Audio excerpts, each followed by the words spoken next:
kilogram. 1 tumbang, 2 tumbang, dan winner chicken dinner didapatkan oleh Alter Ego Limax, sebuah WWCD yang membuat kita harus mengatakan Alter Ego layak dan pantas ada di PMGC final. Alter Ego, go, go, go!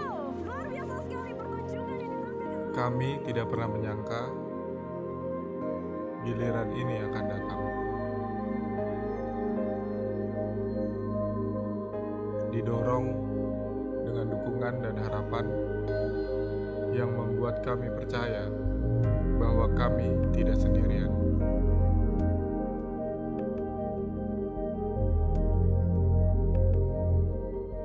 Kali ini bukan hanya tentang sekedar berjuang, namun untuk siapa kami harus menang.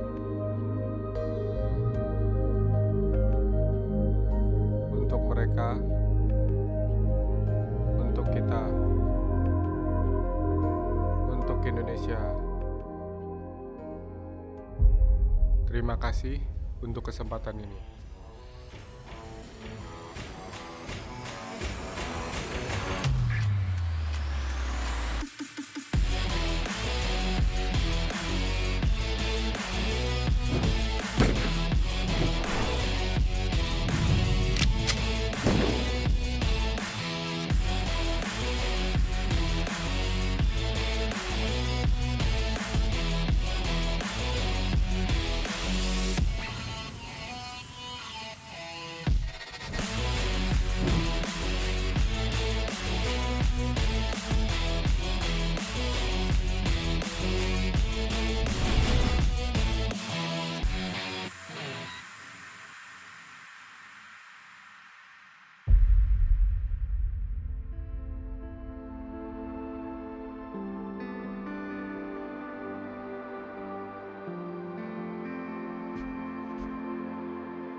Oh, sangat disayangkan ternyata Titan join fight di sini. Tidak hanya Alpha 7, hanya menyisakan satu yang terakhir Liquid. Low banget Liquid, granat. Oh no, granat tersebut memulangkan semua pemain Bigetron. Memang di fire karena bagian dalam dan ternyata di tahu tertek juga negara masih berdansa. Ternyata terbait oleh tim Port luar biasa sekali bisa melakukan bait karena bagian defense dengan sangat baik karena dia tahu di bagian dengan baik. Untuk Genesis Doma ngeras maju karena bagian depan ibu-ibu beli beras. Ayo kita rush maju tembak dan ternyata malah box Devo down. Hanya tersedia Devo seorang diri saja. What happened? Sangat disayangkan.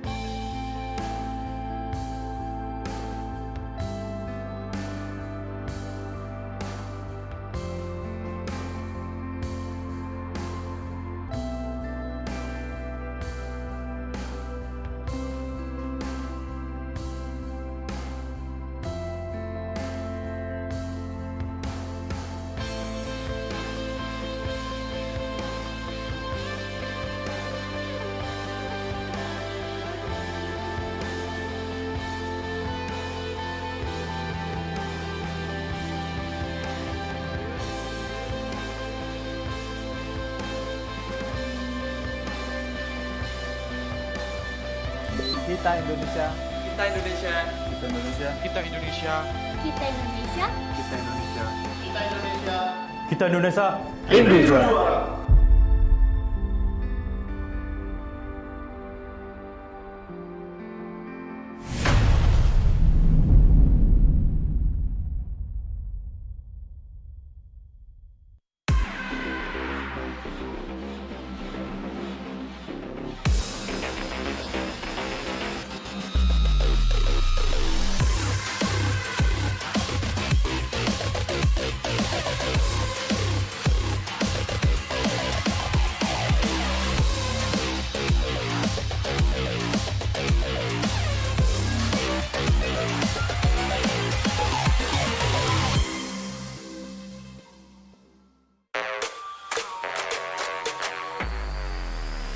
Fast.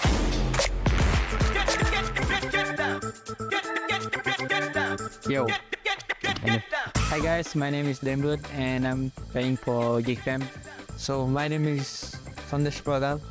Hey Sandesh, you look good today and you taller just like me. So He's a really good player and he's also very handsome. They played really well in the league stage, but in Grand Finals it will be different. 42K, they play at the league very well too. They managed to come back. We'll see how they performance on Grand Final. What we want, children, let's start.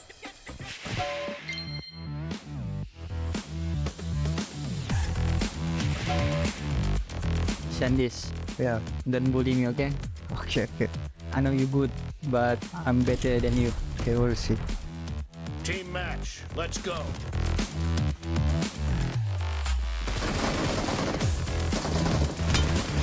The blue team has scored for the first time. Set. Nice try, bullying me. No! Enemy down. No mercy. Enemy down. No. Try. Target down. Okay. Set. Nice shot. Kill. Oh! Last point. Nice shot. I ruined it. I'll come back next round.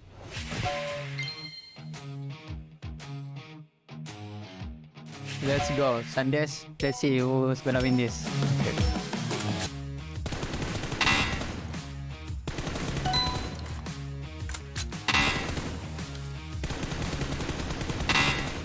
Why your M potato?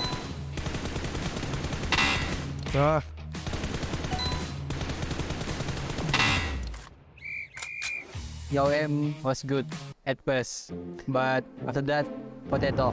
Okay, damn it, your turn. Show me what you've got. Okay. Now, start. Okay.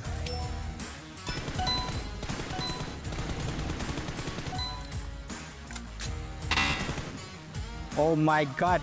Good. More like that. Damn, brave. Oh, nice. I same point, but next combo I win.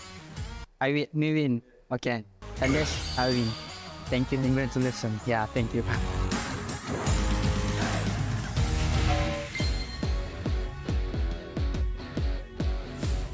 Let's go. Let's go. Kill. Wow. GG.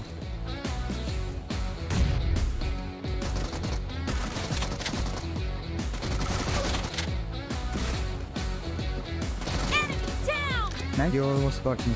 Almost? Where? Clear.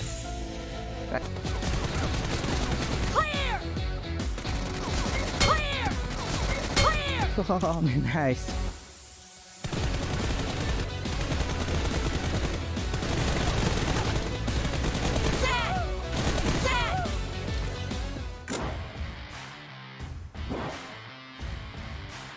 I win one round, but I win 2 rounds, so this is your punishment. So I will pick 2 of this for you. Take it. Yeah. Like this. Yeah. Okay, good.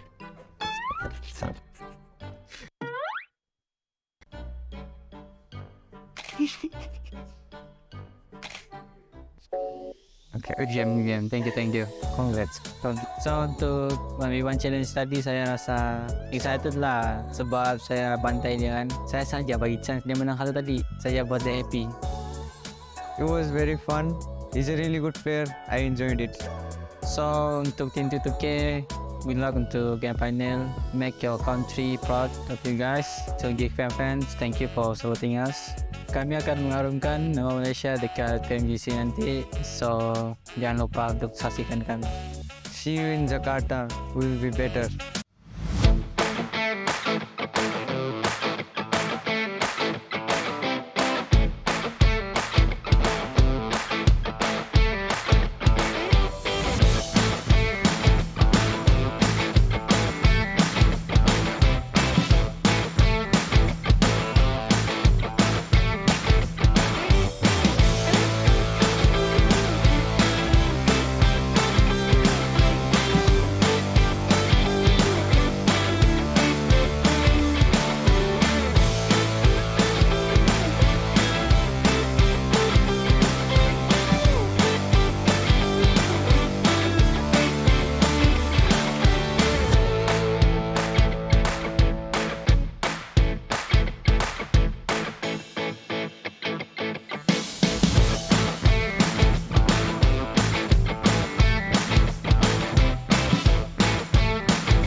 shall seal your fate. Pain and scars of past mistakes. We stay strong and refuse to break. You know the world is yours to take, and we will be the one. Time to take a stand. The world is in our hands, and you can feel the weight. The circle's closing in. Time to carry on, and we will be the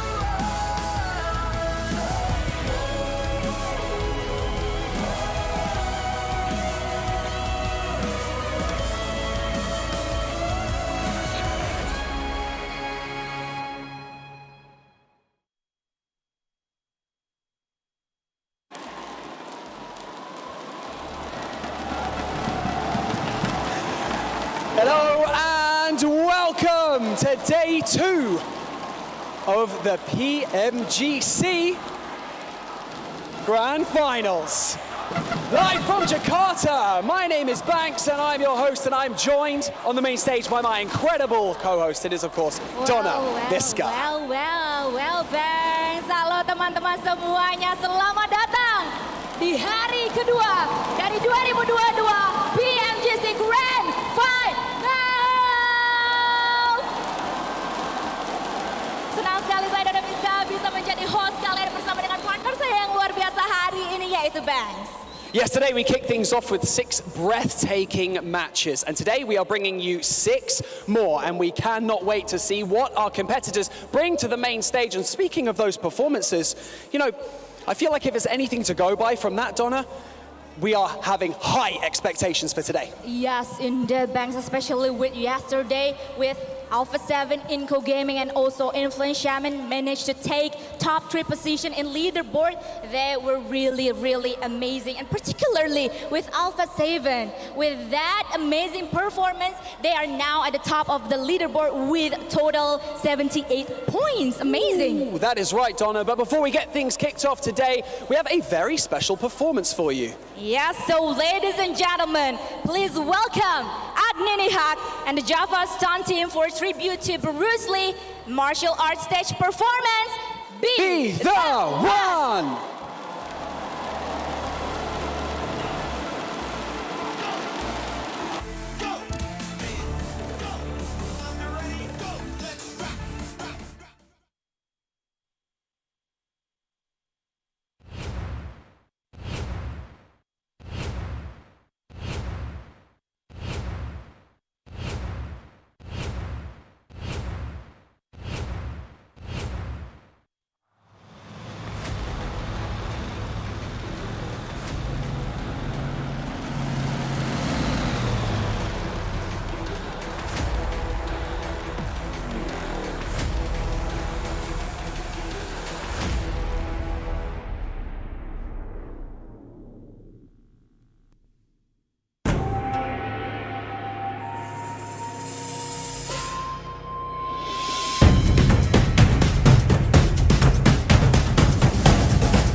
Malam itu, dia terjaga sepanjang malam. Dan memikirkan apa yang harus dia lakukan untuk mengembalikan kepercayaannya.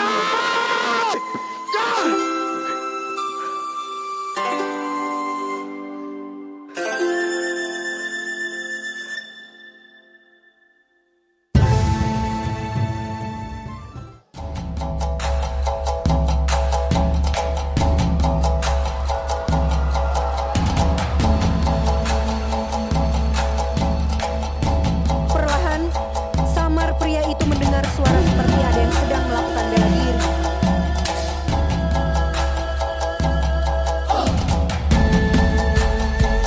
Dia kagum ketika melihat satu sosok di depannya. Menyadari ada yang memperhatikannya, Master menghampiri pria tersebut.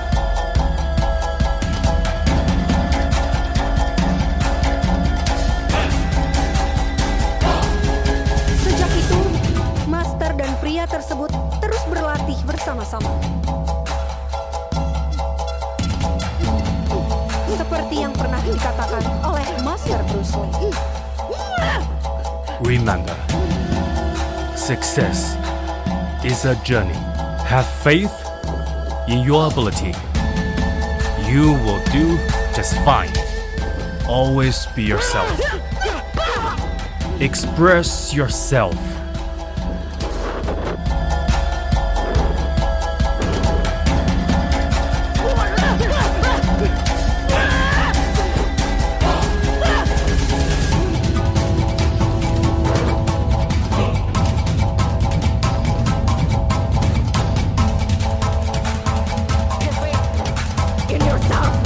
Tiba-tiba, 4 musuh datang dan menyerang mereka.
Thank you so much to Agnini Hack and the Java Stunt team for that incredible performance. It really was amazing. And now, as you can tell, we are no longer on the main stage. We are, in fact, standing in front of Inco Gaming's booth, the team who are currently sitting in second place in our leaderboard, Donna. Yes, of course. Dan terima kasih banyak kepada Agnini Hack and the Java Stunt team atas performanya yang luar biasa. Dan teman-teman sekalian, kita sedang berada di depan dari Inco Gaming, yang dimana sekarang sedang berada di posisi kedua dari leaderboard, yang akan kita ajak ngobrol-ngobrol terlebih dahulu kali ya. Let's go.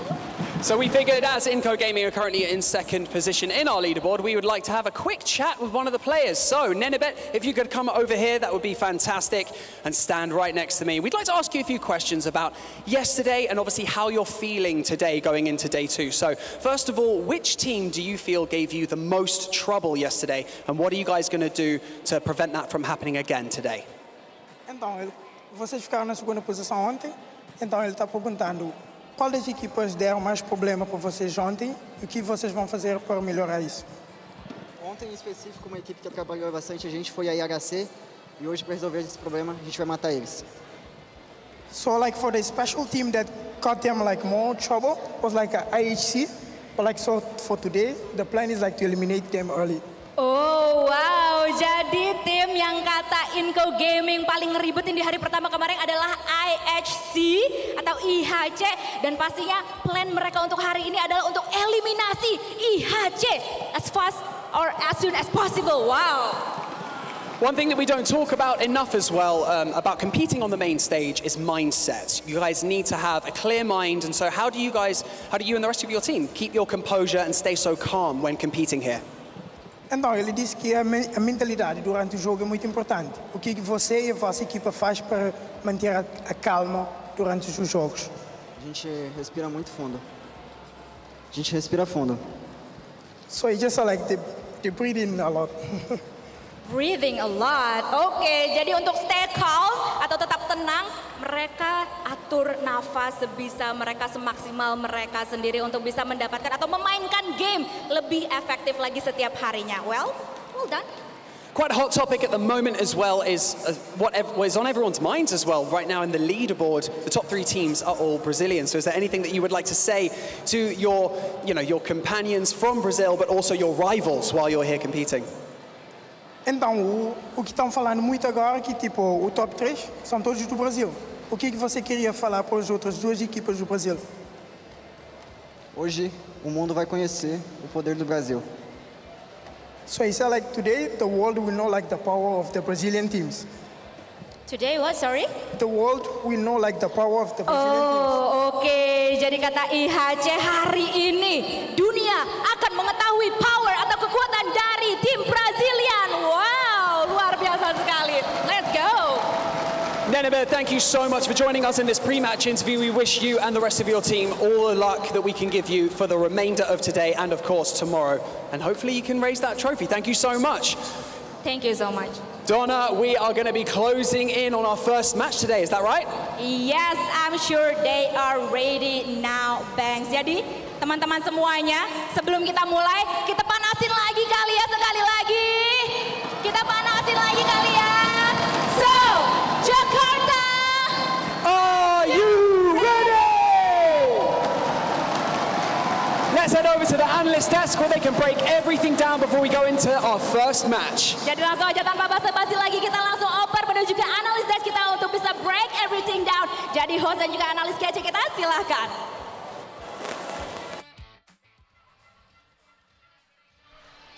Thank you so much, Banks and Donna Visca from the stage, and welcome back everybody to PMGC 2022 Grand Finals. My name is Felix, and I will once again be your desk host for the day. Before we get started, let me just tell you, the energy in here is absolutely electrifying. It is completely off the charts, and I'm so hyped to be here. And obviously, I have the honor to introduce you to these 2 beautiful analysts joining me today. One of which is Maxman, one of which is 7 Worlds Gaming. How are we feeling? As you said, it's electrifying. So I think that we kind of like absorbed that atmosphere right now, 7. I mean, we had a fantastic day 1 here in the Grand Finals, and if it's just even remotely close today, I'll be hyped, but we know that teams have made changes. Today is going to be even better than what we saw yesterday. I already reached my step goals, and that was just from me jumping around before before the show started, because the Alter Ego fans were just getting absolutely insane, and I hope that we get to hear those chants. And as you were saying, a lot of teams are going to be adjusting. I can't wait to see who's going to be doing that. It's so surprising because like they've been screaming for like 40 minutes. Yes. I don't know how they still have energy, by the way, but they're still going. Speaking of energy, something that has a lot of energy as well. I love that transition, by the way. Sorry. Good job. Xperia 1 Mark 4. Let's take a moment to thank our sponsors, Xperia 1 Mark 4 and Xperia Stream, which were co-developed. You can see these 2 products, by the way, right here, which are co-developed in collaboration with professional esports players. Play PUBG Mobile with Xperia Stream's total cooling system and multiple ports for intensive gaming and streaming, in case you want to share your highlights. And also, don't forget to check out Prime Gaming, another sponsor for this beautiful tournament here in Jakarta, Indonesia. So check out Prime Gaming. You will find lots of free content for all your favorite games, sometimes free games itself, and especially interesting to you guys at home playing PUBG Mobile, you will find free PUBG Mobile items at Prime Gaming as well. Make sure to check them out. Last but not least, another very important part of this PMGC 2022 Grand Final journey is PBESI, which is the local esports association in Indonesia. Thank you so much, PBESI, for supporting this tournament as well. Before we get back to analyzing and talking about the games that we saw yesterday, the 6 of them that we've had so far, make sure to check out the PMGC Fan Favorite Vote. It is going on right now. You can see at the bottom of the screen right now as well. You are able to collect tokens in the Erangel map, and you can use them to vote for your favorite team inside the esports center. So make sure to just open your app and get right in there. And now, last but not least, follow us. Follow us on all the socials. It's as easy as that. Make sure to check out YouTube. Make sure to check out Instagram. Make sure to check out Facebook, TikTok, Twitter. We're on all of that. And the name across all boards is PUBG Mobile Esports. So make sure to follow our social channels. If we could, we'll be on MySpace too. Does that still exist? Well, can't do that anymore.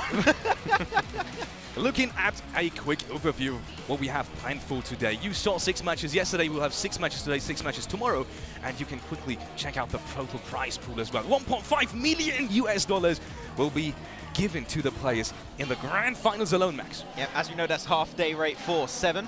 So they're going to be making that. Calm down, Jason. Hey, I have to do a callback eventually, right? Yes. Of course, 6 more matches going to be happening today. So many opportunities for these teams now that we see on our screen 7 to make these changes and climb up the rankings. A lot of these teams definitely need to make some changes. I'm going to be looking at Star Wars. I'm going to be looking at Wolves too. Wolves actually made a bit of a change yesterday. You saw them starting to perform well. And I feel like the big one that I do want to see a change from is going to be Alter Ego. I mean, we've been seeing the crowd get hyped. It's actually a lot more packed. There's a lot more energy here on day number 2. And this team performed really well in the last match yesterday. Well, we'll have to see if the changes are going to be happening here. But of course, looking at the top 4 fraggers of all of day 1 here. A lot of players tied up with that 13 elim. Seems like the lucky number for a lot of these players here going into that first day of play. But of course, Sandesh being one of the top fraggers, of course, meaning that he's up there because he also has more damage overall and more knocks, has been able to just perform so well for T2K. That their big second place game, they got how many? 16 eliminations, I believe it was one of our top fragging games of all of that first day, and he was the one to stand out the most. I would love to see them try and replicate that in this day. 100%, and then we go to, I mean, top damage. It has to be Alpha 7 with the way they were able to perform. They did kind of fall off a little bit there in the last 2 matches, but I think they're going to be able to come back in hot today at the start. 1,246 average damage. It's absolutely insane. Inku Gaming as well, but what I'm actually surprised at here is we have IHC, and we heard Inku Gaming talking about them, so I wonder how that dynamic is going to be playing out today. And last but not least, you do have SCG. Yes, and that is especially surprising to me because SCG was one of the teams that we talked about had the least impact in terms of eliminations inside these games. Still putting out that amount of damage. Is that surprising to you, Max? The thing is, as you said, right, they got themselves a lot of placement points, but I think that what we did see towards the end is they were trying to step up their aggressive game, right? They were very clearly like, okay, we've got a lot of placement points, we need to shift things up. Then they got eliminations, and then get placement points. So like, you need to find that middle ground to some extent, but a lot of that damage coming out from SGG was from that second half of the day. If they find that middle ground 7, I'd have to say SGG could be looking amazing in today's 6 matches. SCG, I mean, I have them as my top 5. I'm hoping that it ends up happening. I feel like they showed the potential yesterday in certain matches that they can get that fragging power, but I mean, I'm just going to be repeating what you just said, which is pretty much they need to find that happy place between placement and also eliminations. Let's take a look at some of the highlights that we saw from yesterday's game. Starting off with game number 1, an A7's absolute mad push. I believe it was Ravo getting not only 1 but 2, maybe even 3 kills in that quick succession. Yeah, we didn't have even time to talk about it, but on the top fraggers, like, he had also 13 eliminations. Revo, I mean, this guy just stepped up. He also had so many individual players from just Brazil as a whole, with like Vitaly in particular. They showed up on a singular play and also as a team. And I'm so glad you brought up Vitaly, because I actually wanted to mention we saw 13 eliminations out of him. And if I'm not mistaken, those 13 eliminations actually came in the first 2 games. After that, he wasn't really able to get any vacation. Yeah, he was like, you know what, let me just lay back, relax. In the first game, he ended up with 7 elims. In the second game, he ended up with 6. So I'm hoping a bit of more of a consistent game out of them. And I mean, you saw Alpha 7. You were talking about it yesterday too, how well they played Sanhok, that they ended up winning. And that 2-1-1 split was just something of absolute beauty. But then I think this is the moment right here where we had the entire crowd just go, whoa! Yeah, like they just lit up instantly, where they just cleared that team almost instantly. He's got himself a good clear on Nova later on down the line, but overall, Alpha 7, it was their day almost the entirety of those 6 matches. And the question is now, who can beat them in these matches today? And I think for me, it's going to be SGG. And SGG, going back to what you were saying, if they can find a happy place between those placement points and also the eliminations, they can maybe go up above Influence Cayman. And then you have T2K. I mean, you mentioned it too. 16 eliminations for that team in one game with the second place finish. They definitely showed that potential.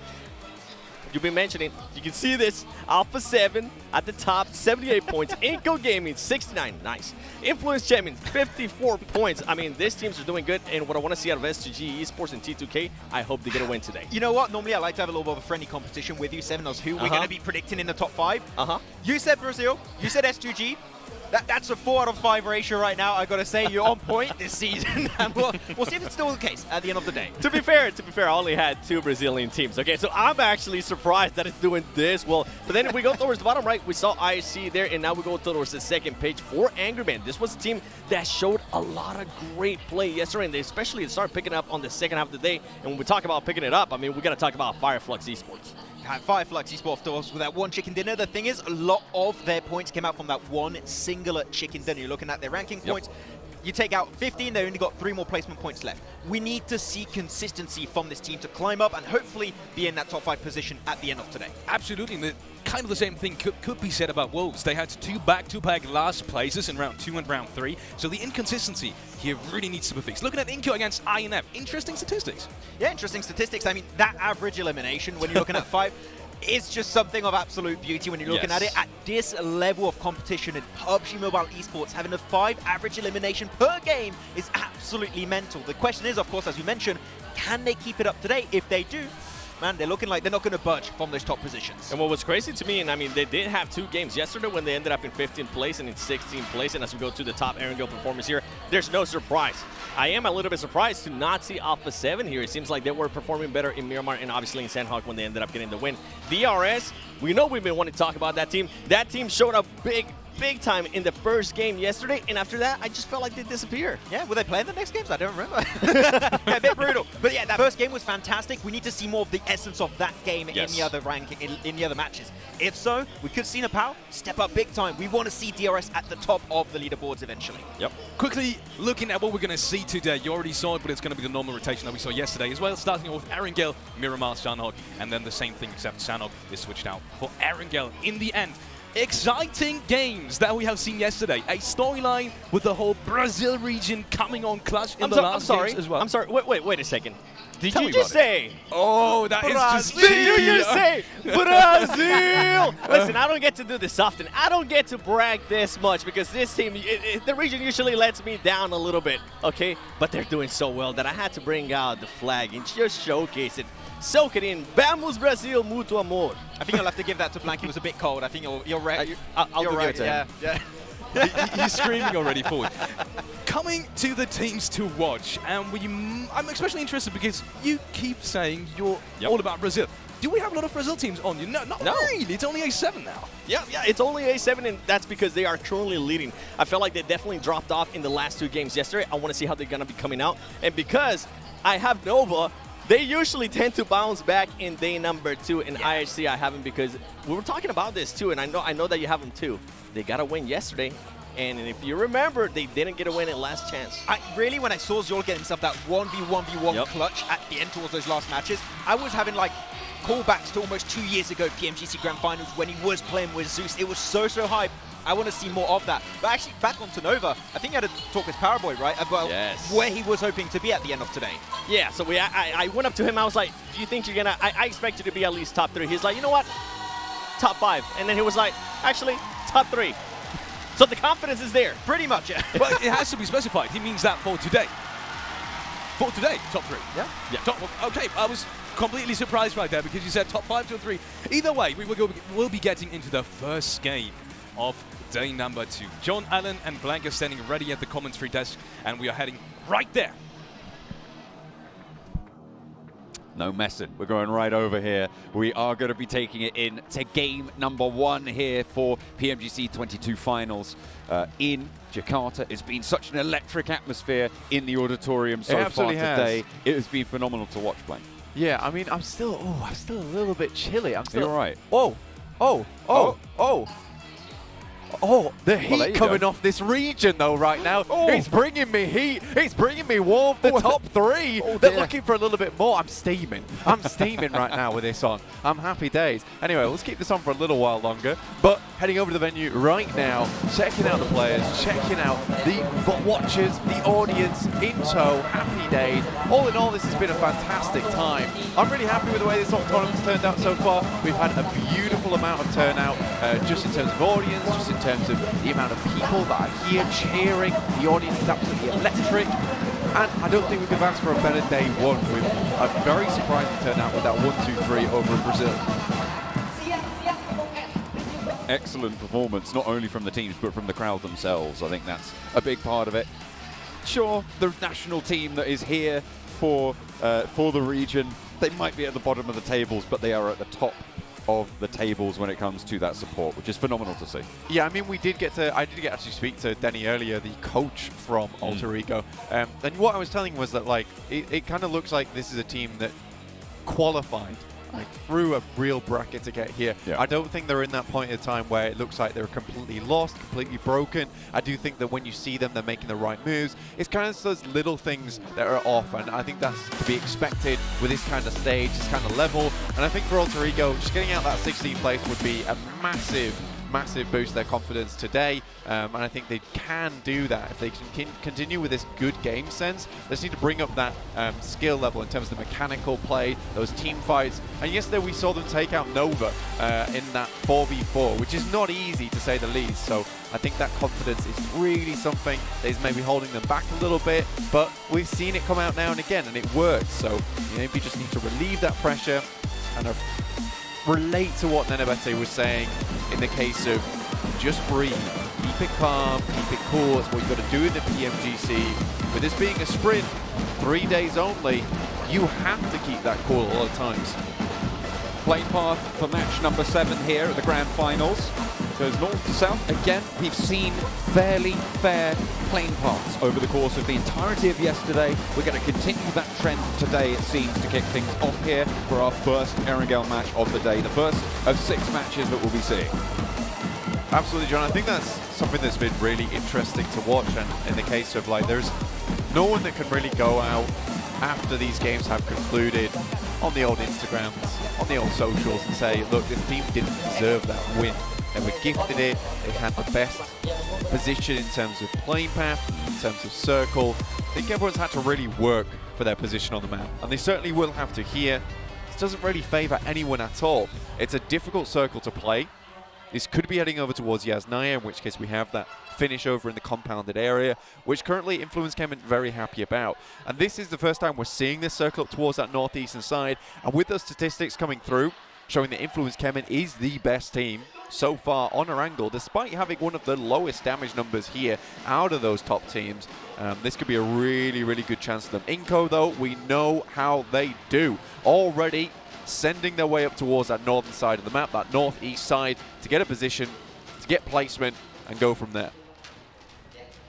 Just getting those vehicles first on board, and Inco will be moving a little bit further. In Alpha 7, our current leaders with a 9-point lead against Inco will be on that northwestern side and trying to get as much loot as they can. And if you guys are trying to get as much loot as you can at home, make sure you're checking out the 2022 PMGC Special Crate, available until January the 8th. We know with the way I've been seeing these players in game, I'm very jealous of these outfits at the moment. Probably one of the coolest PMGC skins, in my opinion. So get them while you can. Only available till January 8th. So the time is running out right now. Just one more day. So make sure you can grab them whilst you can. Maybe, I think at this point in time, it is just one more day, depending even on time zones. You got to be quick, guys. You got to be snappy on that store. Pick up those crates and get going. Specifically, for a lot of these teams, they're going to have to be snappy inside this lobby too. With the circle being where it is, a lot of these teams over towards that western side will have to make some moves fairly quickly. I'm looking particularly over towards 4AM, A7, Fireflux, IHC, all clumped up towards North George and South.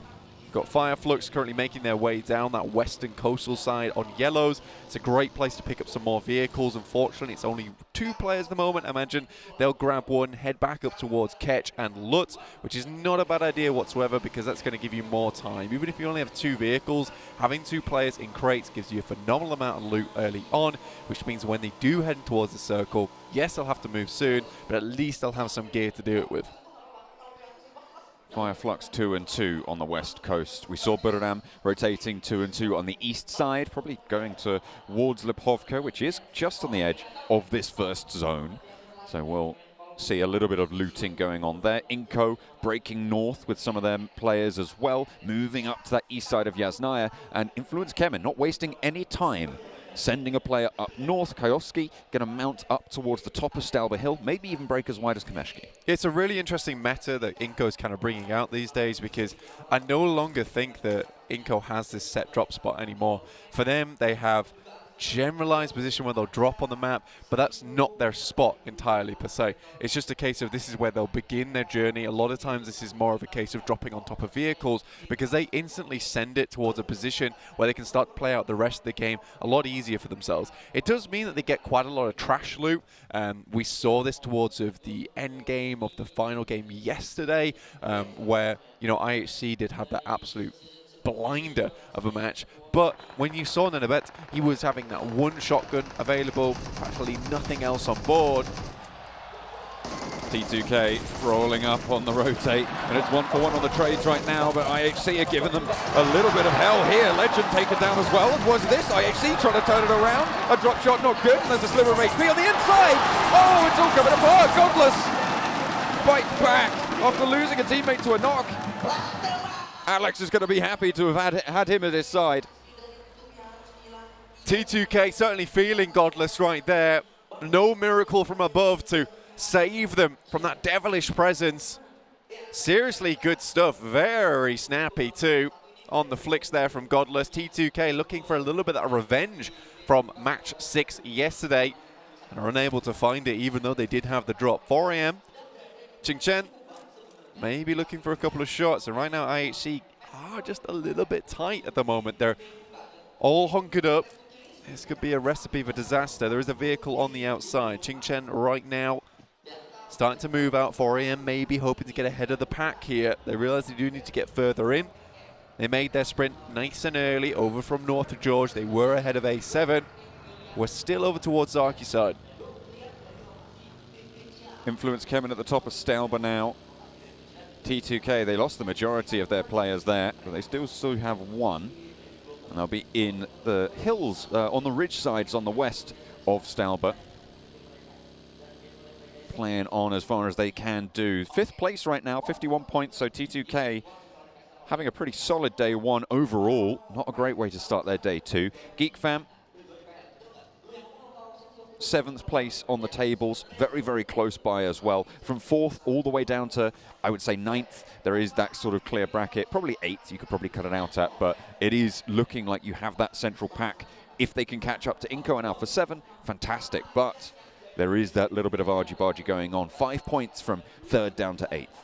I think it's a case of a lot of these teams having a great opportunity to actually move their way up on the leaderboard.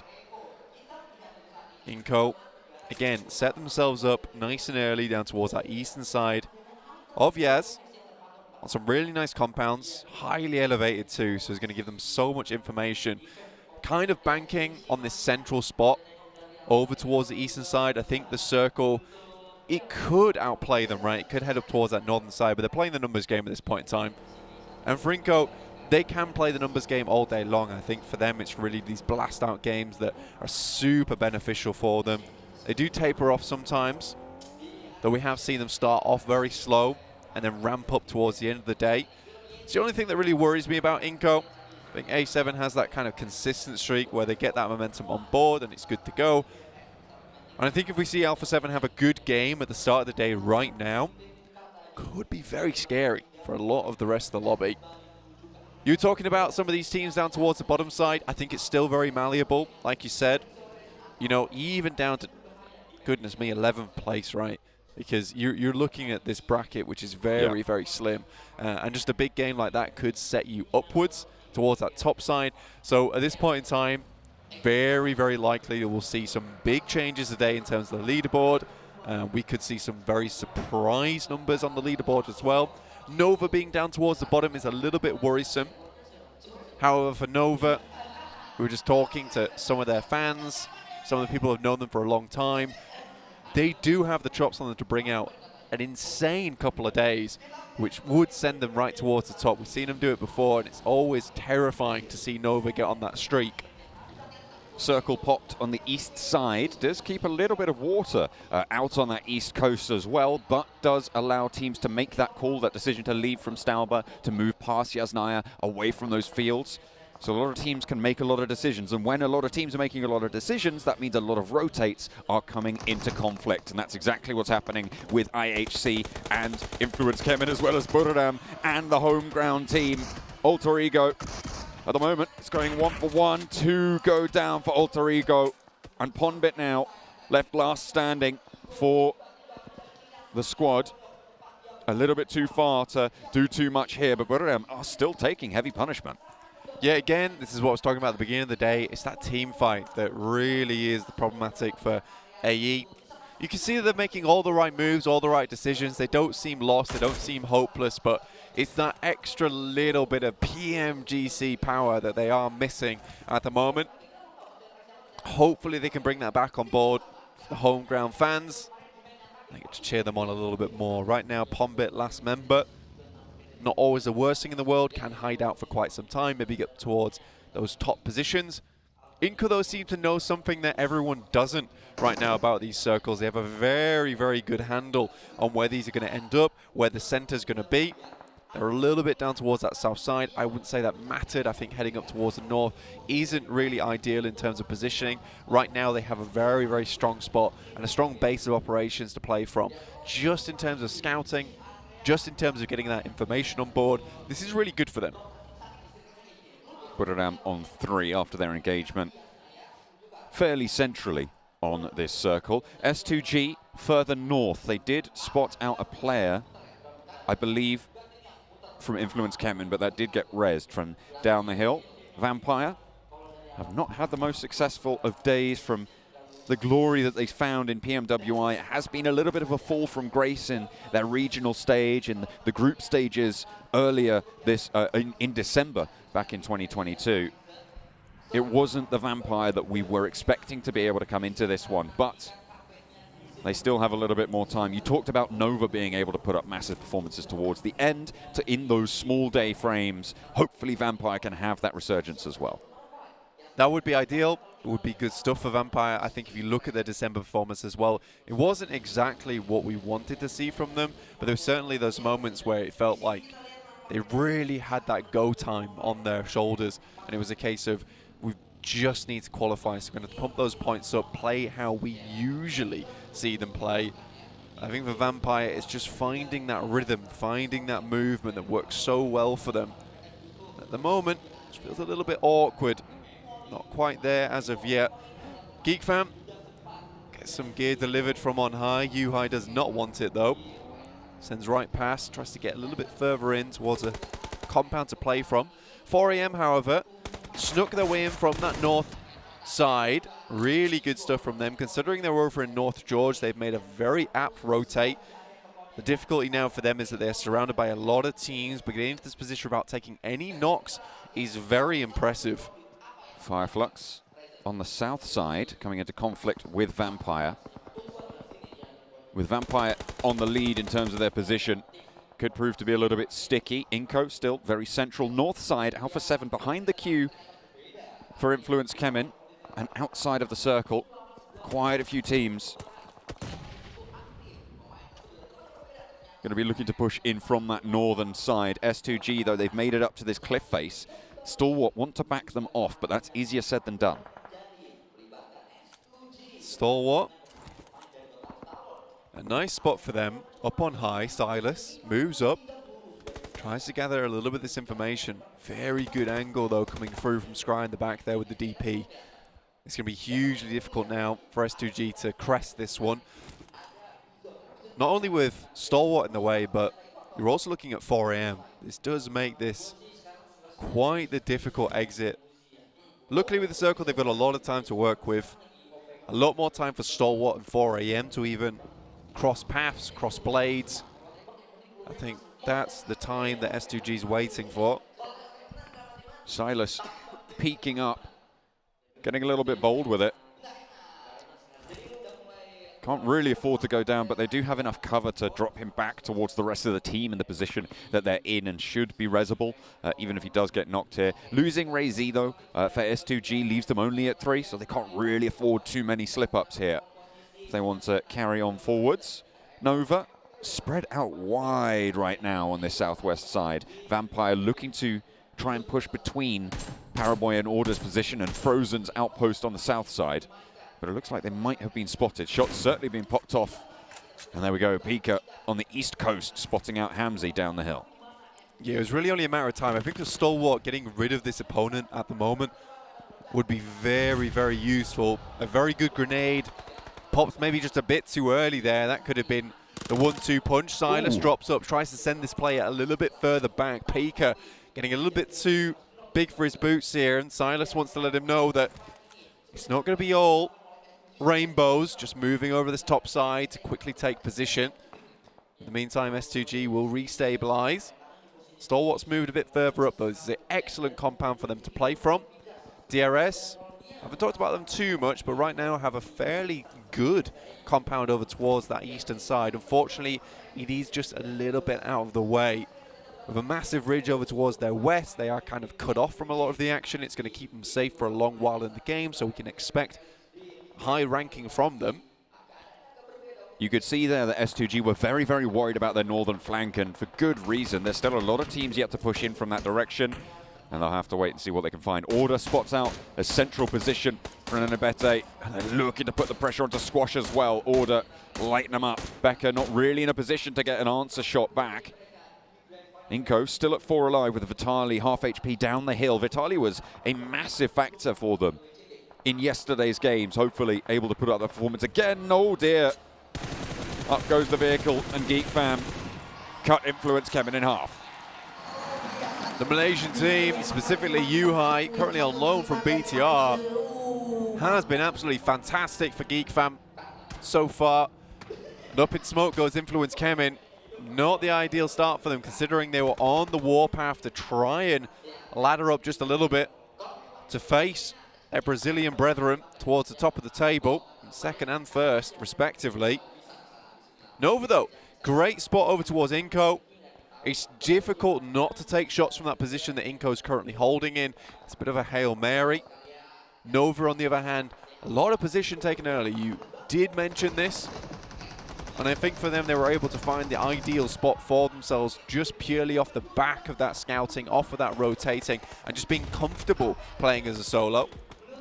T2K cut down mostly by IHC, but S2G let him go right into the water there. Don't even take the shots that are going to get the knock. Allow the player to play that close position. Geek Fam rolling up towards IHC. There's already been a knock this way. S2G should have a little bit of oversight onto this fight. The smoke is there giving them some cover, but IHC are crumbling here under the pressure from Geek Fam. And Geek Fam take them down. The Malaysian squad up to 5 eliminations now, with Yuhai needed to hit the deck and get some healing done. Across the way, it's the remnants of Influence. Kevin, Alpha 7 trying to rock up, and it's not going well. 1, 2, 3 players falling, and Alpha 7 coming apart at the seams as well. One player now remains for them, as Lil Boy looks for the res over onto Federal. 4am assisting on that fight, but an incredible hold there from the final two players from Influence came in. Lil Boy showing what he's worth, and he certainly is worth a lot for the team. Done some really good work, and for Alpha 7, this is a case of that moving a little bit too late. They took their time over towards North George, maybe expected 4am to stick around a little bit longer, was hesitant to send eastwards. 4am had already left, and you can see how much this has benefited them on the circle here towards that northern side. We'll have to move down. Our DRS position becomes far more valuable. But Wolves, we haven't talked about them too much at the moment, but this is a strong spot. Have high ground. This would be a great chance for them today to really bring things back up to speed. The Chinese team's not performing to the caliber that we maybe expected coming in from the PEL. Well, they do still have that opportunity, and Svan shows us just how much they're willing to take that. Top takes a knee, should be resable, but still. A nice little opening there for four Angry Men on that northern side. Still, a lot of players to push in from this northern edge. I am not immune to caster cursing, but yesterday I was talking about 4AM quite a bit. I still think that this team has one of the best chances out of the Chinese teams to really make a breakout for that top 5 today. Purely off the back of just watching back the VODs yesterday and looking at certain positions that they took around the circle. Highly tactical, very cerebral. It looked good. They were in the right places at the right time. Not necessarily always winning those engagements though. They still have that firepower to boot. So I think for 4AM, this could be a very good day. Still reasonably consistent yesterday. They do need to get a few more points on board. Ching Chen looks down towards Geekfam. Likes him, but big style. Oh, they are just not going to stand the test there. Unfortunately, Geekfam eliminated. 5 eliminations into the mix, though. It's not an awful result for them. And in the meantime, Influence Kemen also full. So just Inco stands of the Brazilian top 3. 4 players alive for them. You said it was precarious, the position that they had. A little bit of a Hail Mary, potentially. But they have now managed to outlast everybody else that's surrounding them on those tables. So can they just keep themselves together at 4 and get deep into the game? Still, 0 eliminations. Still 12 teams in the lobby. There's a very high chance right now that Inco is one of the teams at risk. AE also with just Pombit remaining. Very at risk. But I think for Inco, one of these top teams, it's going to be a difficult push for them. A lot of open space around them. You can see they're already being harassed. Nova's got a great bead onto this position too, and they'll be continuing to watch down over towards it. Jimmy scouts out just a little bit, gets some shots over his way. Unfortunately, Pombit will fall to Inco. First elimination of the game found. Puts them up to that 70-point mark. They're now 8 points behind Alpha 7 on their run here. 11 teams remain, 34 players. So we've seen quite a few casualties so far. DRS, 4 Angry Men, Inco, stalwart currently with 4 players alive. If Nova can get the res, then they'll join them. And it looks like they will be able to do so. Fireflux on the south side. Took some punishment earlier on their rotations. But Nova are looking to make sure that they feel it a little bit more. Wolves, they have lost a player, sure, but they're still on that high ground position. The issue with this high ground spot is that it's very open. I think getting here early on, sort of forced to play this spot, but you have to play it very aggressively. Looking at Wolves yesterday, I don't think they have that strength, that power to really push out from this position to start blasting. Next circle moves back over towards Inco, in fact. This is a great chance for them to continue, to stay strong. Nova, in fact, pushed out just a little bit, and this might be time for Inco to pull out those DMRs they currently have in the pocket. Sends some shots back across. You can see there the Mini 14. I think I saw an SKS as well. Seems that they are maybe potentially a little bit low on meds. You talked about how they trash loot quite a lot. They have taken quite a beating so far to stay alive in their position, so maybe they're trying to save those meds for a little bit later on. A lovely nade over the top, a lot of damage, but doesn't get the knock from Calci. S2G trying to put hurt in towards the health bars of 4 Angry Men. But the repositions are good. The smokes are there. They're looking to try and flow around this side. Yeah, this is smart, to be honest with you, because 4M's compound currently is locked away from SDE. They won't be able to engage on this fight. So for S2G, they've identified this is probably the only play they have. For 4AM, they need to react to this soon. It's a great nade on the top from Ching Chen. Perfectly placed. They're out in the open. They could have taken the shots, but a nade like that will do the trick massively. It's unlikely that 4 Angry Men are going to get that flush there, but there is a lineup coming through. There's nades. Hang on a minute. Svan just launched one over the top of S2G. Pulled down there into the depths. No more will we see the team from Turkey in this game. And now Inco on the western coast have Buradam to deal with as well. South side being pushed in by DRS. And the Wolves up the top have Nova to deal with as well. You're going to love this play from DRS. I mean, they knew that this position would afford them time and capability. They've remained patient. Now it's going to start paying dividends towards the end of the game. Long nade there. Nearly tags Svan, but Escapes with nary a tickle. Tiger behind the buggy for Buradam. 2 players remaining, one of whom is down already, so Tiger the last standing. The last player from T2K, speaking of last standing, was right behind S2G. You've got to think the 400 men do not know that there's a player nearby. Maybe they think this has come from Stalwart. Are they going to check this angle? Ching Chen seems to have jumped out on the ridgeline, but he's spotted, and that's Action taking him down. So still, T2K have not had to stand up and go for this peak, but now is the time to strike. Good Xiao on the inside, looks for the challenge. Oh, a spray around from WWX. There's only one player now to deal with. In through the smoke. You chuck your right flank, but it's not going to happen. Good Xiao keeps 4 angry men in this, but Stalwart are not going to let the pace up. Oh, look at this. Is there. The Molotovs are good, and they can start to rain hell down from above. This is disgusting. Stalwart took their chance, but T2K might have just ruined the chances of 4AM here. If they can get all players back up on their feet, perhaps they can restabilize this one, but that was looking very nasty. And Good Xiao even puts the shot in towards the UAZ, just in case there's any more bullets coming their way. Scry, though, look at this.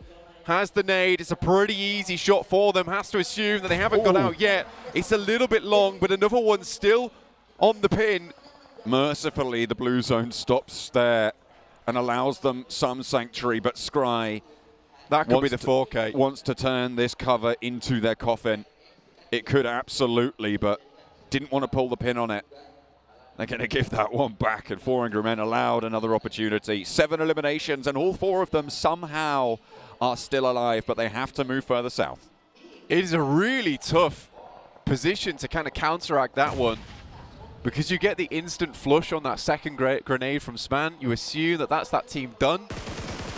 But no, it's not the way it is. Wolves, though, find 1 over towards Fireflux, leaving them down to just the 2 players. 1 now. Catch on the hillside. After Fireflux lost a couple earlier, they've just been picked down, pushed around on the south edge. DRS continue their pressure, continue their chokehold as they continue their approach as well, but they are not in this next circle. They will have to take the 4v3 with Ketch as a wildcard entrant. Nova ahead of the curve on that western side will stop any retreat from Wolves. They're locking them in. Good smokes here from 4AM. I know right now for them it's just getting into this circle. Stalwart in a similar position, but they haven't covered to play around with.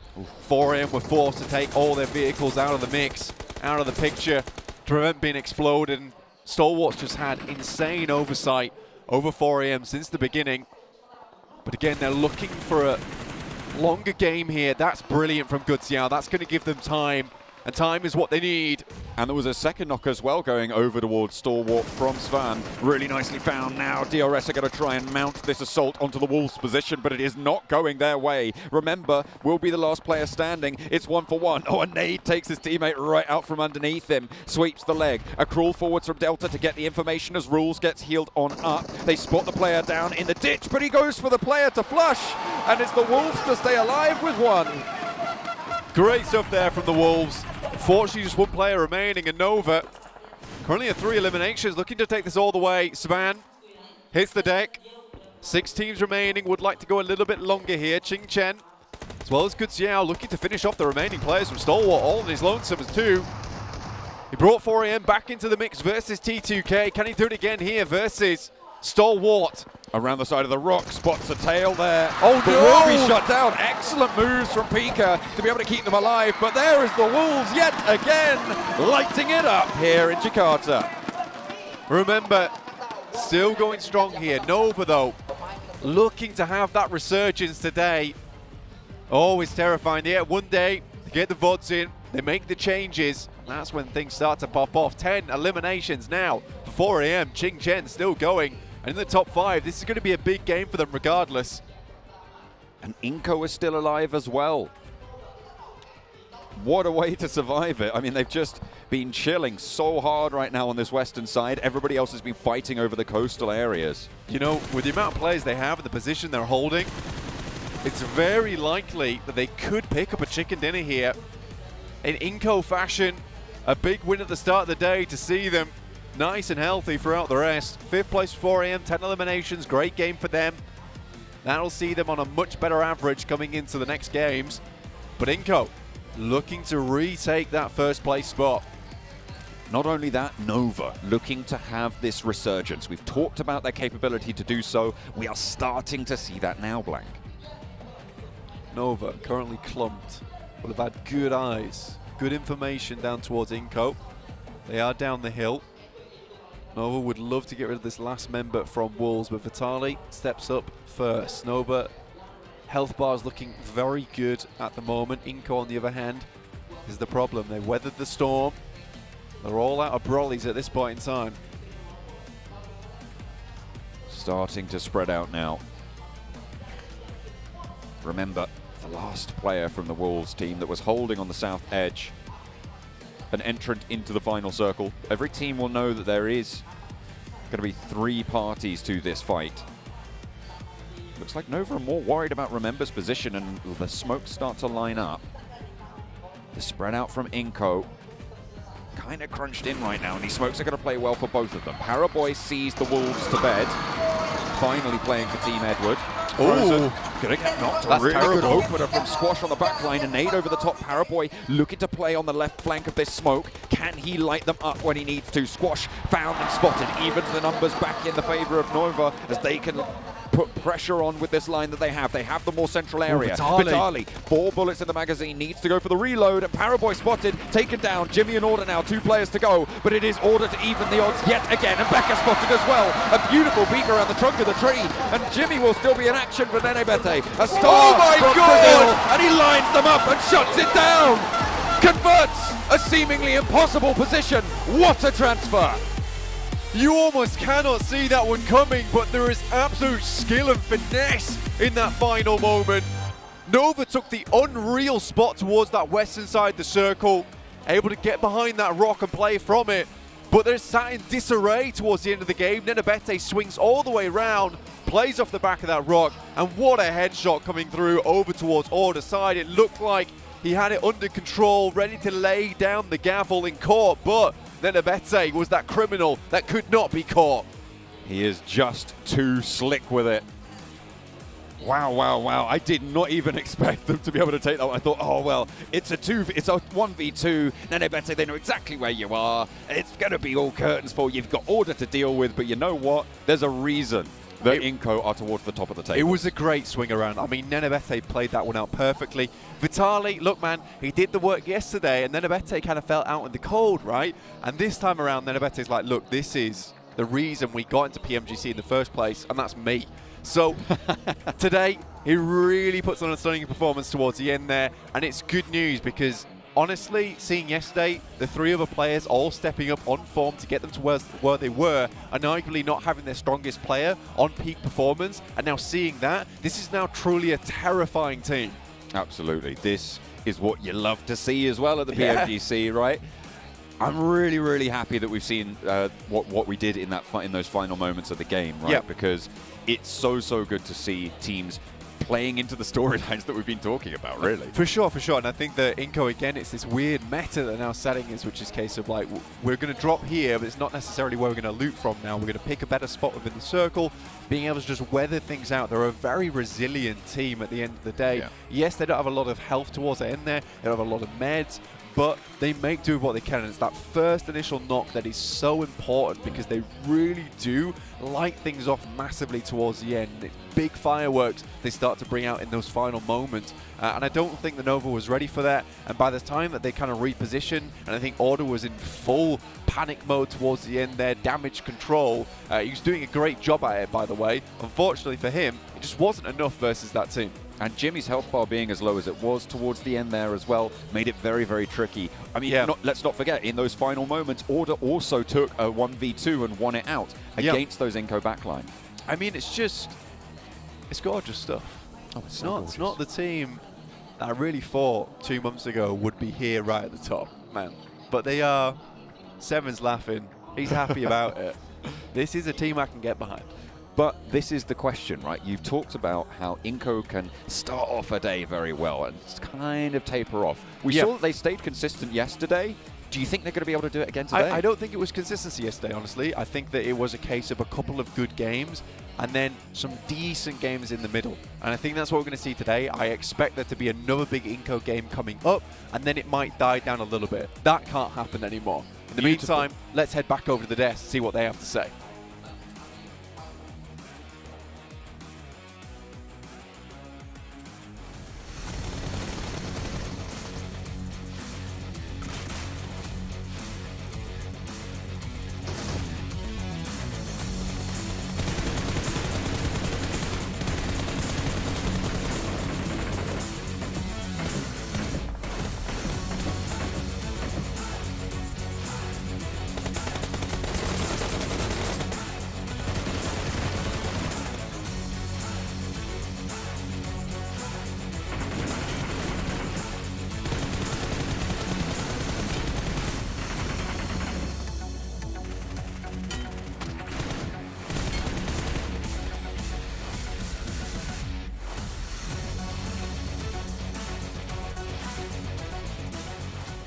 What an absolute massive turnaround coming in from Inco against Nova in these last seconds of the game.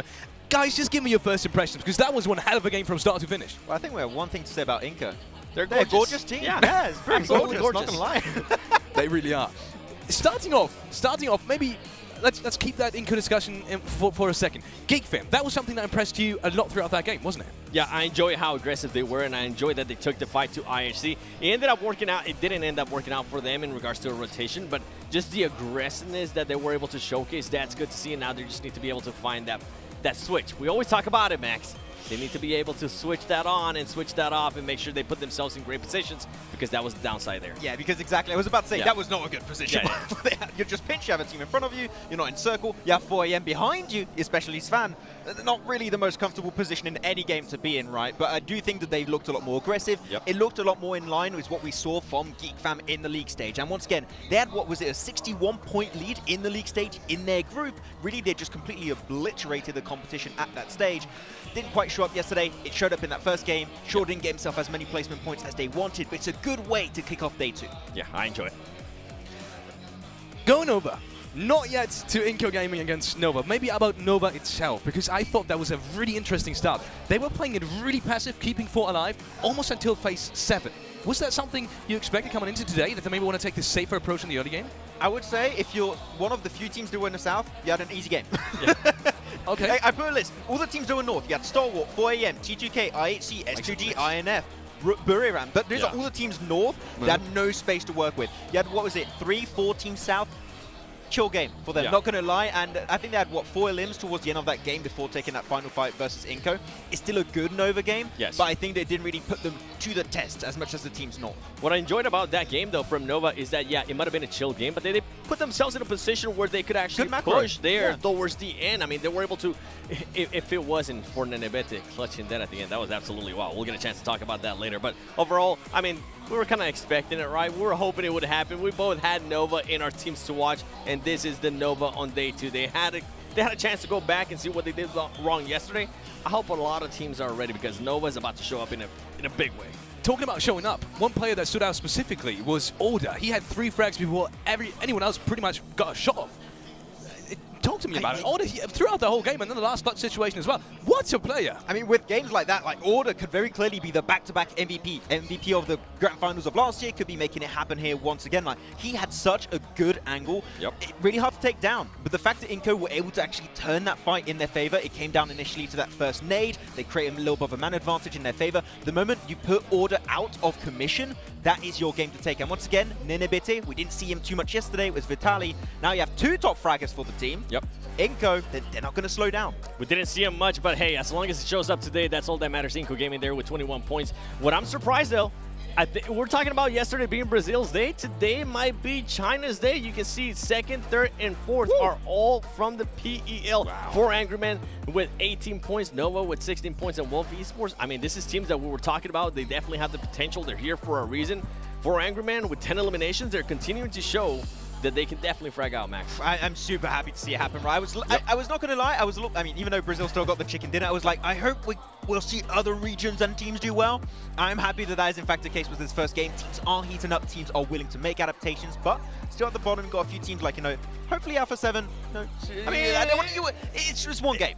This is what I was talking about. This is why that was my team to watch, because I was wondering how they were going to be coming out, if they were going to be coming out hot, or if they were going to maintain that lead. And as you can see right there, they are not maintaining that lead. Now it's Inco Gaming, and they're actually creating a nice little cushion for themselves. And then you have 4 angry men. They finished off yesterday so well, just stepping things up slowly and surely. And the fact that they're now in 3rd position without a single chicken dinner, all the teams above and below them have wins, and they're there without a single one, goes to show how their games from yesterday actually were towards the end of the day, how strong this performance was also from them. And I still have no idea how they survived that fight versus Stalwart. That's just... Yes, it should not be allowed. Not only that, but afterwards, they almost got 1v4'd again at the Wizard Tower by T2K, I believe it was Sundash, actually, which was completely mind-boggling how he actually turned their situation around, almost, at least. So them sitting really comfortably. Looking at the second page of the overall rankings, GeekFam is leading that one. Yeah, GeekFam getting himself, as you said already, 7 right, who did, to reiterate the point, looking hyper-aggressive in this first game. And right now, once again, these Grand Finals are very short tournaments. If you're in the middle of the rankings at this point, you still have a very big shot to rank up super high at the end of the event. You're about to hate me. You know which team I'm going to be looking at specifically? Don't do it. Don't say it. Don't say it. 7. Godlike Stalwart, because man, they had a chance to take on 4 angry men, as you were saying there, Felix, but they just didn't go for it. They were too passive. They were going to end up fighting them anyways. It wasn't because the circle was on them, Max. I just didn't like that play out of them. Unfortunately, as much as I want to support Godlike Stalwart, say it was a bad play. They had a strong compound. They had all the information in their world because they had the highest position in that entire circle. They have action on the rooftops, literally almost impossible to move him away from that position in nade range. And they're just like, let's just allow the entirety of 4AM to survive. The thing is, in a position like that, 2 teams cannot survive. Only 1 team can take full control of the North. That's why so many teams kept falling one after another. The moment you allow a team like 4AM in particular to survive and get back up as a 4-man team, you just can't aim for the chicken dinner because you're just going to keep fighting one another. At that point, you move in, you clear the team, and you take full control of what's up north. I think they were relying too much on their throwables. We saw that molly, we saw the nades too, and they just weren't hitting, and I think they took too long to actually make that push. Yeah, I felt like I was very, I got a little bit tilted. Get into it. I got it out there. Talking about tilted, maybe a team that we haven't really talked about today at all, which is Vampire. And I saw them lose Schwebex really early on. And I feel like that's become kind of a pattern. When Schwebex is not there, I really feel that has a lot of impact. I'm actually really happy you bring that up because I talked to Sir Tanny right before the broadcast started. Did you? And I asked, is there any changes that's going to be happening? What's going to be your approach? No changes in mind. They are doing nothing. He did say that they had a few issues with Circle that kept moving away from them. Yep. I understand that Circles can be a little bit of a frustrating part of the game, but unfortunately, you have to work with it, okay? You cannot always have that as like a quote-unquote excuse almost I want to go with. Like, Circles don't go in your favor, just rotate a little bit quicker. You need to change something. Unfortunately, as you said, because of that, they lose players pretty quickly because the Circle just keeps moving away from them. Quick, let me put you on the spot. How many games would you give them until they actually start making changes? I don't think they're going to make any. They said that they haven't made any. No. But if it was you, if you were in their shoes, when would you start making changes? Oh, I would have made changes already after day 1. My boy. Yeah, I would have already done them. Well, looking at changes, maybe we're going to see some changes in the teams to watch from these 2 beautiful analysts. Maxman, you're going with, Wolves, a team that has just performed beautifully. It was a nice fight versus DRS. It really was. Yeah, thank you very much for your approval. No, I think that Wolves, every once in a while we see some good fights, and I do want to support the team. We saw one really good game from them yesterday in particular. They're still getting used. Once again, yesterday, that was their first day playing in this kind of tournament outside of their home region. So I think that now they've adapted. They can get a little bit more used to this lobby. I think we can expect, hopefully, some good things in today and also, hopefully, tomorrow's matches. Yeah, for them to be able to bounce back the way they have, I can see why you're picking them. And I'm actually picking Inco Gaming. And it's not just because they're gorgeous, okay? It's not just because they are a gorgeous team. It's because now they are in first place, right? Are they going to be able to do what Alpha 7 wasn't able to do in that first game? Are they going to be able to actually maintain that lead? We'll have to wait and see. And I'm picking 4 Angry Men and Noah because, it's looking like it might be a China day instead of a Brazil day. Or just gorgeous region. Yes, it is. Talking about Nova maybe a little bit more specifically, I said that they it kind of felt like that to me. They were a little bit more passive at the start. Do you think we're going to see that throughout all the games today? That maybe want to stick as 4 and make sure they get into late game? I have the impression that what we were seeing from Nova a lot yesterday, and I think we were in agreement on that 7, is that they struggled to get in circle a lot of the times, at least efficiently. This game, I mean, as we said, not really a lot of action happening south, and that's a good thing because they read the circle and the teams how they were going to rotate extremely well. Like, we're just going to find the easiest entry point and actually get ourselves in circle, because that's where Nova shine the most, is when they are in control of their position. When they're pushing, 50-50 chance they'll come out on top, but when they're controlling that position, it is so much harder to move them out of that spot. So if they have rotations like this throughout all of today, I could see that comeback happening right now. And something with Nova, I mean, it comes down to, are they going to be losing some of their players early on in the match? We saw that happen yesterday, and it was definitely hindering them. And, I mean, going back to group stages, it was actually an issue that was happening with that team. They were able to readjust that. They were able to make sure, like you guys were saying, try to keep their whole 4 towards the end of the game, and that's when they started doing amazing things. But inhibited. That's a bit tough, man. You both picked 4 AM as well. I know that you were quite... yeah, you were liking them in the last game, especially because they were under so much pressure.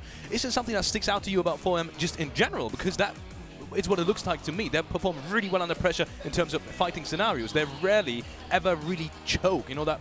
You know it's a bad word, but they rarely choke in fights is what I feel like. Yeah, we picked them because they're gorgeous. Too many times on that one. But I think the 4AM played that position north really well. There were third-party fights in particular really efficiently. GeekFam, I mean, you brought them up as a team that was looking super aggressive. They were taking fight after fight after fight. When you're taking fights, that opens up opportunities for other teams around you, and that's what 4AM are so good at. They're super opportunistic as a team. They see an opportunity to go for a fight, create more space in their location, they're going to take that fight, and that's why I enjoyed this start of the game. Still, as we said, I do think Starwatch should have taken them down, but at least they took a good fight in the north while they still could. I feel like if that T2K player wasn't there, it would have been a completely different story. That 4AM definitely got set back. I feel like they definitely would have rotated early on. They would have been scouting a lot more, and that T2K player was just throwing them off because they were getting naded by a guy like Starward. They were just so confused, but I'm pretty sure this match is going to be different. Yeah, 100%. And one more team that you just touched on, which is called like Starward, and I feel like they're in a really weird spot now where it's just make or break. I would say they're in a bad spot all that right now if you're looking at the rankings, but yeah, I don't really know where to put it. This does not feel like the Stalwart that I used to see. I don't know if you're in agreement on that one, Seven, but really, like, the team just looking confident, willing to take these fights, like, no hesitation in their eyes when an opportunity arises in front of them, and right now it's just not happening too much right now. But look at that, I'm seeing some Paraboy signs in over there. So I can't. Oh, say I can't quite. I was about to say I can't read, but I can read, but not the sign. let me put on my glasses. Oh wait, it's gone. But what I was gonna say there with a guy like Star Wars, yeah. There's an order sign as well. There's an order sign. I love it. Yes. I gotta go saw down that there. one with the glasses. Give on. out some hugs. What I was gonna say there for a guy like Star Wars is I'm kind of getting flashbacks of last PMGC. There was a team that was just kind of hyped up a lot. And it's just nothing happened, Max. I'm starting to get flashbacks. I don't want to say it, but it might happen again. Seven, you continue like that, I'm going to demote you to 6. Okay, just you just keep on going that way, man. At least 6.9. Okay, nice. Okay, very cool. Wow. Maybe coming back to a team that we have on camera right now, which is Alter Ego, the home ground team. They have so much support today. It is absolutely unreal. What are your expectations? Can they come out of that slump they have? They're less. Wait, bro, the thing is, with the amount of games you still have, 100%, they can still make it happen. They can still climb back up. The thing is, it's going to start looking scary at the end of today if they're still in that position. Hopefully that's not the case. There's still a lot of hope available. But seeing how dominant the teams at the top currently are, you can't just be consistent now. You need to get those big, explosive matches if you want to initiate that big comeback for Alter Ego. I'm so glad you said that. I was about to call you out. I was about to say you were lying. Sway, bro. That they had a chance. But I agree with you. If they want to make a change, it has to happen now. Yeah, you are in your home country. Yeah, you are in the hometown. You have the fans behind you. But all of that is not going to matter if you are just not able to perform, if you're just not able to put up plays. I mean, we have seen, I think, maybe 2 plays that stand out to me in my head out of that team. After all the matches after the 7 matches that we have played, that's just not going to be able to cut it. Not even going to be able to cut it for a top 10. and definitely not going to be able to cut it for a top 5. And I'm not even going to say top 1 because that's out of reach right now. Yeah, exactly. I mean, the thing is, it's very similar to other teams. Like, we lose some players pretty early. We want to try and avoid that. Like, when they take fights, they look really confident, but I feel like it's all they're just too passive or they're over-aggressive. Like, if we find that middle spot where they take fights that make sense, that would be the alter ego I want to see. Talking about too aggressive, there was a situation yesterday that you were kind of disappointed in. Don't even. It's your choice to talk about it, but they were at somewhere near Volcano, and there was a team just above them, and they pushed out of the circle almost. Yeah, the circle finisher was near Yasnai Polyana Fields, like down to the southern western side, and they took a fight versus Nova, and that was like a perfect fight that makes sense. They were aggressive on a position that just was really going to give out them as so well. much to them. Exactly, and they won it. The crowd went wild, as you would expect. Fantastic. That's a fight this strong. Then the team third parties their position, and the Blue Zone is pushing that team towards them, and yet they actively push out of their comfort zone for a fight that is going to come their way eventually. They don't have to chase it down, and they push it one by one. That is when they're taking a fight that's over-aggressive and doesn't really make too much sense. So just put a little bit more thought behind those fights, and I think that if they just waited, they could have got himself 3-4 more limbs, maybe also take themselves the game off that match. Going from last to first. Now, we haven't really talked about Inco that much, Seven, but give me your expectation for this day in general. Is there a possibility they will be in first place after 12 matches being played? Still remaining there. With Inco Gaming, I'm honestly not sure. If it was Alpha 7, I would say, yeah, I can see Alpha 7 definitely being there at the top. I feel like I'm just not convinced with the inconsistency that I saw out of Inco Gaming. I think Blank was able to point it out perfect for us, that it was, I mean, they had 2 great games at the start, and then in the middle, they kind of just disappear, and then at the end, they kind of showed up again. Inco Gaming cannot do that. That's not even a consistency that they want to have here if they want to be able to maintain that first place. And going from Inco Gaming and other teams that I personally want to talk about is going to be Fireflux Esports and S2G. This was a team that we're kind of wondering what are they going to be able to do here, right? With the announcement of PMGC 2023 Grand Finals going to be in Turkey. I want to see more out of these teams right now. I mean, they started off the day with, what, a 15th place finish for S2G with only 1 ranking point? That's not going to be able to cut it, and then you got Fireflux only being able to get 2 points.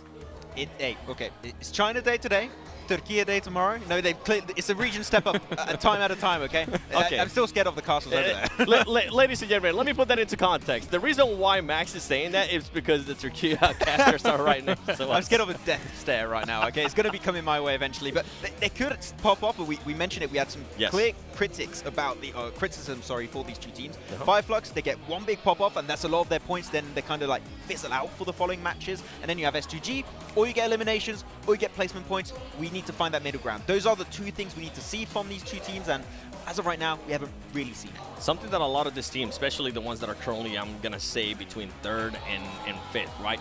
We saw Inco Gaming getting away yesterday with being in 2nd place because the teams that were actually trying to catch up to them just weren't performing. I feel like today, those teams that are actually trying to catch up to 2nd place and 1st place will be performing, especially with what we just saw, and especially the jump up that we just saw out of 4 Angry Men. They need to find a consistency. They cannot have this off and on games. They cannot be having those pop-up performances like you're saying. I'm talking about S2G, and then just completely disappearing. Yeah, I have the impression every time we go back to these grand finals, there's one word that keeps coming back, and it's consistency. Yep. It's the name of the game. game. It will always be. It will always be. And even if you get those big pop-off games and then bad games, you need to be consistent in how you get those pop-off games too. So there's no, secret sauce, okay? You need to just get yourself those big games or just consistency, and that is how you're going to reach the way to the top. 100%. A team maybe that's still in the middle of the pack, IHC. We saw them last game being very aggressive early on, capitalizing on a mistake from T2K, but then they fell off again. What's your thought process behind IHC and maybe their performance today? Do you think they're going to be coming back strong? I mean, hopefully. Once again, that fight with Ziol yesterday when he took himself that 1v1 was looking really good. They were looking confident with their approach. I think it was Wolves in that 6th match when they were approaching Inco Gaming also. Like, they were a team that was seeming to be aggressive because they knew how valuable that position actually was. Yeah, I do think, though, that fight you did mention on this previous game that just happened, I think they were just seemingly not prepared that well for that fight at the time, so I'm not really going to put too much thought into it. But yeah, IHC, I think that they have clear potential to get themselves some good games, and I would like to see if Mongolia as a region also can have some big step-ups. Yeah, I'm with you, and I mean, with what we were talking about earlier at the beginning of the day was that IHC at least got a win already, right? They're going to have a little bit of that confidence boost that they were able to kind of do that, get that out of the way, in a way, check market. Okay, we got a win. Now we can focus on other stuff and try to be a lot more consistent with IHC. I think right now with what they're doing, I don't see them being in the top 10. We will see about that one. Let's do a quick recap of what's been happening so far. Or not, maybe we're staying right here. We're the recap. It's coming right now. Ooh, oh, that is just a lovely graphic. Oh, this is nice. Oh, so we can see. By the way, something I did want to point out yesterday, nobody keeps challenging Wolves in Pochinki, and I feel like at some point that we're going to be able to take advantage of that, and I think it's finally starting to show that they are going to be able to take advantage of just being able to move wherever they want, whether it's north, whether it's south, whether it's east or west, and I think that's definitely helped them out in a big, big way. Yeah, I do also really like the rotation that we saw from Nova, Gatka. Of course, you're not going to have a lot of teams up in the northern side of the map, so they tend to be on these eastern circles to always go for the instant rotation northern side of the river, because you have like maybe 2-3 teams, so the chances of you clashing in another team at that stage is very, very slim. It's been working out good for them so far, and then instantly as we see a lot of these teams trying to just center up, because we know this terrain here, 7. You don't have an insane amount of good position, and then you have this shift, and you're just like, oh my god, this is horrible. Yeah. North is going to be hell. By the way, look at the 2-2 splits there from Nova. Yes, they always do it. They do, and we saw that yesterday, especially in Miramar too, and it kind of worked out perfect for them for that circle. And right here, I mean, it ended up working out perfect for them, as well as they were able to kind of just figure out where they were going to be going. And I feel like this is what Nova bread and butter is, being able to utilize those 2-2 splits that they end up doing, putting themselves in a great situation, and then at the right moment actually getting together and putting themselves in an even better situation. Exactly, because that's what these 2-2 splits enables Nova to do. It keeps your options open, and boom, the circle pops off, and they saw this like, okay, we're going to regroup on the 2 players further south, go for the wide rotate, and as we said, avoid all of the madness up north. That is what enabled them to make it so far in the game, until once again, nearly bit it, but it's still far enough and a really strong game. See, and this is what I'm saying for Angry Man. It would have been a completely different story if that T2K player didn't show up. All right, yeah, they have to rotate, but I mean, if they would have been able to just kind of push back on Godlike Star Wars, which if they didn't have T2K player just laying down, being a little snaky snake, that would have ended up happening. And I think that would have ended up in a much, much better performance. How often are you going to bring back the Star Wars fight? I'm just going to keep doing it. Just going to keep it above my head, aren't you? Yeah, until they start performing. Yeah, not too cool. But at the end of the day, 2-2 split from Nova worked pretty good. Didn't really capitalize on it too much yesterday, but they keep doing it, and I feel like the execution on that split in particular this game enabled them to make it in the late game. Just like, it was a breeze for them to make it. 100%. And with that being said, you can hear the crowd getting hyped up because we are going into match number 2. John, Alan, and Blank, take it away. That's right, we're ready for Miramar. So are the crowd, so is everybody involved. The players have loaded into the lobby, and they're getting ready for the desert. Absolutely, I think the desert is a very scary place. Big map, Alpha 7 usually was quite good at this one, influenced Kemin. Kind of took up that mantle over in Americas though for quite some time. This is going to be a little bit more of a difficult match. I think that with some of these other teams starting to build up momentum now, build up some actual good games, some good consistency, we might see a very different Miramar to start off our day here. Excited to get into it though. Some of our players already down there in the booths, repping Brazil, which is good to see. Honestly, some of these teams, I think they've done very, very well, considering the circumstances, considering where they've come during this year. There's some great storylines. I think Inco, almost out of nowhere, a team that a lot of people didn't expect to do this well, have really proven a lot of people wrong, which is great to see.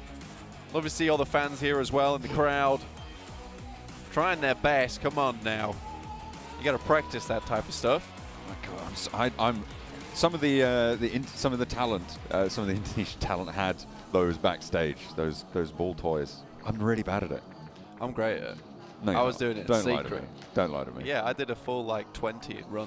I can't believe you. Yeah, I was like spinning in a circle. I was so good at it that it wasn't allowed to go on You don't video. even know what a circle is. Well, begs to differ. I've seen a lot of circles in my time, specifically in PUBG Mobile. Also here on Miramar as we head into match 2. Getting started right now, right here. Circle, not here yet, but I can identify one when I see one. However, the playing path is on our screens. Over from Minas del Sur all the way up towards just the right side of La Cobreria. So a lot of this area is over towards the eastern side, a little bit more inaccessible. Over towards the western side, it is quite rocky, a little bit more difficult to navigate over. So it's going to be a bit of a weird start for a lot of these teams. It's going to be a case of dropping down, getting some vehicles. But I expect that we might see some scuffles when it comes to teams dropping on one another. Certainly some scuffle potential on the cards here. Match number 8 of the 18 set. We are, of course, coming up to that halfway mark. We'll be reaching that after the next game that we play. But for now, in the desert, IHC dropping down right on top of Monte Nuevo. And no one really looking to challenge them out here just yet. South side, fairly solidly occupied, but no real hot drops. Actually, maybe Buradam, with their easternmost player, might crash into DRS if DRS don't go too much further on those parachutes. But it looks like they are just going to disengage from one another. Don't want to get locked into it too early. Foreigner on the Valle de Mar split. And Blank, you think you know circles? Name 3. This one right here. Yeah, that's right. I have a ring on. That is also a circle. Oh. That La Bendita crater. that Very sight good. right there, Oh. that is a circle. You are getting very good at this. Thank you. Pick feet. Not quite able to land the winning shots over to T2K Legend. However, Fortunately, you pull out the weapon that isn't necessarily meant for this type of range and you hit a few shots. Legend currently just zigzagging this one out of there. Circle though, up towards that eastern side. Inco, of course, gravitating towards the center of it as per usual. Quite good at this one. We have Nova doing excellently well after that last game, down towards the south of Minas Generales. 4 AM also very much far out the way, very similar to our last game, so we can kind of expect them to move a little bit early. Look at that, taking down that player from T2K. It gets done and dusted. The Wolves finally starting to howl here a little bit in the PMGC. gaining a little bit of strength from that last game, a late survival for the solo that remained. 3rd place for Angry Men as well. Doing quite a lot. Getting a lot of eliminations in that previous game. We saw only Inco get ahead of the 3 Chinese teams. And they were the ones to take the chicken dinner home. So, strong performance, really, from these squads. 4 Angry Men looking to try and capitalize on that, to try and convert on that, gain a little bit of momentum. Northern side, Alpha 7 will have to push in through Geek Fam if they want to get central. Inco, typically, as they always are, already very close to that central area. Influence came in. Team that I mentioned, we're doing a lot of work here on Miramar during America's PMPLs. See what they have to offer here today. Obviously, down in 4th place now, 57 points. Very good capability, though, to jump up a little bit, maybe even take 2nd place this game if Alpha 7 aren't able to find their footing, because right now they are slipping just a little bit. They've got the slippery soles on when they really should have come equipped with crampons. Get those spikes dug into the side of these rocky hills. Fortunately, on the northern side at the moment, would like to move further down past Tierra Bronca, maybe El Azahar. Only Federals in this location, providing scouting for Influence Kevin. Perhaps in a position to get some loot on board, which would be fantastic for them. As it will for everyone. No other big early occurrences going on right now. It's interesting that DRS went all the way out to Puerto Paraíso. They dropped near Los Higos on the northern shore, split north and south on those islands. And I guess they just picked up those vehicles. Once the circle had popped, they decided that they're going to be moving up past Impala, which is currently empty, for DRS's progression northwards. And they can swing in from the east side near Minas Generales. When we look at this tournament as a whole so far, we've had some very interesting ups and downs from teams, and also just looking at the leaderboards in general. You know, 11th place IHC 49 points. You're looking all the way up towards 4 AM at 61. It's a 12-point difference right now between 3rd and 11th, which is really not a lot whatsoever. That's one semi-decent game, to be honest. That's all you need. That's all you want. That'll see you happy going up towards the top of the tables. I think 4 AM right now, they have extended that lead a little bit, but this game has to be another decent one. What they really want is that buffer that currently Inco and perhaps A7 currently still hold on to. If A7 goes down once again early with no points, It's going to be a case of A7 no longer being up towards that top side, because I do think there's going to be a fair few teams rivaling that point scoring of 78 after this game. So for A7, a lot of that saving grace is now gone. More than that, Inco now 12 points ahead. At the top of the tables, a clean 90. Will they be the first team to break 100, or is someone else just going to blast out from those 2nd to 5th positions? Or 2nd to 7th positions, essentially, with the three-way tiebreaker going on there. The Wolves managing to meet the match with the Nepalese teams. Able to keep that one even. But it is still very, very tightly packed on pretty much the entirety of the tables, barring Vampire and Alter Ego. A lot of teams really like to stamp their mark during this PMGC, and right now it seems the best time to do it, with Nova currently in 10th place, 52 points. This has never been so clear a path to success for a lot of these teams right now. Nova has dominated the scene for such a long time. The three-peat would have been absolutely glorious, but it does get further and further away every single game we pass. I think for Nova, though, that last game versus Inco, really not ideal for them. Will dampen the confidence just a little bit. Potentially. It certainly does have that possibility, but either way, they did manage to get into 2nd place, and it was a phenomenal spray transfer from Nanebete of Inco to be able to take them down. So in a lot of senses, sure, the actual result itself in terms of the numbers wasn't super bolstering, but I think that they can take a lot from that game in terms of confidence moving forwards. They weren't always in the best spot. They did have to move around and avoid fights where they didn't want to take them, and take them in the right fashion when they did, and I feel like they constantly made correct decisions during that last game. Absolutely. I think that where they came from, there was a real chance to actually take down the boys from Inco as well, but they're very good at hunkering down, getting themselves into a position where it was safe. A lot of engagements. This time around, it does feel like this lobby is starting to realize Inco's strategy, Inco's technique. We have a massive clump towards the center now, because this is what tends to happen, is that with these circles, with these teams, you get just a slow constrict of teams towards that center side. Then edge becomes a lot more valuable. You'll see the teams start to spread out a bit more. And Inco's been really capitalizing off a lot of these teams playing edge for quite some time, in which case the center of the circle becomes very valuable because it's so free to get into. I think Inco might struggle because of this. Again, they have so much experience playing center, they might just be able to outplay a lot of these teams. Wow. But with this, it's no longer free whatsoever. Inco's got to be a little bit worried with the pathing that they take in towards this circle, but it's certainly not going to be an easy central position for them this time around. I was just keeping an eye on DRS and Buradam on the southeast coast. DRS fairly slow to rotate up from Puerto Paraíso up to Impala, and it's allowed Buradam to actually catch up with them. Now a little bit of conflict potentially on the southeast coast as My Name P looking to peek on over towards Rules, both of whom are in the blue zone now. Spotted. Rules takes a little lick of damage there, and that's going to slow things down, make it all the harder. My Name P can't really afford to take too much himself, but Killer dispatched early into the buggy, trying to flee the scene, but Rules under pressure still by My Name P on the ridgeline. Can't quite connect the shots. The bullets are not there in the magazine, and Rules can careen down the hillside, get some healing done, and get the res on. That could have been an easy one too there for My Name P. It's funny because that shot over towards Killer was the really difficult one.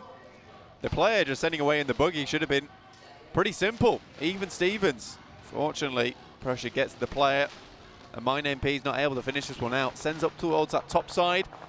Fortunately, in the meantime, he is taking massive amounts of damage. And remember, this is in the blue zone, so you will need to stop and heal. Killer re-knocked there, and actually they're not even going to go for the... Oh, no, he is. Rules is going to stick by his teammate on this front. Try and get Killer back to feet. Couple of frags going the way of DRS. Wolves have picked up one. S2G have picked up two. That'll be against Stalwart. Inco have lost a player as well. This is always the issue for A7. Is that Influence Kevin take very similar rotational pass. I think they do it a bit sooner, a bit more slick. For A7 now they have to figure out a different approach inwards. They could just go for the blasting charge play. Try and set that one up outside the doors of Influence Kevin. and just breach inwards. Not be a bad idea. Fortunately, it's one of those fights that is not easy. Influence came in an A7, both widely known for their team fight capability. Very strong fraggers on board for both these teams. Inco, like I said, losing a player. Again, this is what I thought would be a big issue. A lot of these teams are realizing that Inco is getting away with playing center far too often. So now everyone sends center early on, keeps it chill, keeps it easy. Nova's figured this out too. Now Inco's been shunted out on that northern edge. They're going to have to move a little bit further. This is where come into conflict. Again, though, I feel like Miramar never was their strongest map in the first place. Usually Erangel is where they shine. Most of their best rotations are there too. If you can get those blast out performances on those maps, yes, they might not be consistent, but it might just be enough to see them through. It does leave them open, though, to the chase. Specifically at the end of that day 3 tomorrow, we will conclude everything. If you were sat at a point for Inco where you go down, you've had your blast out games, you're sat ahead, you don't want to be in that position where you're getting no points anymore, because that really does open the gates up for the chase. Oh, 4 Angry Men taking a knock from Cal C, and that's a very swift flush coming through as well. S2G managed to pick up a 3rd elimination so far in the game with 58 players remaining.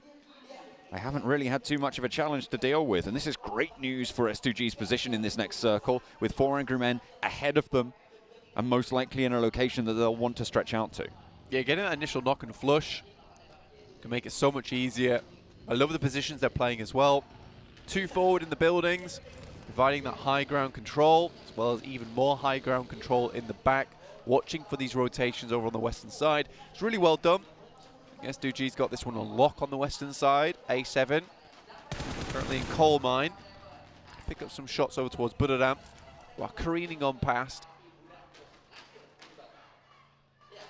Budadam having been locked in with DRS for a little bit of time, trying to escape the cage, but Wolves should spot them. My name P gets some airtime, both on our screens and in the into the vehicle. In the Murado, has to run on the rims here now near the church and through the graveyard. We'll have to pray that they don't take too many shots here, but Beautiful is on the roof. My name P able to hop out and go on the inside there. Pick Feet burns the vehicle, but allows the player into the compound. My name P, suddenly solo player in the midst of the Wolves here. Looking to bite back versus these guys. Only 2 players for Budadam. 1 nade could be all it takes, and he's completely going for the bank on the outside. Molotov, though, that's curtains. Oh, I thought he might have been able to get a knock in response there, but the Wolves will hold it down. Fireflux in the meantime, however, could be lighting up Pick Feet on the hold. Maybe even stealing this point away. Manages to back off behind the ridgeline. Goes for a second peek there on a sliver of HP. Ketch lines it up as well. And Fireflux, they want to snap up a couple of those points, but the Wolves managed to get that point into their wallet. 6th place now held by them. IHC moving around on the northern side, near Hacienda del Patron, on those hills to the south side of it. They've got Stalwart to deal with further south of them. Yeah, some real cheeky stuff there coming through from Fireflux, trying to pick up those eliminations, even in what I was heard a pretty terrible spot to be in on that amount of HP. Inco just meandering around on that northwest edge, 4 AM. Do we have Kengzo to maybe worry about just a little bit? And S2G currently grouping up right on the edge of the circle now. And this is where what you were talking about earlier, John, might come into play, is thinking about moving over towards 4AM's position. You can imagine that they're ready and waiting with the nades, though. Any kind of push coming through from S2G is going to have to be quickly dealt with. A lot of times when you're sending those grenades out as well, it has to be perfectly timed, because if you pull the pin and not for long enough, and S2G's already at your doorstep, those nades are going to be all for naught and probably going to cause more chaos than benefit in those types of situations. IHC 2 players forwards, Godless and Alex at the back. We saw them playing off each other very well. An engagement we saw from them last game, but this time around they will be the backstop, not the forward vanguard. Alter Ego on the northeast side yet to make their turn southward into the next circle. Nova really with a massive position here, controlling a lot of the east side. Really good spot for them. Apologies. You were just so astonished. I was, yeah. Another sound came out from the depths of my lungs, apparently. My alter ego. T2K, though, on that south side, trying to make their way in. I think so far Nova has dealt with them quite easily. You can see Jane's very low on HP. Vampire Esports move up. 4 players still remaining. No changes, as Max said. Again, 30 points. Still, a big game would set them up with a lot of the rest of the teams. This is a very even lobby at the moment. I don't think anyone's really playing that badly whatsoever. Darius chilling on that eastern side. The east is what they own. They keep it. Locked down. Nova, though, at the moment have a really strong spot. Towards that center side, Paraboy can play off the top of these ridges. Over towards the west, the compounds are very, very prominent here. One of the only compounds. I think the difficulty with this one, though, is it's very accessible to many different teams. So when it gets to a point where this is really the only place left to go, you're going to see a lot of teams trying to occupy this space, and Nova will have to regroup, recoalesce into one spot, and try and focus on one point of attention. Paraboy is just moving backwards and forwards now, trying to gather as much information as possible, prepared for any kind of push from the team. No one really going to be pushing them from that northern side, though. There's a little bit too much open ground for them to try and cover, unless Alter Ego just try and full send straight through the middle of the circle. It's the southwest I think they should be most worried about, with the Wolves and Fireflux both taking occupation up there. The southeast side probably going to be able to hold itself out for one more circle, so until that gets pushed in, should be quite safe. IHC looking for them to do a little bit more, honestly. Probably one of the teams we've seen with the most clutch plays. I talked about the nades have to be timed perfectly for 4 AM, but it looks like S2G have their number now. Silas wants to put another cat amongst the pigeons. Kelsey has taken a knock in the meantime, but they will be able to res this as Silas continues the bombardment. A re-knock, and 2 players now down. There's a Molotov to follow it up, and Silas is going to roll on forwards. There is a player to deal with. It's Good Xiao. He's already taken a lick of damage, and a nade over the top of the rock is not going to find the damage, and Silas has the challenge. An excellent shutdown, and Silas ruins the day for 4 Angry Men. Beautiful nade over the top there. The arc is strong. Aims it perfectly. S2G realized they had to punch a hole through into this circle, and that was the excellent time to do it. Fantastic stuff there. S2G, that gives them a good chance. Unfortunately, with Kelsey going down in the back, took them a little bit longer to respond than they would have liked. Luckily, Silas is just very, very strong with it there. Paraboy on the northwest point of the Nova hold did manage to find a player from Inco, but GeekFam all the way on the north took a long shot with an SLR over towards Paraboy. That's going to force Jimmy to reposition to get that res, and Inco might not be able to capitalize. They probably think he's still going. Wouldn't have heard those gunshots from all that way away. Yeah, for Inco, they moved up towards that position that Paraboy was holding, and rightly so. I think that's one of the easiest points of ingress towards this side of the compound. Try to take that ridge side. Paraboy locks it down.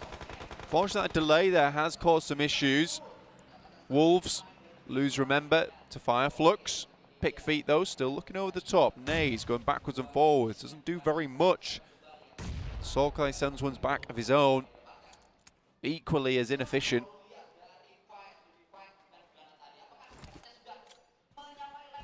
Catch launching ordnance, providing cover. The Wolves will have to move parallel to them. IHC crashing into GeekFam. Alex down first. Snipes able to get the flush almost instantly, leaving the numbers at 2 on the inside. IHC with 3 pushing through the building now. Godless trying to hold on these corners. Yol onto the upstairs, and GeekFam don't want to take this disadvantage fight. They're going to regroup, reposition, and fight 4 versus 3, but Micah falls down to Demo as he sneaks away back into the building. The high ground occupied as well, as Yol has a nade to cook. They are launching that ordnance out as Yuhai flanks around the side for GeekFam. Godless falls, and IHC are down to 2 active. Yuhai around the door frame, looks for more damage and he'll find it, but Demo's still active. Ziol for the 1-2 punch, but he's cutting both of them down. Yuhai finally curtailed, and there is only 1 player now left standing as IHC were able to deal with the backlines. In the meantime, there is a rock up coming through as well from Godlike Stalwart. The desk said they wanted to see more from them, and this could be a whole host of points if they can move in at the right time. Damn rude for Geek Fam. 1 or 2 players alive. Ziol isolated to the upstairs, and now Godlike Stalwart put a break on the fight. Crazy moments here coming from IHC to hold this one off, but Geek Fam able to restabilize here. Yuhai gets back up to speed. A huge amount of damage done by him, but Stalwart starting to send grenades through. 3 players for them. Would be an excellent pickup if they're able to take down all 4 of Geek Fam, but they are not willing to go for the full engagement here. If they'd have known the true numbers of the fight, they might have actually just gone for that push, but it's so difficult to know which way it's going. Nobody quite knows, unfortunately. Fireflux were down in the meantime on that south side. Geek Fam and Stalwart still standoff now as we hop on over to S2G. This is southwest side of the circle. Wolves further out than S2G. T2K as well at their eastern side. S2G have that way up on the cliff face. See Razy looking to try and just launch on over those rocks. Scrambling up the scramble. Indeed. A lot of these teams it is eggs and bakey, wakey, wakey. Because this is where things are going to start to get a little bit harder. Halfway point on that next match. Vampire Esports move up. 43 players left, 13 teams still going. Vampire Esports might have just found themselves a position. This is what I was talking about earlier with Nova having to recoalesce. They take the strong building for themselves, hoping to hold out from there. And this could be another big game for Nova going forward. Influence came in also. It's DRS taking it down for 7. Carrillo, Mafioso. Oh, just like that. Both pulled down. Reduced to mortals. This time around, Godlike Stalwart getting rolled down by the Geek Fam, who have been able to hold out against 2 crashes in the same location. They've lost Yuhai for their troubles, but they have managed to pick up a lot of points now, Blank, on that elimination count. 6 eliminations for Geek Fam. They are on the warpath. 3 players active for Inco. They lost a player earlier on. Now they're fighting around the sides with S2G. 4 players active for them. But Inco are on the inside track on the circle. Alter Ego crash across to the shack. I think S2G, with the performance they've had so far, Inco's going to be a little bit worried, but Geek Fam's not done yet. Still taking shots towards Inco's side. Snipes has to hit the deck, continue to move it around. Doesn't even know where he's being shot from, and now Damn Rude, last remaining member for the team. And it's Alter Ego, in fact, in a pretty decent position, all huddled up in the shack. Squash could be really, really brutal here, but Razy spotted around the side, and the Wolves are the other side of this hydraulic press that is crushing S2G. Squash spotted on the ridgeline, takes Memory down. 2 players for S2G caught in the hard place there. As Inco fall back, they want to keep 3 alive. That's all they've got to play with. Really smart play there from Squash as well, because he wants to absorb those points coming through from S2G. Unfortunately, it may have just given them time to get these players back on their feet. They will unfortunately lose Calci in the process. Silas, a really good game so far. Silas will use his last grenade to hopefully confirm its elimination over towards Memory. Doesn't do quite enough damage, but should bleed out fairly shortly regardless. Inco playing around this edge, just give them a massive amount of cover. I said earlier, it's probably one of the best places to crash onto this position. Fortunately, still taking damage. I think that might be either from Damn Rude or Alter Ego. Of course, the knock coming through from Squash means that Memory's point goes over to Inco. 9 eliminations for S2G right now. As Damn Rude looks to line up more shots with the SLR over on towards Alter Ego. That is a lot of damage that can pour through those open doors. Unfortunately, he's a little bit broadside to Inco's position, to S2G. Nova, if they move a little bit further in, not that they have to with the circle as it is, as it sits, they won't have to move too far at all. Geek Fam off the huge chance here in the PMGC. With Yuhai still on loan as well. You wonder if this might be one of the last chances for Geek Fam, PMGC, to put up a big performance or even look for the grand final title. With Micah back on board as well, they've created a fantastic squad with the help of Yuhai. Just wondering who will fill those boots for him. But right now they've got to take what they can get. Wolves, they'd survived late into the game for the first match, but the second one, they will take a tumble a little bit earlier than they would have liked. 4 eliminations, though, not a disaster, but not what they needed to try and pick the pieces up. S2G have an answer to Inco, and that is really, really fast there. 12 eliminations on the game now already, as the Geek fam gonna add that one up to 13. Unlucky for some, but S2G will absolutely be glad of those points. Hamzy, sure, has been knocked, but that's rezzed very, very swiftly by Ray Z. In the meantime, Influence Kemen going to take the mad dash across the road, get past that crate and up to the hillside. Vampire on the broad of it. This killer still from DRS as the last player standing. Could prove to be troublesome. S2G, Silas currently looking like a trash compactor at the moment because he is crushing it right now during this match. Hamzy G assisting with some great shots coming through for the Mini 14 and the Scar as well. A great supportive kit for him. Get the current damage as well. Look at that. Really nice evens on the damage score. Vampire Esports just barely living in the moment. Holding on for dear life. Basically on life support at this point in time. Sucking down the oxygen. It's not going super well. There's nades from Lil Boy. Stoned has one of his own. Did manage to get the heal off, and the stims are going to start to tick up now. So the longer they're in this, the better chance they have. 15 eliminations now for S2G. And there's nades. Hang on a minute. Is this Alter Egos coming through? Pombit burns them down. 3 players from Influence Kemen. They've taken a knee, and nades over are brutal. Alter Egos versus Influence Kemen, and it's going their way.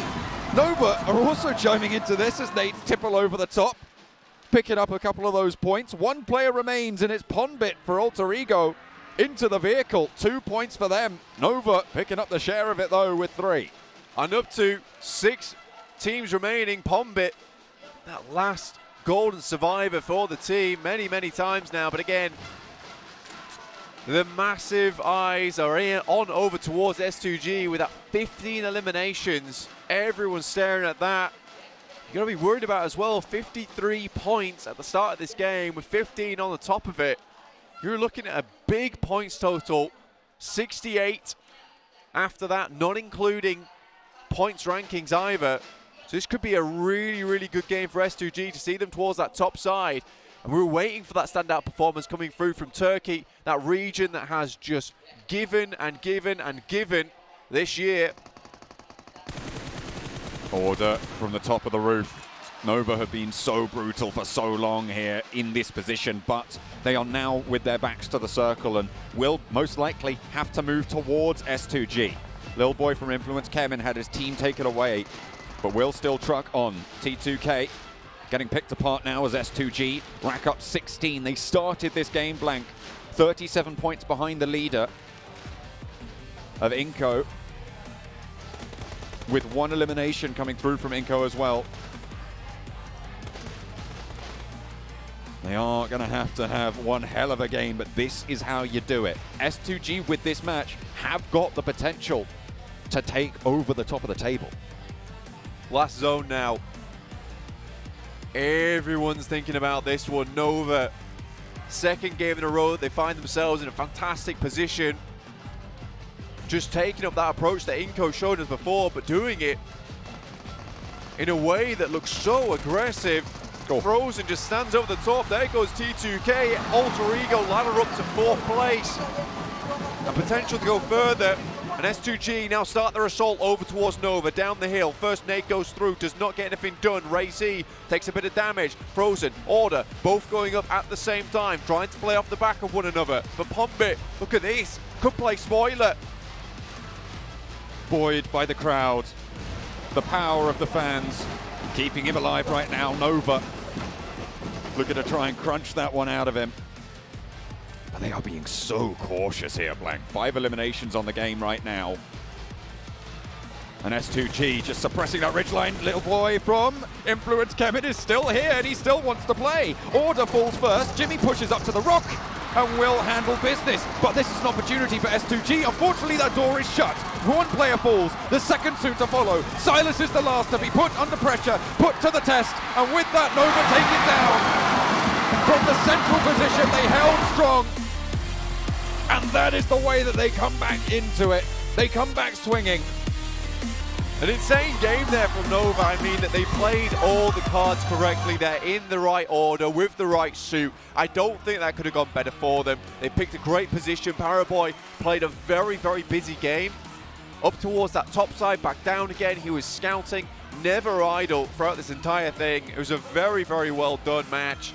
But S2G, we have to congratulate them. I think everything went topsy-turvy towards the end, though, with shots coming from behind from Alter Ego, with Lil Boy getting in on the mix. I think S2G was completely confused towards those last moments. Regardless, they had gone through the ringer to get to that point. Unfortunately, Nova was just a little bit too hard of a challenge to tackle. Just that little bit, unfortunately for them. With a couple more nades, they might have been able to do a little bit more. If Ponbit had gone down earlier, they might have been able to move around the side a little bit more effectively. But they played it with 3 for so long, and they got so much done for S2G. Absolutely they did. I think for S2G, they have to completely congratulate your boy, Silas. On the other hand of things, Alter Ego, what a way for it. I mean, I mentioned it earlier on, saying that Ponbit, this guy is the golden survivor of the team, and he's certainly got a lot done there for himself. Got very, very far into the game and lived that one out. It was not an easy lobby to live that one out in either, particularly being right at the bottom of the hill, pretty much where you get caught out almost 100% of the time. So the fact that he made it that far, fantastic stuff. I didn't quite catch, actually, if S2G went down 2nd or 3rd. I think it was 2nd. Yeah. But Ponbit surviving till at least 3rd is a really, really great result. Absolutely. I think anyone here as an Alter Ego fan is going to be really happy with that one. So you mean everyone here? Everyone here. I mean, 10 points overall. You know what I will say about the audience and the fans here? It is very refreshing to get an audience that is cheering practically everyone on. I mean, even when S2G is doing really well, making some big plays, there's real appreciation from the crowd for those big plays. It makes me happy. It gets me hyped, and I'm hoping that if you guys can hear it in the back, you're getting hype at home too. I'm sure they can. I don't think you could miss it, to be honest, Blank. Absolutely. And it's also refreshing to have a crowd that has rhythm. Oh, yeah. They really do. They've been keeping those drums going, and I'm sure we'll hear them for many more matches to come, Blank. Nova, to be fair, in that circle, it was their game to lose, right? The one test that they had was to push out of that compound, and it was against diminished forces from S2G, from everybody else that surrounded them. Nova were able to take care of business and handle it for a chicken dinner.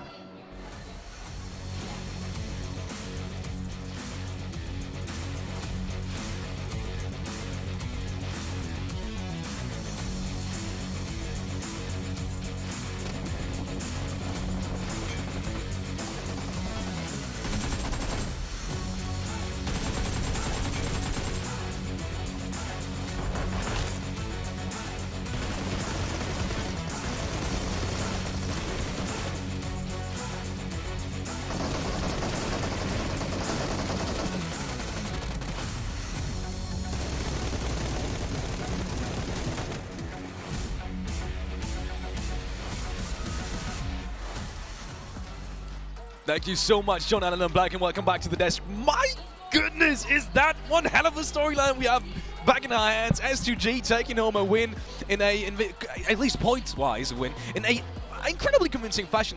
But in the end, it was actually Nova that got the chicken dinner. Tell me about it, Max. I think it's fair to say, Seven, this is the Nova we wanted to see. This is them. They're turning up the heat right now in this 2nd day of play for the Grand Finals. And I don't think they're going to slow down. They're going to keep the heat going even higher and higher and about to melt the entire arena here. We've been teasing it. We were talking about it yesterday at the end of the day. We talked about it at the beginning of the day too. Nova on day 2 is an absolutely different animal. I mean, for them to be able to get 24 points, but as you guys mentioned, I mean, S2G, we gotta give them some credit. We've been talking about how, they are able to get elimination. Sometimes they're able to get placement points. This was the perfect marriage for both of them. Silas, he just put on an absolute clinic this game. That nade onto 4 AM, he eliminated almost the entirety after that with his team of Wolves. If he cleared out Nova, they just cleared all of PEL pretty much. But today before he goes to sleep, he's definitely going to be looking at that 1v3 versus 4 Angry Men. He's going to be like, oh, a core memory has been created. Something incredibly interesting about that game was as well, Kelsey, your star player in that team, he got taken out very early on, and they still managed to pull through almost the entirety of that game. Yeah, exactly. I mean, Silas just pretty much like clutched things out a lot of the It was a Silas big show. portion of that game. It was a Silas show at the end of the day. But yeah, that's the cool thing, right? If you're still a team that, despite losing a player as valuable as Kelsey, as I say, like I do really like Kelsey, he's one of the top players in the European region. It goes to show how good all of the players currently are on that roster. Even when they're missing one great player, they can still perform and just pop the hell off. Currently with the most the most eliminations in a single match. That's what I was trying to say. Yes. Before we head into a small break and afterwards, don't run anywhere. We will have time to discuss that match in detail. But before we go into the break, quick shout out to our sponsors, starting off with Sony and the Xperia 1 Mark IV, that way. And obviously the Xperia Stream that you can see right here, which were co-developed in collaboration with professional esports players. You can play PUBG Mobile with Xperia Stream's total cooling system and multiple ports for intense gaming and streaming. And also, we want to thank Prime Gaming. If you haven't checked out Prime Gaming yet, it is time to do so. You will get free games, not only games, but free in-game content also for PUBG Mobile. So make sure to sign up and check that one out.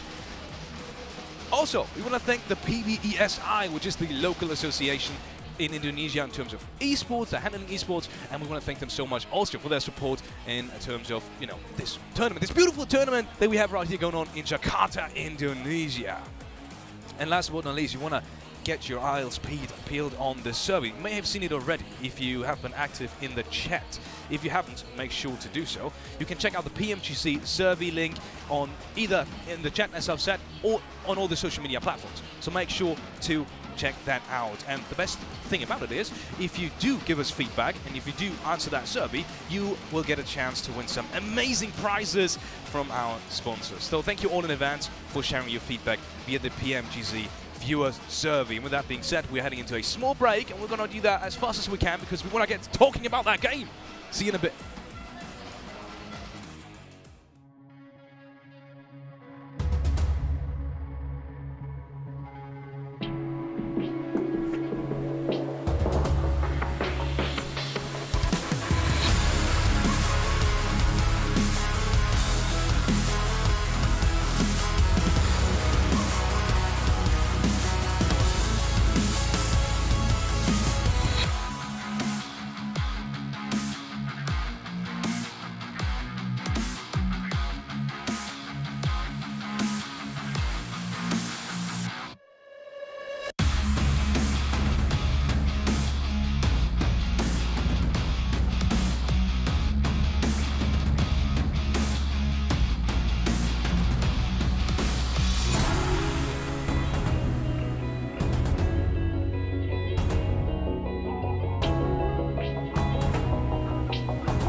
The time has come, so see we all fade. Pain and scars of past mistakes. We stay strong and refuse to break. You know the world is yours to take, and we will be the one. Time to take a stand. The world is in our hands, and you can feel the weight. Circles closing in. Time to carry on.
What an absolute crazy performance coming in from S2G and obviously Nova as well. We will be taking a look at the overall rankings in just a second.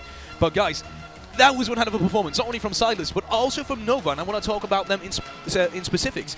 Their rotations and their playstyle, we talked about it in the first map as well. It did seem to change now in terms of, in comparison to yesterday.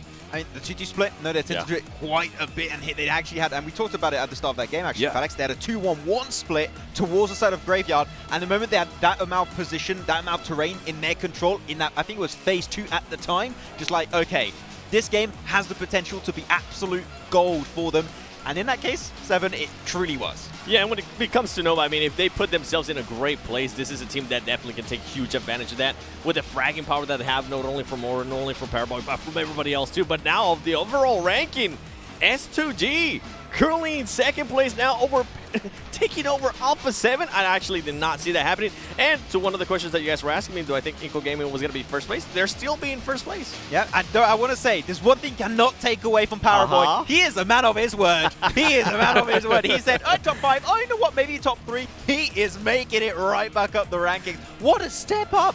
He told me top 5. I kind of gave him a look. I was like, are you sure? And he's like, you know what? Yeah, top 3. Screw you, 7. We're going to make it in 2 games. Yeah. They might make it 3 games, to be honest, as we go to the second page here. DRS game, and this team we really haven't seen much. I mean, currently 60 points, and I kind of want to go down a little bit more. Wolf Esports, I feel like this team, they could definitely have a great performance like how Nova has been doing. They can definitely push themselves out to that first page. Exactly, and of course, at the no, I take it back. Not of course. Alter Ego at the bottom.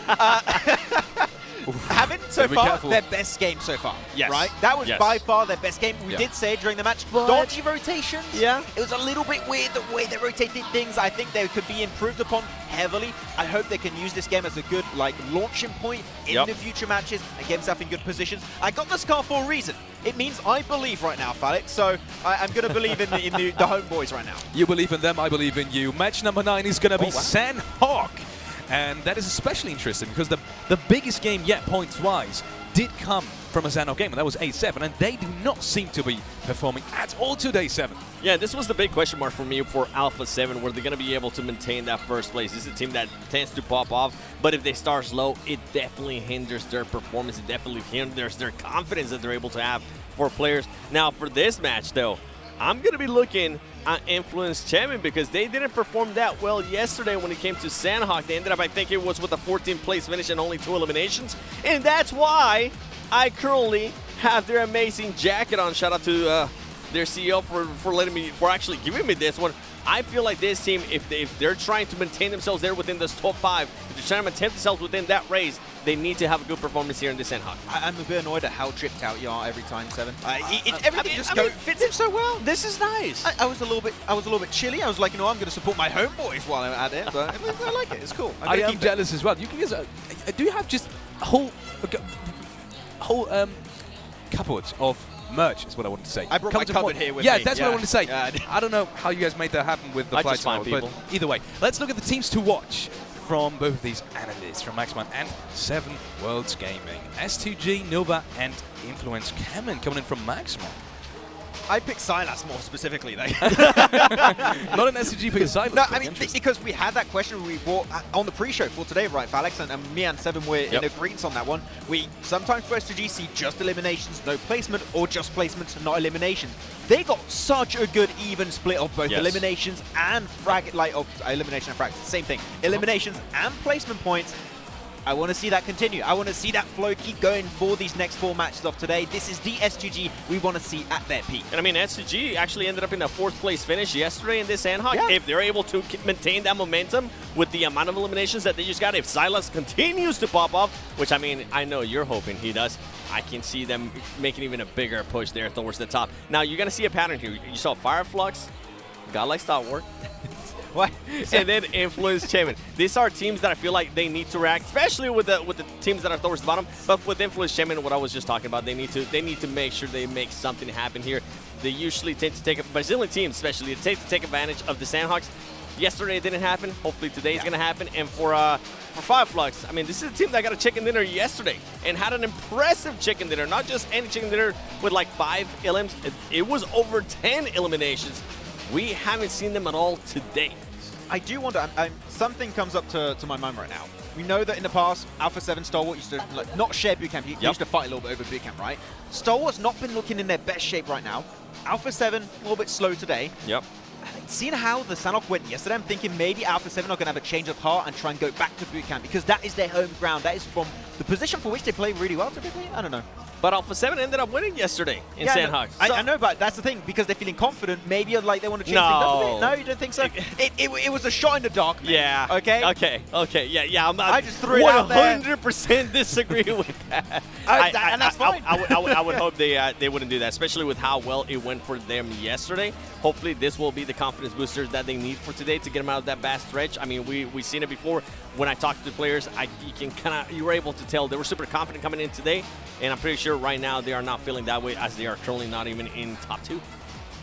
Talking about confidence, a team that I just slightly want to touch on is 4AM, because that's the second time in a row they lost a player early on and they got absolutely destroyed by Silas. I can imagine that's going to hurt their confidence as well. 4AM, none of you guys picked them just now, but I still feel like they're still very much in the running for the title. Is that so? Yeah, 100%. Like, every single team still has a chance to make it up there, right? Even Alter Ego in 16th position still has a chance to climb their way back up there, but look at Nova. Get all smiles on their faces now. They're like, it's the day 2 buff, as everyone would say. They're looking so strong right now, but as I said, any team can still make it up there.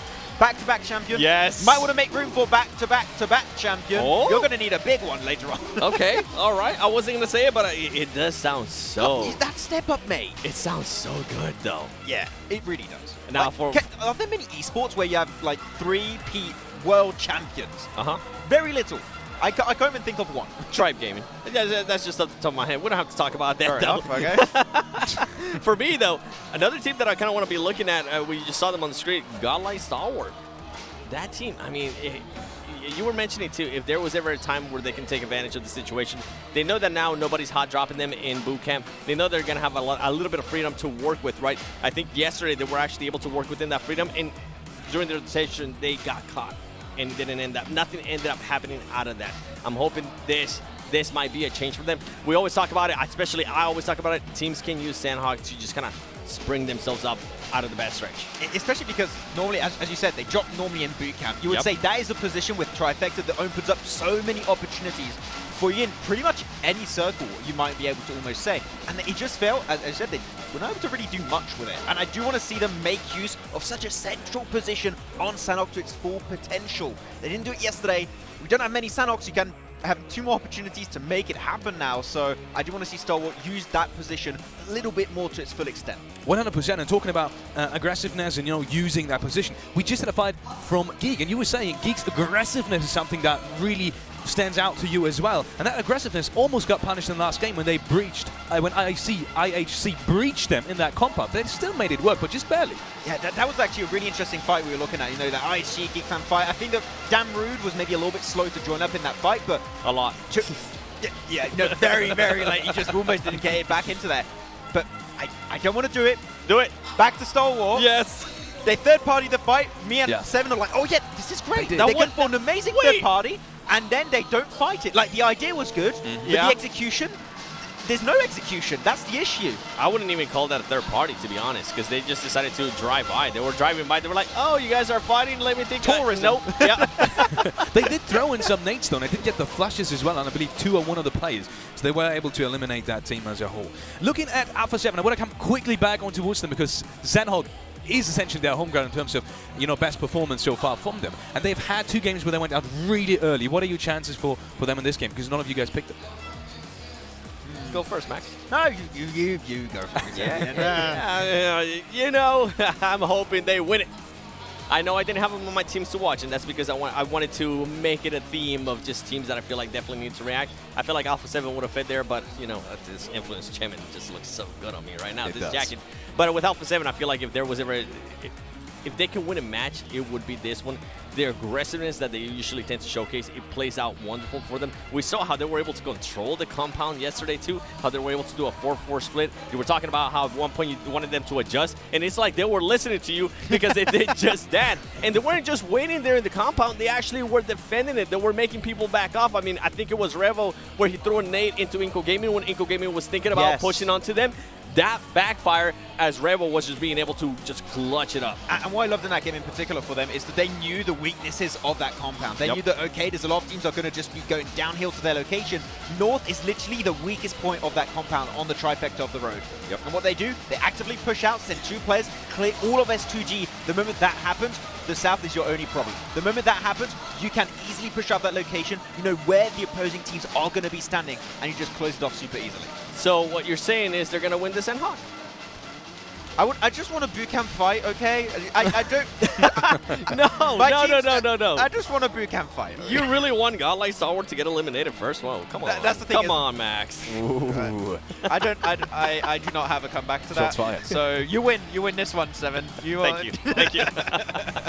Coming back maybe to something that we discussed earlier, to Nova and their play style today, which is, you know, taking things slow, staying as 4, making sure you get all of these players alive, and maybe having very confident splits as well. Now that on Sanhok isn't always possible, but you still pick them, Max. Any reason behind it? Just because they've been looking so good today. I think it's not like it's not a map-specific thing. It's just that today they got themselves a second place, got themselves a chicken dinner, and they're playing in circle. That is something we didn't see much of them yesterday. They just kept getting caught out of circle, taking fights out in the blue. They're not doing that today, and that is where Nova really excels, is when they're fighting in circle, when they have full control of their terrain, and I don't think they're going to change it. Even on Sanhok, I think it's going to keep going that exact same pace. If Nova does end up getting a win, right, Inco Gaming goes off early, SCG doesn't really pop off, we could see Nova end up in first place after this match. Wait, what? Wait, they started in what position? I'm getting my other cue card. I can tell you, they started in 12. With 36 points. Yep, and they currently have 76 points. So in 2 games, they got 40 points. I swear, man, I always make this joke during the league stage where normally they have, like, in the previous system, they would have, like, 1 week where they just do not perform. And it's like their vacation. I didn't think they'd take a 1-day vacation in the finals. Like, they're just, like, pushing it to the extreme. I think it was maybe Paraboy just getting used to that 4-finger layout that he was telling me. Oh, look at him talking about it. Yeah. The crowd is going wild. Mostly the ladies went wild, too. I heard him. I went wild, too. I need to calm down. Whoa. I need that jacket. It's insane, man. The legacy of a player like Paraboy. He just looks at the camera, little heart, crowd goes wild. Like, there are not many players like that. Sorry, I had to go wild there for order 2. Anyway, we muted you because you're screaming. Okay. Well, I can understand why. The 4th place right now for Nova, it's kind of make or break time for them as well in terms of getting towards that top 3. It surely gets there, at least with it today. We've talked about all of these teams now, but we've left out one in specific, and that is Inco, the 3rd in line in terms of the Brazilian teams. They also lost a player early on, again in the last match. So both these matches that we've seen today, they lost a player early on. Is that a recurring theme now? Is that something we have to expect? Because they do seem to be rotating quite aggressively, quite risky today. I'm not sure. I mean, I think that we've seen a lot of teams have the issue where, you know, they're losing a player or 2 early game. If you can improve on that, work on that, fix it, it's going to be better for you for a lot of the teams. I mean, it's pretty much a given, right? But I think the changes can still happen. For the teams at the bottom, we did bring this up earlier, right? Even if you're at the bottom of the rankings, you can make it up there. Unfortunately, you cannot make it up there without making changes. And another player, I just want to go one. I look at every single player, I'm like, it's just so cool they're here, man. It feels the LAN, like, atmosphere. Yes. Fantastic. I absolutely love it. And, talking about going wild for players, one team that I actually want to go wild for, Vampire Esports. We haven't seen them, Max. I know I didn't want to do it, but I mean, currently 15 plays, 34 points. They're being able to, out of those 34 points, 19 eliminations. I know you got a chance to talk about with Sir Tanny, talking about the changes. I even asked you earlier, when would you, by the way, he said, just to, in case for some reason you're just tuning in, Sir Tanny, the coach of Vampire Esports, said that they're not making any changes. Yeah. After 2 matches, you're currently 15th place. You have to make changes. I love your mom too. We all love your mom. Your mom. That was an interesting sign. I think there's one letter too much right there. I think we'll have to fix that sign. But it came from a good place, you know? Oh, there they are. Really good place. There we have them, the #1 team at the moment in core. 4.6 average eliminations, especially the damage is something to behold. 1,071. Wait, Max, hold on. You skipped my question. We got too distracted by that awesome sign. What was the question? That gorgeous sign. Do you make changes with Vampire Esports? Yes, because all of the teams at the bottom have made changes. They've been slowly rising up. Which team has not moved too much? Unfortunately, is Vampire. Right? You need to make... And when I was talking about those changes with him that they're not going to make, they're non-existent changes, he said, but we're just going to hope that the circles come our way.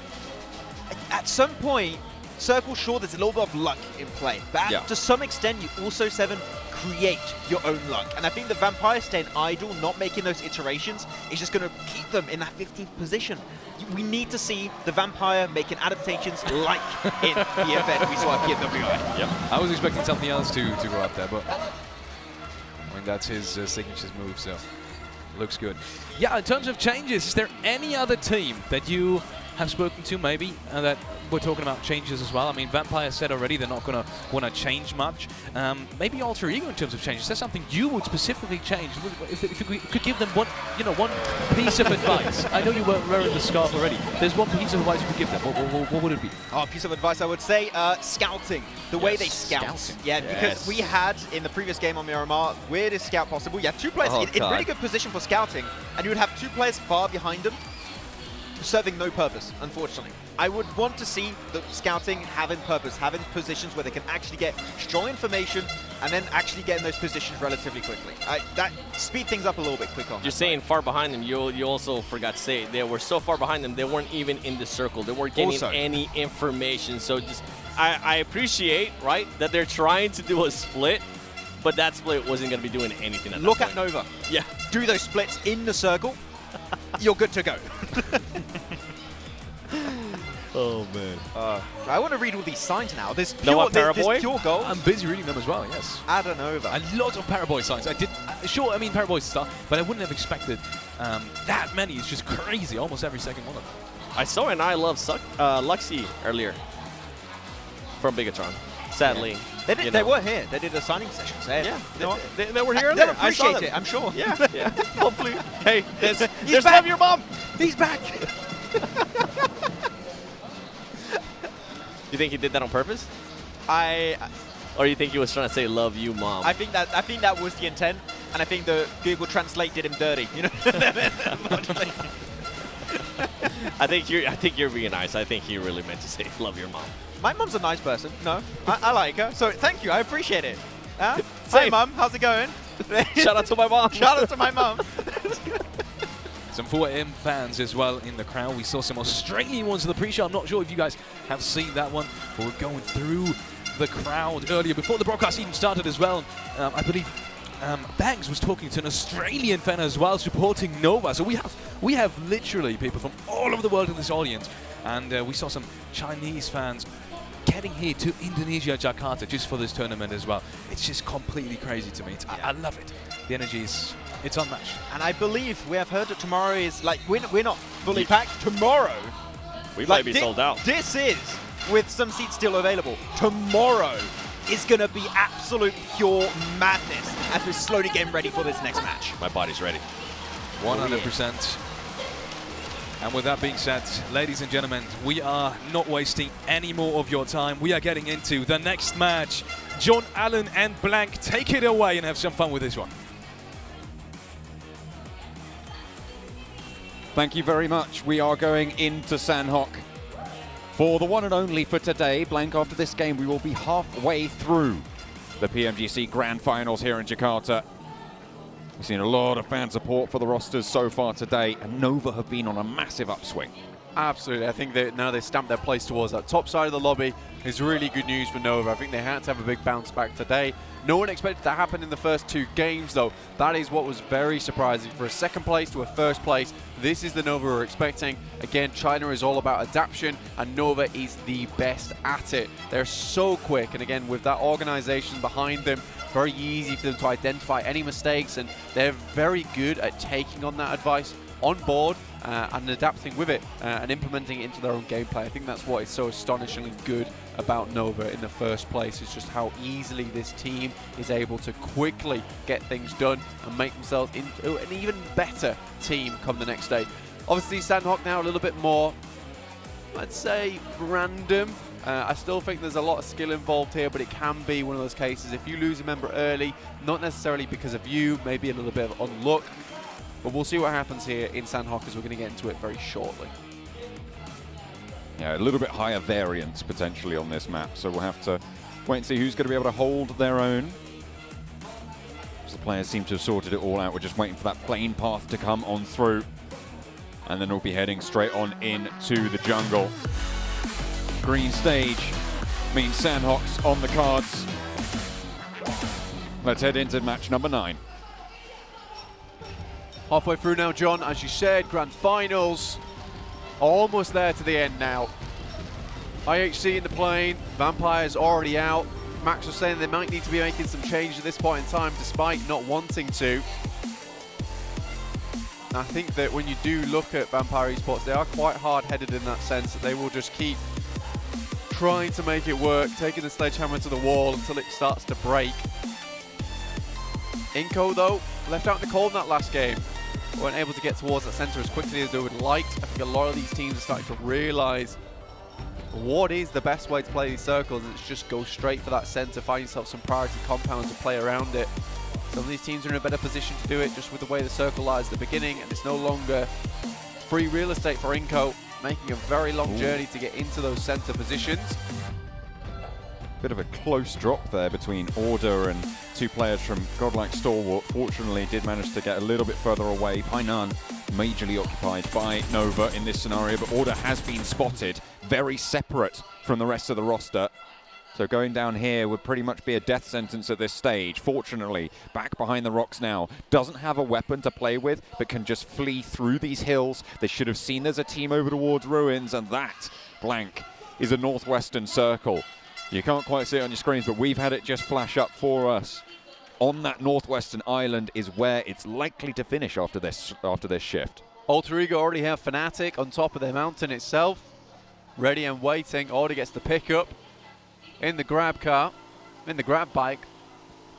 Makes his way on out. Delivery on towards the rest of his team.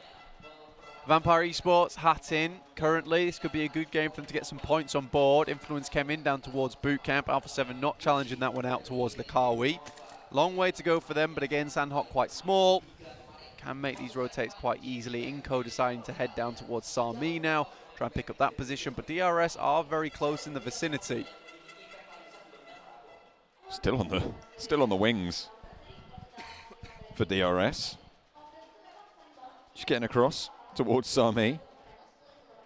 They are really chilling right now.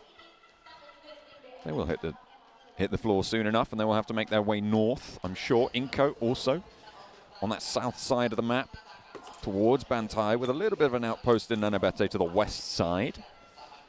But no real conflict there. Influence Kemin. They cross early from boot camp and are looking to take control of the compounds to the east side of that northwest island. Already contesting with Godlike Stalwart, who have moved a little bit north of that Confluence compound, as well as Vampire, who are on that north side near Hatin. They've sent Ravenclaw down to control one of the compounds, give themselves a foothold on this area of the map. You've got Wolves crossing on the northern side bridge as well. Everybody looking to move a little bit earlier than maybe we've seen before on Sanhok on this. Again, it's that meta that we're talking about. Get towards that center earlier, pick yourselves up some of those priority compounds, and specifically with this type of shift, there's not a lot of those priority compounds, and that actual position on the map will be taken up quite quickly. So getting people over there nice and early is a relatively smart decision. Influence Kevin realized it, decided not to try and get all that loot from boot camp. Instead, just a quick loot and boot over towards that western side of the map, passing across the shallow edges of the river. Stalwart also moving up towards this position. Already have two players towards the roadside on that bridge. Two behind Top and Pika. But IHC taking a fight with S2G, coming off the back of a very good game on Miramar. S2G, phenomenal. They topped the points tables from that Miramar, even though they didn't get the chicken dinner. A massive point-scoring game for them, leaves them 10 points behind Inco. IHC loses Yol to a knock. Not going to get flushed just yet, but Influence Kemen taking a scrap. Not going to take a knock themselves either. Take that back, actually, as Fireflux do manage to light up Kayovsky, but that should be Resable. Ketch and Lutz both going down now. Solke repositions to look for these reses. Ketch still behind the rock. Solke's smoke does bloom there. And Solus not really going to put too much in the push. Hitting the deck with the back shuffle there. Law will not be able to get those bullets over the top, and reses should be available here now for Fireflux.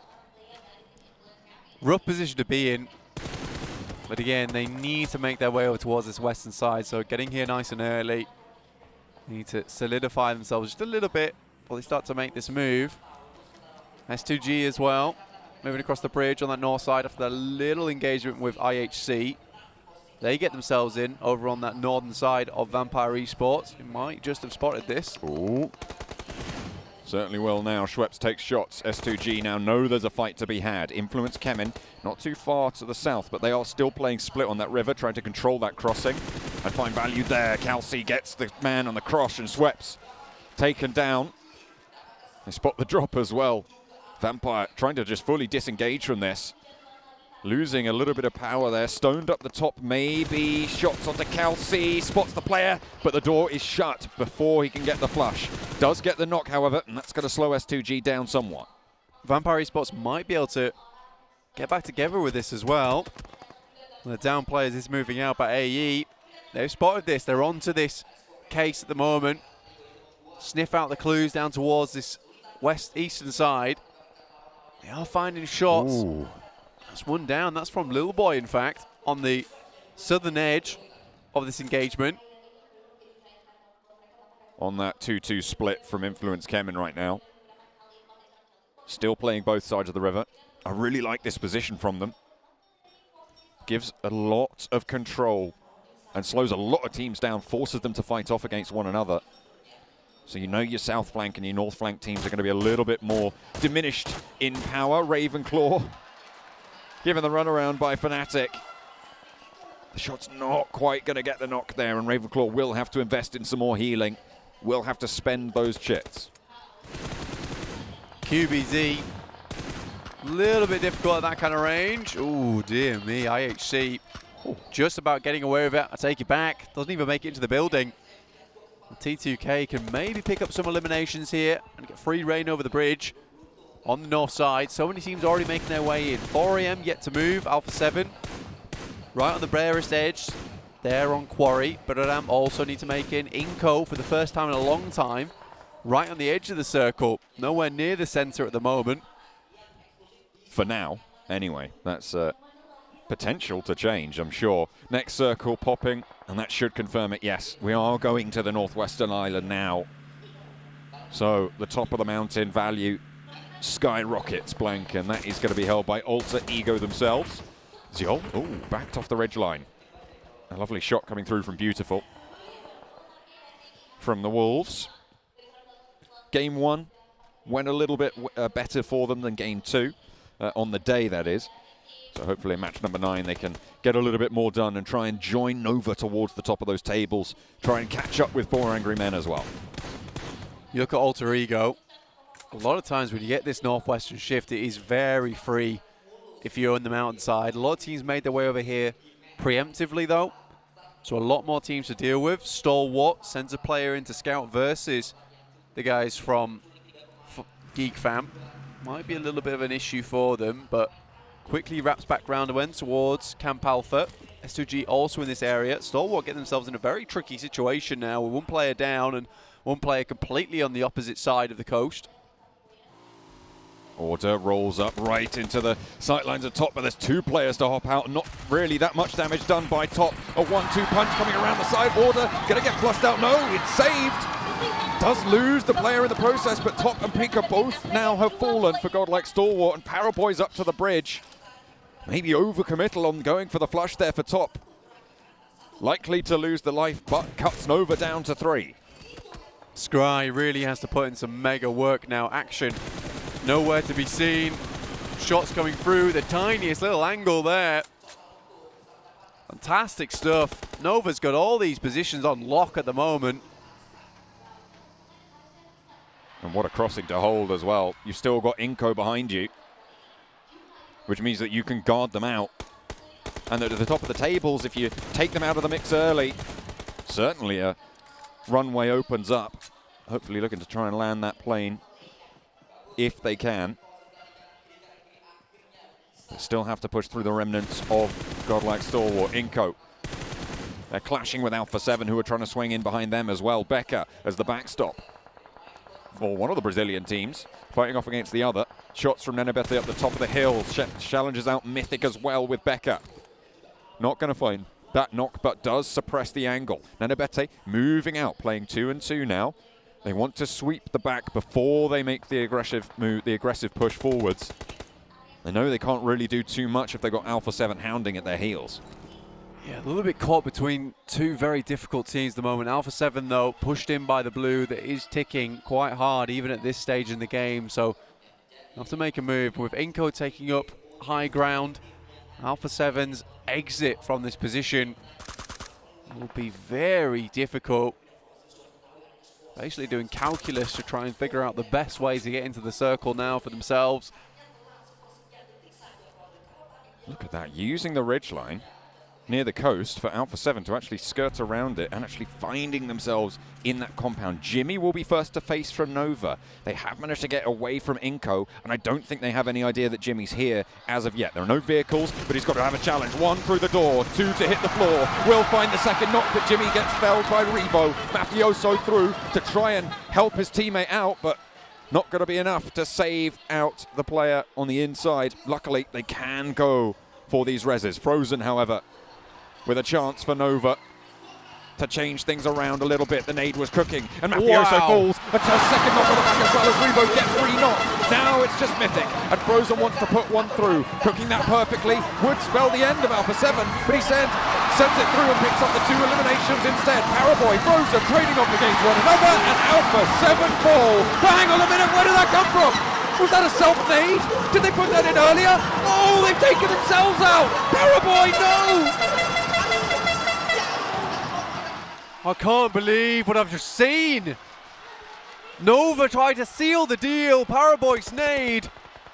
And they totally forgot about this one coming in. A nade by all stretches. Very, very well placed to explode late. Should Alpha 7 wanted to leave, but it was not communicated clearly. And forgotten about by Paraboy. What a horrible way to end it. After an incredible play from Frozen. They must be so furious with that. You would expect so. We're on board now with Inco, though. 2 players remaining in their scrap with Fireflux. The crossing from the south side proving to be very troublesome for them. Fireflux nearby, ready and waiting to take any opportunity to slow Inco down at the top of the tables. Buradam, they tried to cross ahead. Nenebete takes the knee and now leaves just Vitali alive for the #1 Brazilian team. S2G, they've been on that northwestern island for a long, long time, and they're on the west side of the next circle as it comes through.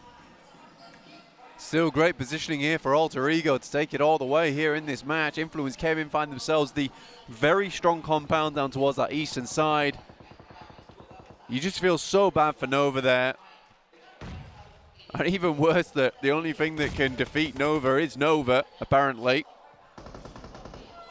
IHC found themselves a little bit of a handhold over on the east. T2K towards the north. A lot of teams just trying to get themselves any kind of advantage. 4AM still moving into the circle at the moment. Been out in that blue for a long, long time, so very much scratched and bruised. Sending across the bridge now, though. This could be the engagement with T2K that they were not looking for.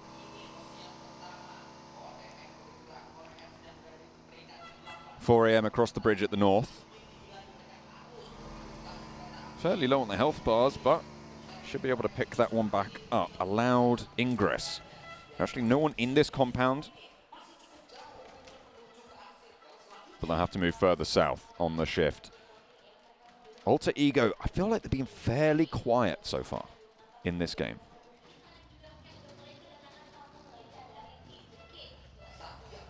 Haven't had to do too much. You don't really want to draw too much attention to yourself.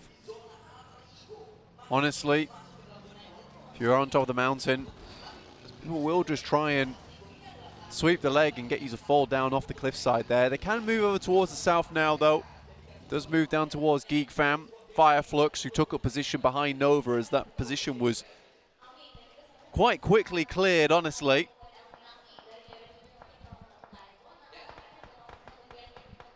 Southwest side heating up now. Geek Fam slowing down DRS, S2G as well. Close by. Buradam and Fireflux will be entrants into this engagement too.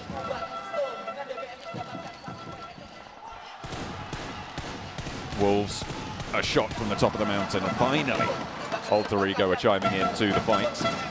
Picking up 2 eliminations now. Maybe looking to take over Vampire as Vampire do fall. T2K moving through the valley as Influence Kemen sits on the compound on the other side in the foothills, in the shadow of the cliff, the mountain of this northwestern island. Will be holding off against Jane on the push. Lil Boy looks to find a backline as Jane swings in for a challenge, but won't be able to find it, not just yet. Close up and personal now. Rig not in for the close range backup. Kayovsky has got that DBS to play around with, so it's going to be hard for Jane to launch through this window and successfully breach this building. Lil Boy moves into position by the door, but Jane allows Rig to move back up. Federal on the back will be able to spot these players moving forwards. Jane lobs a nade in through the window, but Rig has fallen, and a nade to burst right under their feet. Only the one now remains from the top rope, but will have to move south, and fairly soon as well. Spots 4 Angry Men and might just go for the points here. Ching Chen finds out all about it. A lovely little spray, a couple of taps more, and you get a point. You take that. Forium had moved quicker and further downwards. They might have found that position. The IHC currently trying to hold. That's all the way on that eastern side, but they're going to go deep towards the circle. WWX has already fallen, so only 2 players left now for 4 AM. Alter Ego, though, with a real chance in this game to put up some big points. Next circle does move away from them, though. It shifts to the east side here. Influence Kemen with a compound on the north can take shots at anyone who moves forwards. Alter Ego, if they can maintain that high ground, however. As you said, so much control. Shifts in an awkward spot for them. Forium smokes out a position that Alter Ego might have liked to have picked up, so there's going to be difficulty in the way. Here's that replay. Obviously Frozen with some incredible shots. And yeah, there was the nade through the window, through the door. And it's all over. Must hurt to watch it all over again. And again. And again. They're happy about it, though. They're in good spirits. They still managed to get 6 eliminations on the game, so it's not the end of the world, but S2G is still in the fight. In the second place there, they have, however, just lost Hamzy. Far from ideal. 3 players alive for them. Soulcake low for Fireflux. Spray from My Name P gets the knock, and Fireflux are diminished somewhat, but I'm sure their spirits are far from dampened here. Soulcake resible, unless the Geek Fam has something to say about it. Geek Fam been a bit of a tear today, doing much better than yesterday, I would say. Yuhai really leading the charge for them. DRS, only 1 player remaining. Bit of a fall off in performance from yesterday. Fireflux also for some more points here. 13th place, not ideal, but 5 eliminations on the game. Could be good for them. 3 teams, at 4. Geek Fam, Influence Kemen, and Alter Ego. Looking for a big game this time around. Make the home country proud. Silas nails the shots through the door, and Geek Fam eliminated, unfortunately, though. Alter Ego still have the high ground and leave S2G with 1 player remaining. 6 eliminations, just Kelsey to move forwards. 4 eliminations from the high ground position, and they've moved 2 down as well. The west side of this circle, it feels fairly controlled now. Influence Kemen and 4 Angry Men are going to have to fight it out for the east. 2 players from 4 Angry Men, a tall task in front of them to get further into this game. You gotta like this from Potato, though. He's sticking close towards his engagement, providing information back across. Looks like he's going to move up towards that loot crate. Influence Kevin coming in now. Law. Try and take down these players. Remove the vehicles. Take out the wheels. But it's 4v2 here. 4 angry men eliminated with that. 6 teams remain. Influence Kemen looking to move past Potato here. But look at the off angle from Fnatic. It needs to be pivotal to control this Influence Kemen push. Ponbit as well in an ideal location to slow things down. Still a lot that can go wrong here, honestly. There's a lot of teams still in the mix. IHC, Fireflux, S2G with Kelsey. But right now, Ponbit putting in the work. Survival is in his name, but sometimes that requires you to lash out and do exactly what you need to keep going. So far, he's putting the damage over towards Influence Kemen, and they're suffering right on the edge, and soon enough, the blue is to become their real enemy. Potato will have to shimmy just a little bit further forwards. I was checking out the utility available for him. No nade, so can't just underarm bobble a nade downhill towards Influence Kemen. Lutz from Fireflux spotted by Kelsey. Influence Kemen making a breakout wide and trying to move down the hill instead of going on the cliff side. But Potato is there, ready and waiting. The Guardian from up on high, and Potato finds a second knock as well. Law made the cross, I say unharmed, but now they can start to res up in that location. Potato, first aid kit. Invested here, but Influence Kemen, it's time that's not on their side. The blue starting to push them in. Potato still doing work. That's another one down. Brazilian team taking huge casualties from Indonesia. 5 eliminations on the card for Influence Kemen. Same story for Fireflux and Alter Ego, but they're trying to rack up a couple more. Potato has to top. Oh, okay. Wins a crucial duel there, but Koyoski has the opportunity now. Cuts his legs out. Does get taken down in the process. Kelsey eliminated by Fnatic and the off angle in the meantime. And now Alter Ego can take care of business. They move down the hill, and Ponbit puts the final nail in the coffin against Influence Kemen. It's only solos left. IHC looking to challenge, maybe with 2. Catch behind the rock, and there's a knock coming on in. It's Demo to fall to boot, and now it's anyone's game. Ponbit, an absolute master right now, has put in so much work, even on Miramar, now looks to take them all the way. 6 grenades still remaining, looks to toss one over the top. In the meantime, his buddies are getting picked up. Fnatic just relaying that information across. This is an all but done deal. Potato back into the mix, 3 players active, and Ketch will fall. Last it is Ponbit with the final elimination. And in Jakarta, they find the chicken dinner. The home team, Alter Ego. Take off the headsets. It's done now, a huge game as well. So many eliminations with the chicken dinner as well. That's going to sit them high and proud there and lift them out from the bottom of the lobby. A really, really well done game. It didn't end on the mountain either. That required finesse to finish that one out. They did need to make some pretty quick adjustments, and the fact that Potato stayed all by himself for a long, long time on that northeast side and still was able to deal with the majority of Influence Kemen by himself. Happy days, look at that, the peace signs are up. This was a fantastic match coming through from Alter Ego. Potato with the MVP for the team. He sat on top of the mountain, on top of Influence Kemen. They controlled S2G from their western flank as well. These are not easy teams to handle.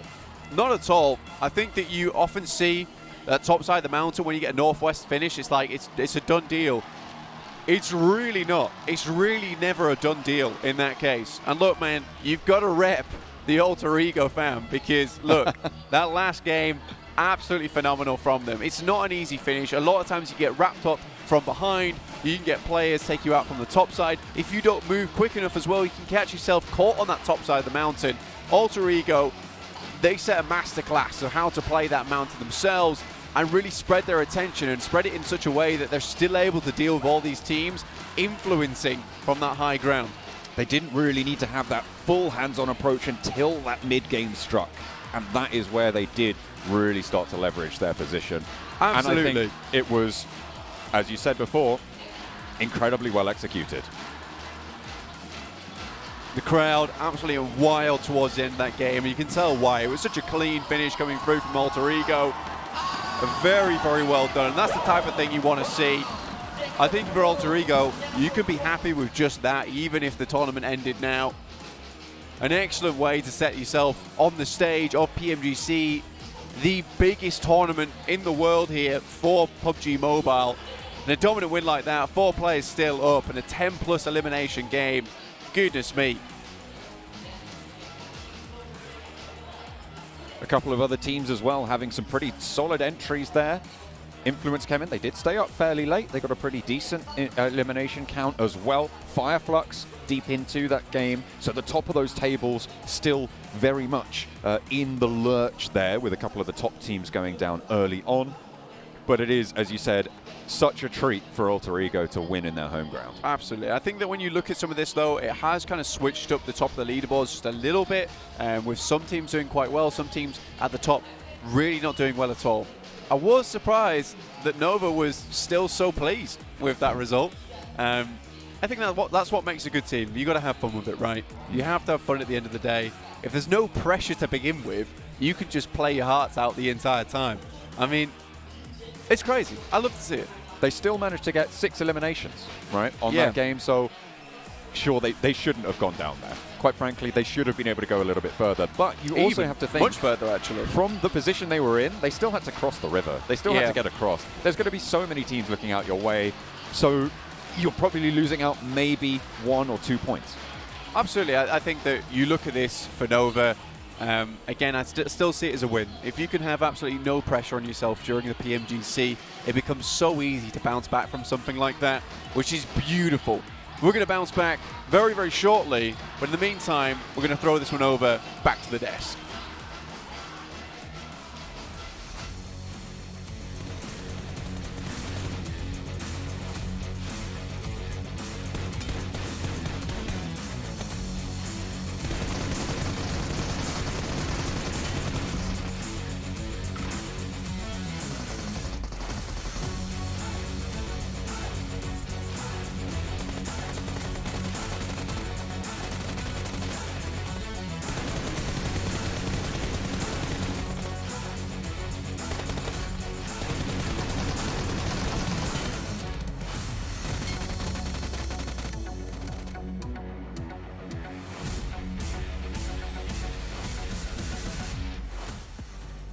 Welcome back to the next absolutely absurd scenes from no one being able to take out Nova but themselves to AE finally getting that well-deserved chicken dinner that we were searching for so long. 26 points. I think I've never heard this much hype for match ranking 7.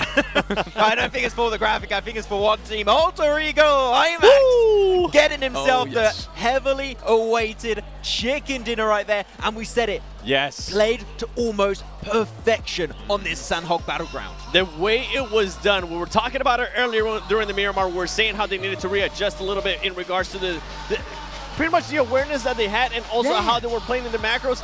They did that so well here. I mean, at one point I was like, oh man, I don't like what Potato was doing. I was absolutely wrong. I'll be the first person to tell you I was absolutely wrong, because that man set that squad up to actually get the win. Some of the other stuff though, Fireflux, this was a team that I wanted to see how they were going to be doing. 19 points for them, Influence Gemin as well, 11 points, a good bounce back for this team that definitely needed points. And if we actually go towards the bottom, this is going to make it even more interesting, because Inco Gaming and Alpha 7 Esports are towards the bottom. We're having a little bit of a complete reverse of what we had in the first day. They're towards the bottom right now. It's not fun, but hey. Wow. Some nice changes up here. Look how far down Alpha 7 has now dropped. Currently in 5th place with 80 points. Inco Gaming still maintaining, currently tied with S2G. Tied for first place in Influence Gemin. I mean, this is what I was saying. They needed to have a good performance to be able to kind of slow down that push from Nova that they've been doing the whole day. Great stuff. Exactly, great stuff coming out from them. Geek fans still know just on the cusp, but that can be dropping out potentially off this top page very, very soon. They have to be a little bit careful, but saw some, I think that was what, 13 points from DRS, so hey, Nepal, slowly but surely showing up, currently in 6th and 7th place respectively for the whole region of Nepal. And I'm hyped to see you on the second page. What was the step up? They're up in 13th position from 16th, and this is the redemption arc that might be beginning right here, 7. They looked so far down below. this game puts them back in the race. It really is. I mean, for teams that we're talking about that we wanted to see changes, Alter Ego's currently doing perfectly that. Fireflies, for them to be able to jump up to 9th place and be tied as well with 4 Angry Men, this is great stuff. Let's head over to look at the next matches. What is coming up? Match number 10 in just a couple of minutes, which is going to be Erangel. And we've had all sorts of theories about who's going to take Erangel matches for today. The first one obviously has already been decided, which is Inko. But going back to the overall rankings really quickly, I wanted to touch on, because you were saying something really interesting. Is that just the beginning for AE?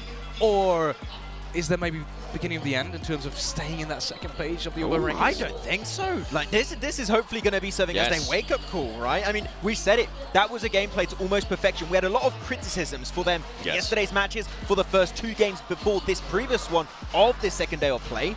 If this is the new normal, I'm telling you, the redemption arc might be happening for Alter Ego here, over here in Jakarta, Indonesia. Not only just their positioning that I loved in that Sanhok, I love the aggressiveness. Yes. I love that they were willing to just try to look for those extra points in regards to eliminations, and I'm hoping that that actually continues. Saying that it's going to slow down, I don't think they're going to slow down. I'm hoping, as you were saying, carry this momentum, continue doing what you're doing, because right now everything's looking great for them, and with the crowd so hyped up, they better continue to do that, because I'm going to be getting myself a scarf if they continue to do this. It is absolutely crazy. Honestly, the ground was shaking. Let me tell you that one. The ground was absolutely shaking. We could feel it up here. The energy is just out of the charts. Let's take a look at the teams to watch from both of you really quickly. Start with you, Max, but S2G, Alter Ego, and IHC. Let me touch on IHC really quick, because I thought they were really interesting in the last game. They were really quiet on that eastern side, but they still racked up quite some points. Is that something you expect in the that's the thing that you said, right, the word quiet, and I do not want to see them be too quiet. And this is like kind of my, I want to see them present. And right now, they've not been really there too heavily throughout today's matches. Only that big pop-off in yesterday's last match, thanks to Zyol in particular. So I just want to see them a little bit more present. They've not been there so far, but we know that the region of Mongolia can be so strong, but so far not looking super surprising in these 2 days of play. What about you, Seven? I see some Alter Ego as well, an Alter Ego pick, but also an A7 pick. Yes. They have been really quiet, and it kind of hurts my heart to, have seen these last matches in terms of, A7 at least, because they've just not shown up at all. Yeah, I mean, it's now 5 games straight for them that they just have not been able to show up. We just haven't really been able to see anything out of them. And the overall leaderboard is reflected, and I'm pretty sure at some point they're going to have to wake up. I was hoping it was going to be Sanhok. That's kind of why when I was talking about it, when we were talking about Influence Chairman, who I thought it was going to win, I picked Alpha 7. It didn't end up happening. I mean, Nova did end up destroying them, but that's neither here nor there. And then Alter Ego with what we were just saying, how this team is currently being able to get that win. Hopefully they're going to be able to continue that momentum, continue on the great changes that they've been doing, continue in the macro, and continue to just take advantage of the aggressiveness. If they do put themselves in a great situation like they did there in Sanhok in this next Erangel, I'm hoping they continue to do that too. And then I have Vampire Esports because I remember you told me something earlier, Maxman. Yeah, I had a little chat with Corby over there. We got some food and we're like, oh, wait a minute, let's have a little quick chat. And he said, for the first time, Vampire, after this previous match, starting right now in this next game coming up very soon, they're going to be making changes. Vampire, he didn't tell me what. So no spoiler, okay? I'm not going to spoil you the second season of PMGC. Don't worry about that one.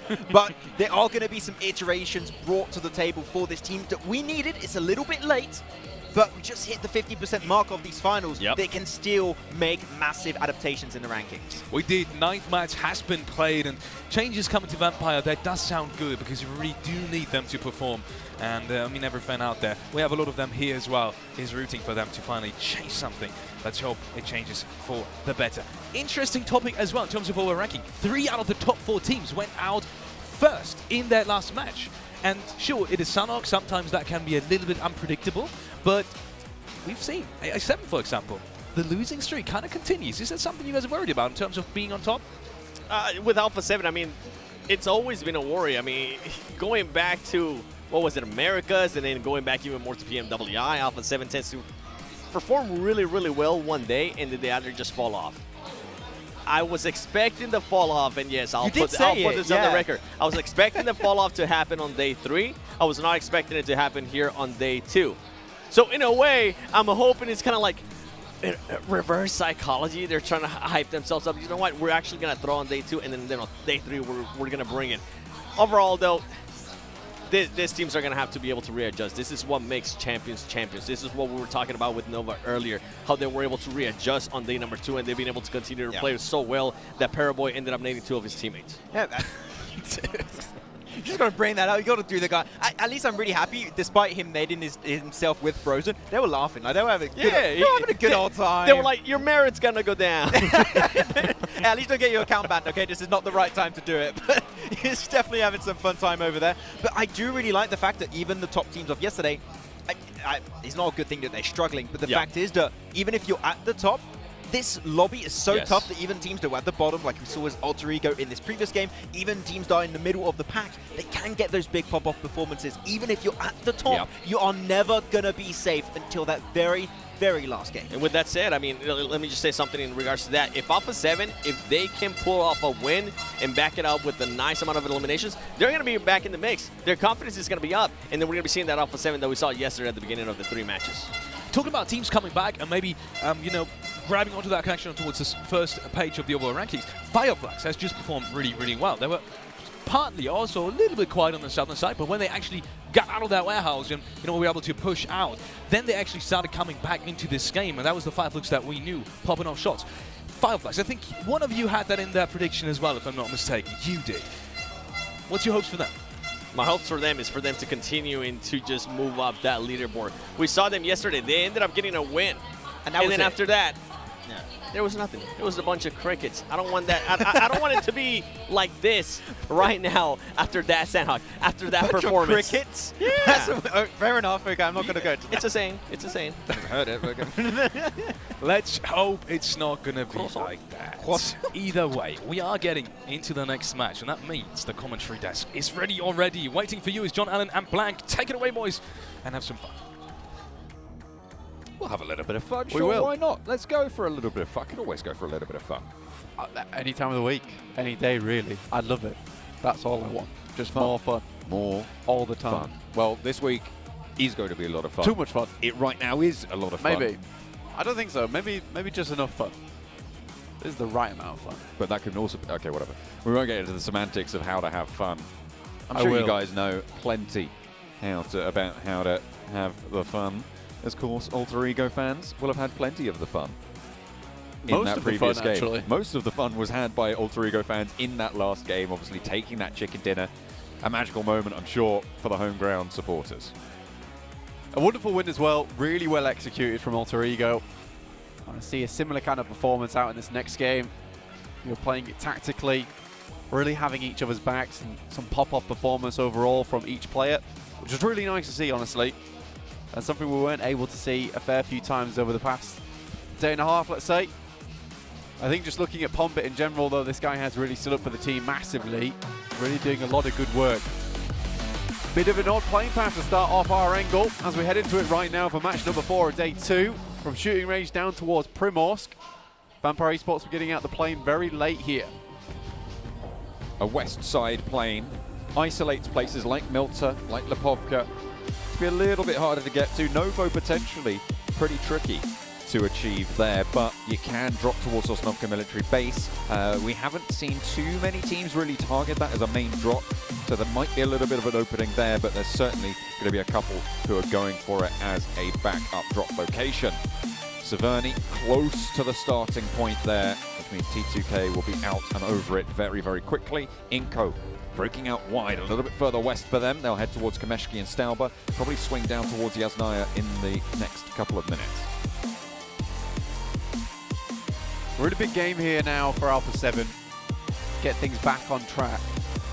I think for them, this will be a good time to bring things back into the fold on match 4.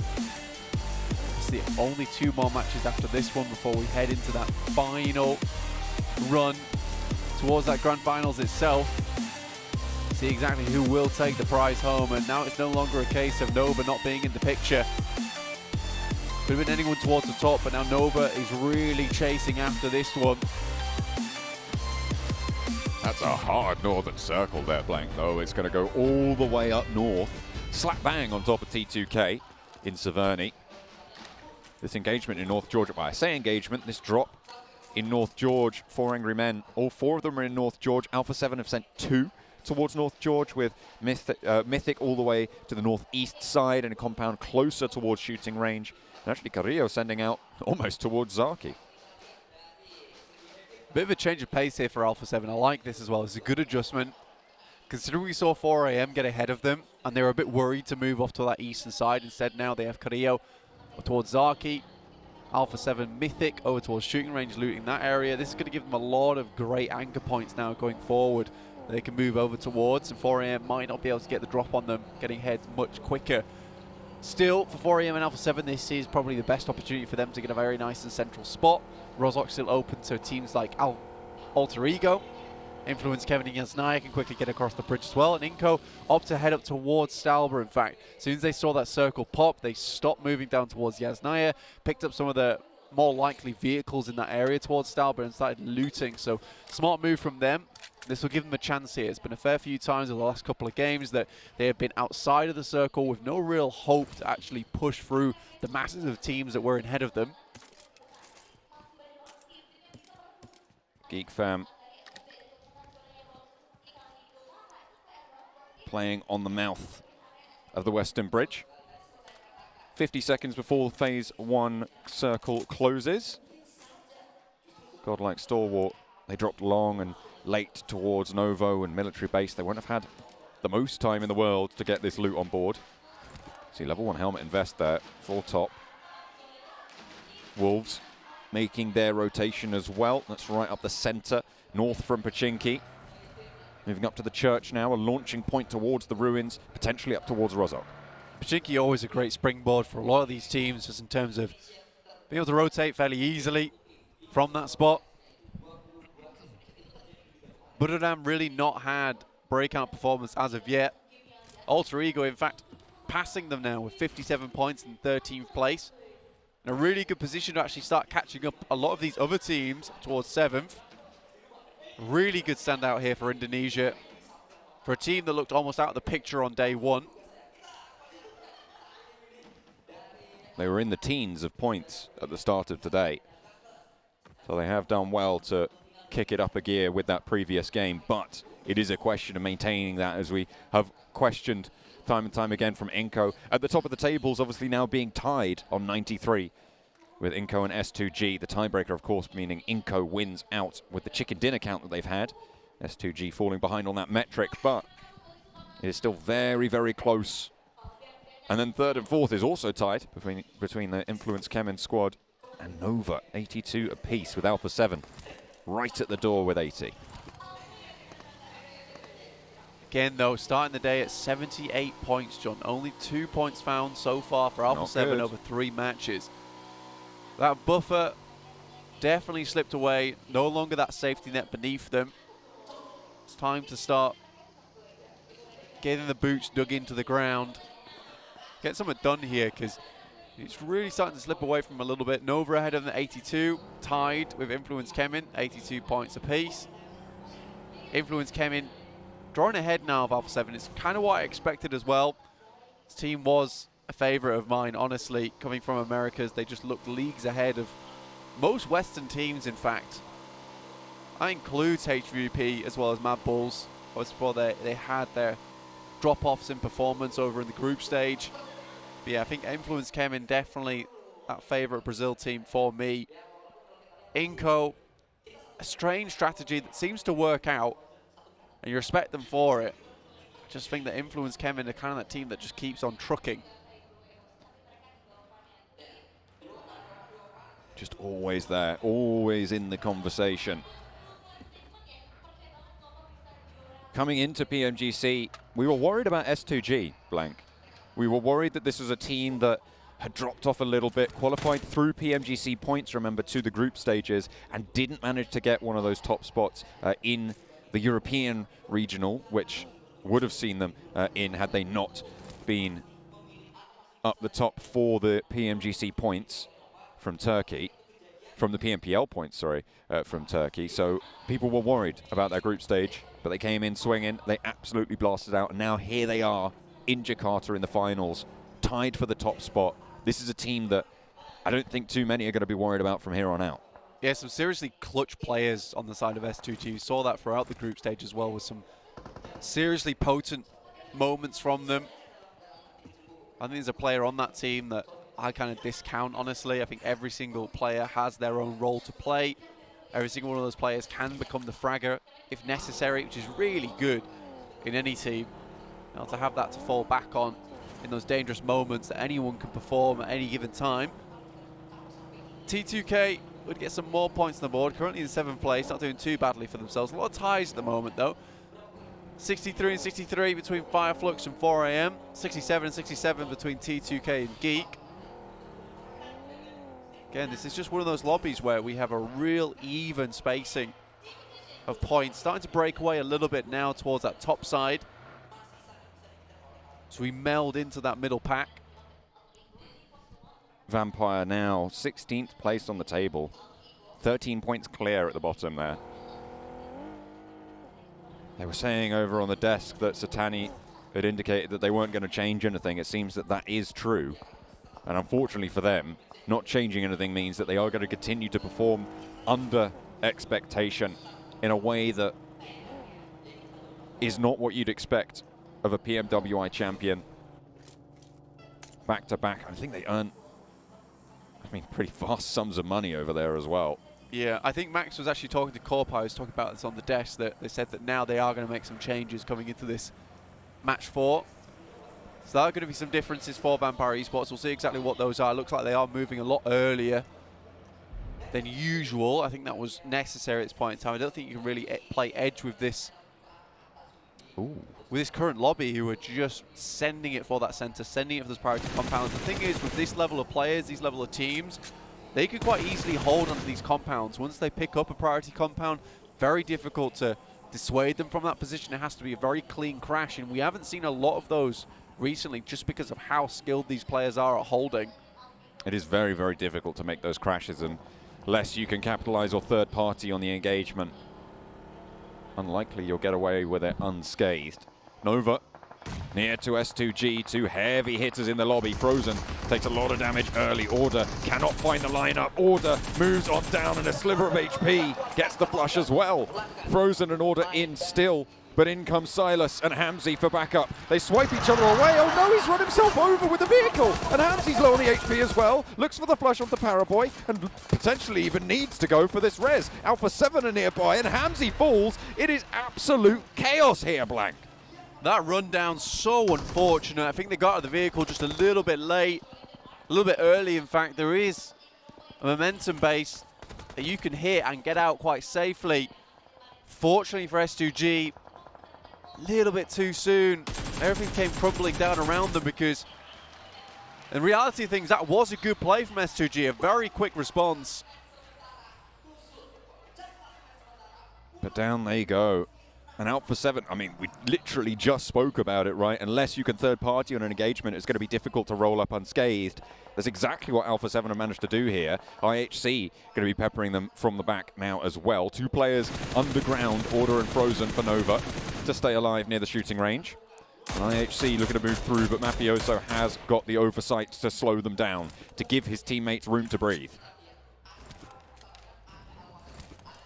Absolutely required here as well, John, to get them back into a position where maybe they can hold on. 3 players, 3 eliminations though. Now having to deal with IHC. That's 1 knock going their way, so perhaps holding on.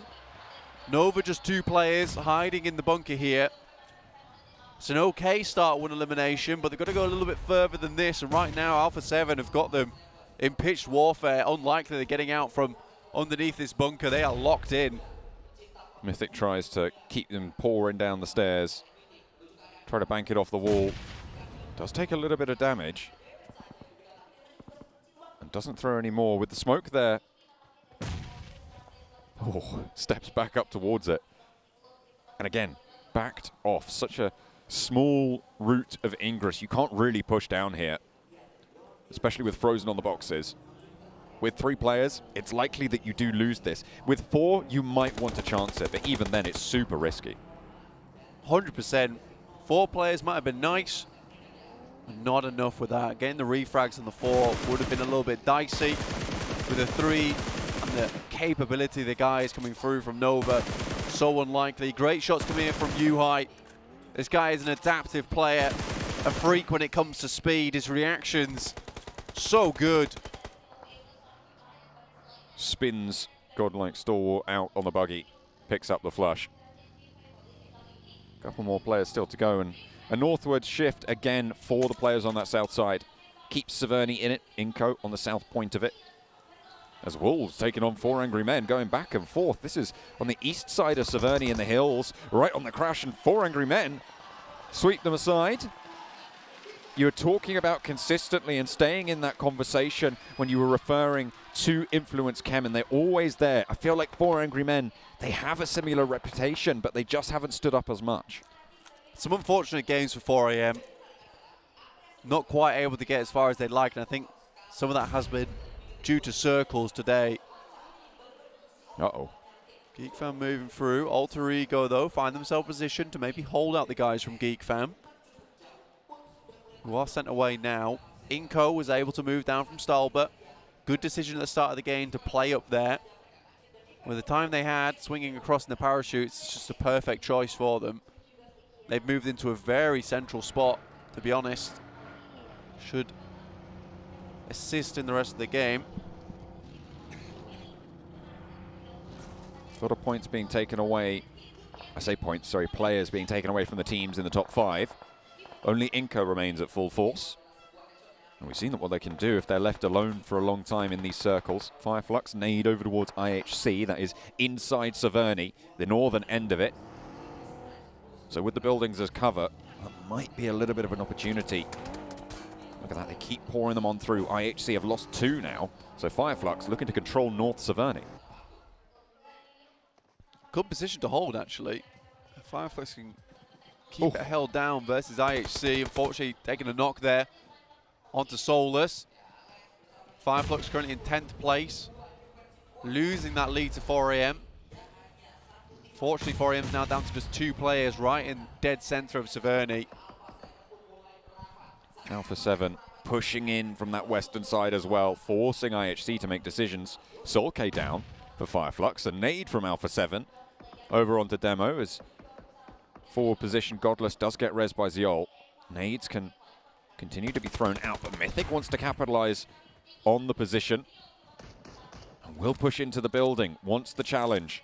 Fades away just a little bit, spotted on the cross. Can he get back behind the wall? Yes, he can. Ziol not able to curtail that rotation. Demo still not res. Alex will start to stick it now with the smoke starting to bloom as Revo puts a Molotov in to stop any pushes coming on through. Ziol cooking the nade, wanting to launch it over towards Alpha 7. In the meantime, Fireflux back up to fighting form. Geek Fam on the eastern side have managed to find a little bit of compound to play with. Further south, it's the warehouse for Buradam. Finally find their way into the circle now. Buradam really been struggling over these past matches. Find themselves a position again. Everyone here in the PMGC, there's not a single team that is on horrible points. Moves up though. Geek Fam sends Alter Ego back. That's 2 down already. And a flush as well. 1 more potato to go and will be found. Snipes is laying into them with a DBS. 1 player now standing in 8 rounds. 8 cartridges still to chunk on out. 1 player for Alter Ego, and he'll start to step up now. Renelrex will go for 1. Damn rude. Goes low as well. The spray around the side, but the DBS, oh, it's just too much. The UMP to find the final points of damage, but Geek Fam are getting rolled up on. It's Buradam with Kengzo, and Godlike Stalwart have a DBS of their own. Able to dispatch the players in green. And Scry stays alive. Pika knocked, but resable. Such an effective weapon there from the guys from Geek Fam. Snipes really putting in the work with DBS. Beautiful stuff. 1-2 punch the entire time. He was extremely accurate with it. Waited for his moment marvelously, but now Stalwart on a piece of the action. Molotov doesn't go through the window. Won't give them that space that maybe they wanted, but the nades, again, one drops out the side, but it might be enough if it pops right now. Top row, beautiful stuff. In comes the push as well. Snipes now in a 1 versus 1. He hopped out the window to take the teammate down. 5 cartridges. DBS versus DBS. Godlike Stalwart around the door frame. He pushes through, and Scry to close down the fight. Finally, 4 teams have rolled up into these buildings, and only 1 player has survived it. It's Scry from Godlike Stalwart. Cacophony of DBS as well, just resounding through that compound. I almost felt like Snipes was going to take it all the way home. And so successful with that DBS in the first place. What a truly marvelous moment if he was able to finish that one out. But now only Scry left, and realistically, it was GeekFam to make everyone pay much more dearly for that position than they had hoped. Scry now has DRS to deal with. An aid in, that looked pretty perfect, and Delta shows us just how it's done for DRS. The team from Nepal, they started off with the first chicken dinner of the tournament blank back in match 1, but since then they've been fairly middling. However, they are still in 6th place and very much still a part of the conversation now on that east side. Really one of the very few teams with power outside of Severny right now. Inco, they've been hunkered down on the south of Severny and allowing these 3 teams to their north to just fight it on out, to duke back and forth. Bururam, still with 3 players, moves towards that northern side, 4 AM. Still with a strong spot in the twins there. Obviously only 2 players, but if they can get further along right now with the 4 limbs they have and get a high placement, the amount of players remaining, the amount of teams, it is quite likely we'll see a lot of them fall soon, especially with how clumped up they are over on that western edge. Inco may want to leave or take some good shots over towards anyone that's moving out from that northern side. Fireflux, A7, IHC. Nova also still in the mix with 2 players.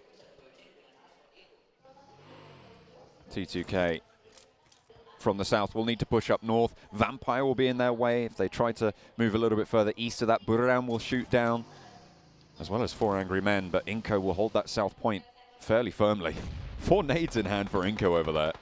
I think they might have spotted that Alpha 7 got a little bit close. Nova trying to skirt around on the south side. Spotted by Vitali. Lights up Frozen, gets the flash. Order up to the wall. They know he's there. And Order is not going to be able to make it any further. Nova down, eliminated. 11th place, 1 elimination. That's going to drop them beneath Alpha 7. And now it's the Brazilian teams with a chance to realign for the top 3 on the tables. A very good chance as well. Influence coming up towards that northern side. Inco tucked away on the west. For Alpha 7, this really is an important game for them. 4 eliminations, down to 1 player now. Not really a hope to get their fellow teammate back up again. T2K as well, taking heavy casualties on this side. 3 players left. Active and Reservoir behind the rock. They are in this next zone, so as long as Vampire don't take them down, Bururam is their main threat here from behind. And of course, Bururam will need to be pushing on in to this next circle. The smoke's all starting to fade now. That smoke line really shunted out of control. And Vampire on a solid ridge line here on the east of Severny. Potential here to put in a shift. Yeah, they could get a huge amount of eliminations over towards that western side. Killer. Very dangerous to that one. Swims over the top of some of those players over towards the north, and Influence Kemin. Certainly a terrifying weapon to come up against. Revo though still going. Can't count out Revo either from Alpha 7. This guy is an absolute beast when it comes to solo clutches. Put it down, 2 players behind T2K still in the queue to get into the next circle. 2 players on the forward, sorry. They have got their backstop in Tiger out to the east, and he's taking shots over towards Rig to get the flush. Knocks over towards Vampire, or certainly damage, if not knocks just yet. And that's going to suppress that position nicely. Vitali for Inco has been knocked in the meantime, but Becker can reposition, wend his way through the streets of Severny to keep them going. Currently, Inco sat at the top of the tables, tied with S2G at this stage. 2 eliminations apiece puts them at 95. And anything more is gravy for Inco to open up that lead. Alpha 7, you talked about Revo not being able to count him out. See how much further he can go. He's currently 11 points behind that second place position on S2G. I think getting towards the top placement probably high priority for him right now, but again, he has some time to play around with Severny still being just about in. T2K, Buradam all moving up towards Vampire Esports position. You can see it's so horrifically tough for Buradam. Vampire Esports roasted him there. Influence Kemin on the north side. DRS moved 2 up to them to maybe even guard them out. Nades from Rules and from Delta starting to pour over towards the beach side. Does Influence Kemin have to make that crossing sooner rather than later? Law wanting to move up and get away from the rest of the team. They don't want to all go down here. Killer as well with an excellent sightline to control this crossing. However, DRS have to move themselves. Are they going to invest all this time just to take down Influence Kemin? They can take down Influence Kemin, means they can control the northern side of the map. I think that's what ideally they're looking for, but I would be very much doubting that Influence Kemin is going to let this one go easily. The DRS currently have the roadside. It's a very smart rotate from them to hold out the boys here. Ooh. But Nay's coming through liberally from the guys from Influence Kemin. One goes down already. Yante immediately has to move in for the assist. In the meantime, Federal gets up towards the roadside. What a play from him. Delta a very close. limited amount of time as well to make that happen. Yante with 2 players to deal with now. Delta has to push around the side of the smoke, and Law not able to deal with it. Kayovsky lit up from the back. An Influence Kemin torn apart there. DRS now have that control on the northern side, Blank. So important for them. DRS, really, really tough fight there for them, especially with the initial knock coming through, and Federal playing that one marvelously. Again, it's that 4v3, it's the man advantage that comes through to bear. But DRS now hold a very, very strong spot inside the circle with 4 players alive as well. It'll be tough to dismount them. 4EM, though, surprisingly still going with just their 2 players. DRS smokes out. Roll forwards. Delta. Gianti leading. Trying to snake back together there. 4AM. With their remaining players, 2 of them to the south. Good Xiao and Ting Chen. Wanting to hold out on the eastern side. T2K have been surviving to their credit under the supervision of Vampire, but they are right on the edge of this next circle. And they still have Tiger to worry about from Buradam. Inko on the inside have just been chilling for so long in Severny. They haven't had to move. And this is something that Inko's very good at, is taking their time. Okay. It's picking their moment, man. They've got to pick their moment. Again, I'll say it one more time, it's that nitro boost. And it is very important that you don't hit that nitro boost too soon. You don't want to be rolling over the finish line. You want to be absolutely blasting past it. I mean, they won't have to move even in this next circle either if they don't want to. They might want to take a little bit more position, but Solus is going to be wanting for a little bit more than that. He's got plenty in catch. 2 players now for IHC looking to push on through. Alex flushed out. Godless dispatched by Lutz on the sidelines. A nice little third party, and it's just Demo. Ziol's too low to be a part in this fight, but Demo handles business on the inside of the calf and drops from the top rope. The heal was good, and Ziol keeps Godless alive. Fireflux just not able to put up any kind of fight there versus IHCs. They swarm up on their position. T2K ripping apart Vampire Esports. They've remained on the south side for a long time, and quite quietly too. Brilliant nades coming through to dispatch a lion's share of the Vampire position. 3 players down, and Ravenclaw cowed under pressure. Tiger has taken this opportunity for Buradam to move on up and actually take a backstab attempt, but unfortunately the crossing is not going to go well, and 7th place, 2 eliminations is not going to be enough to lift you off the bottom of the tables in a position that was potentially very, very strong. Vampire have it all come crumbling down. Now, Buradam losing their last as well brings us to 5 teams remaining. Vampire used to playing edge, don't expect anyone to be at their back, and don't prioritize that position as a threat. Unfortunately for them, it's where they do get taken down from.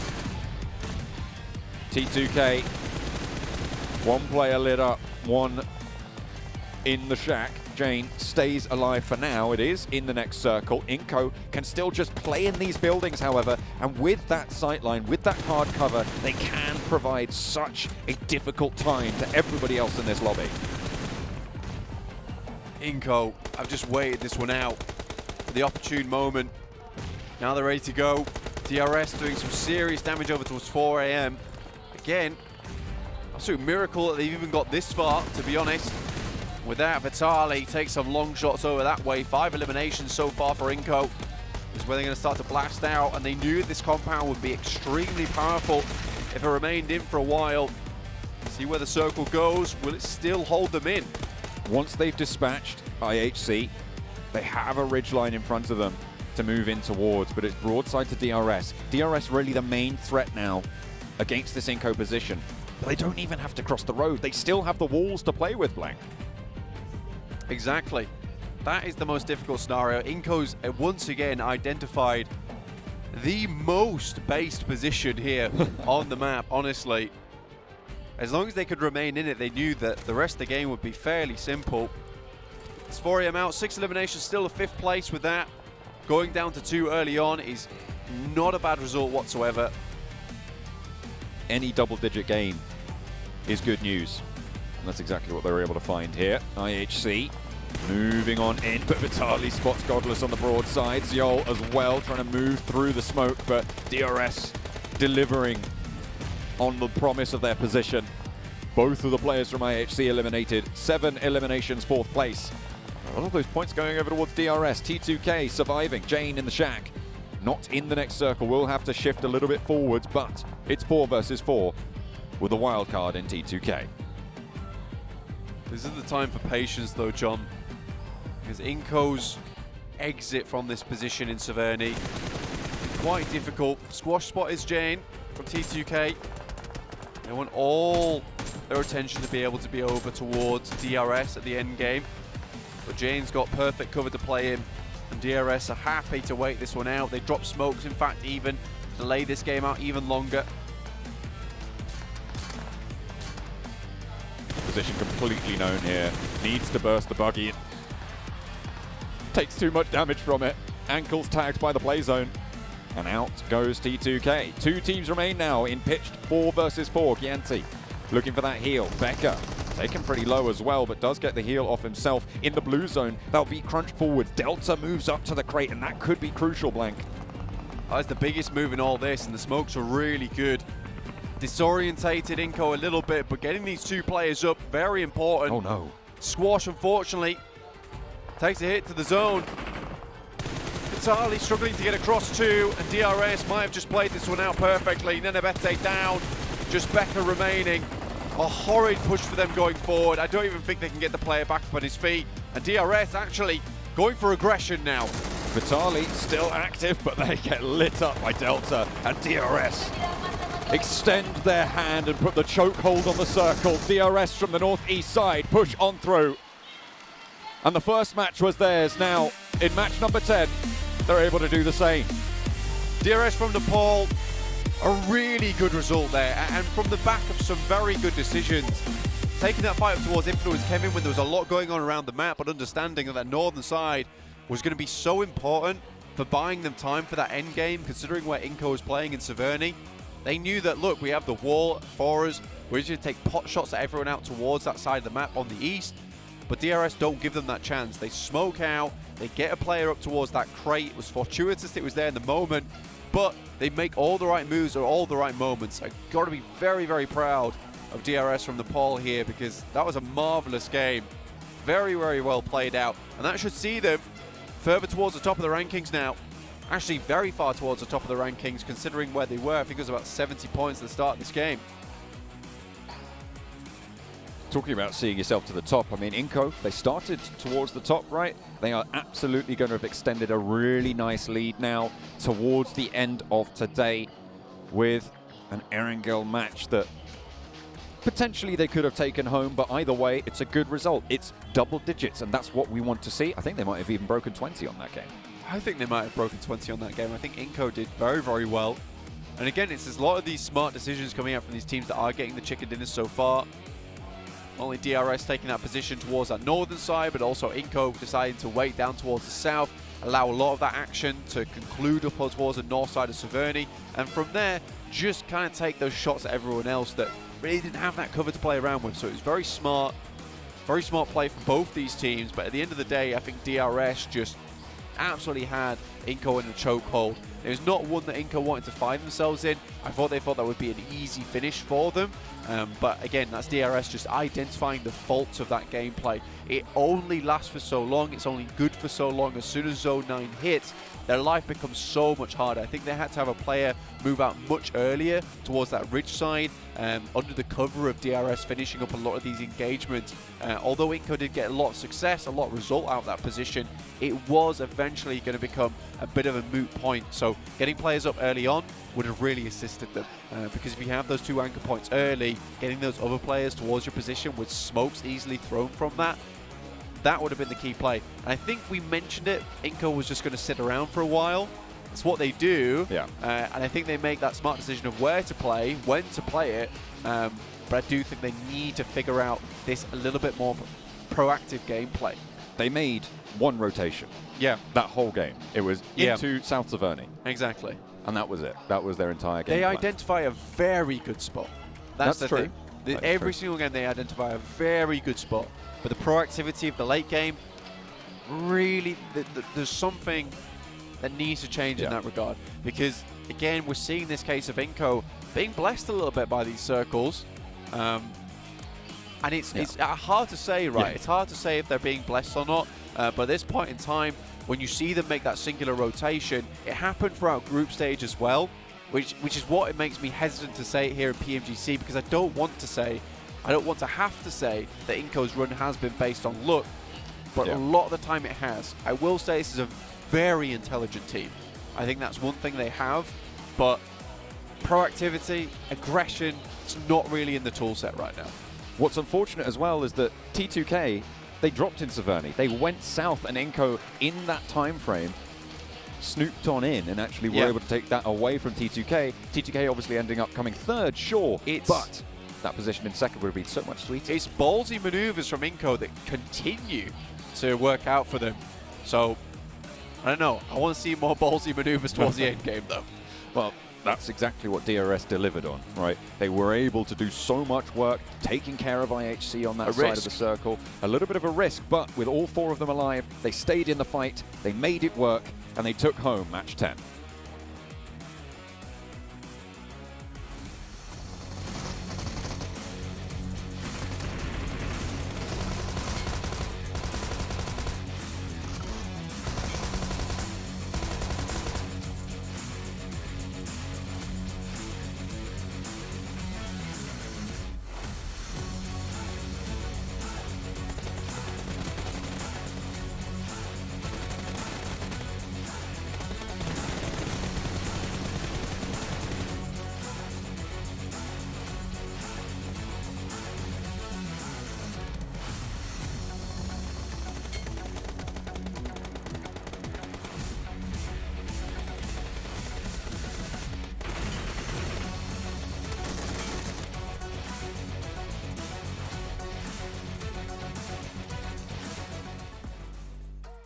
Once again, a phenomenal match, and it seems to be the match of the teams from Nepal. Look at DRS Gaming and T2K, both having phenomenal performances, 25 and 14 points.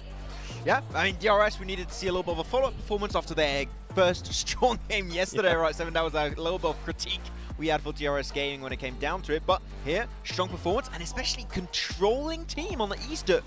We wanted to see from DRS, from any team pretty much, but DRS say they just gave no breathing space to teams around them, which in a position like that, in that type of terrain, you always love to see. Yeah, and I love the way they were able to kind of third-party certain situations too, especially with, I think it was somebody from Godlike Star Wars, where they were able to actually beat him. Yeah, one player standing, they were like, you know what, let's actually clear that. The time that they took to clear and just make sure that they worked their way up and put themselves in a great situation, you love to see that. And then we see IHC Esports. This was a team that we were keeping an eye on early on. They end up with 15 points. Inco Gaming going with what Blank was saying. I feel like, yeah, they were blessed. They were super blessed in that circle. And I wish they would have decided to rotate a little bit earlier. I felt like they took a little bit way too long. Or if maybe they would have just worked on a 2-2 split. Especially because Vampire had that ridge line. It was really strong. We said it. This is the position that Vampire are going to play where they can gatekeep all the teams leaving Severny position. The moment you know that team is in a little bit of a bad spot taking that fight versus T2K specifically, that is your time where you can transition, get access to that ridge line, and then maybe you can just take the fight to go for that chicken dinner. Crossing that road is the hardest part. They had one opportunity, and they didn't quite pull the trigger on that play. And Nico already has so much intel too on where some of the teams might have been, and they figured, you know what, let's send it there, but they sent it in way too late.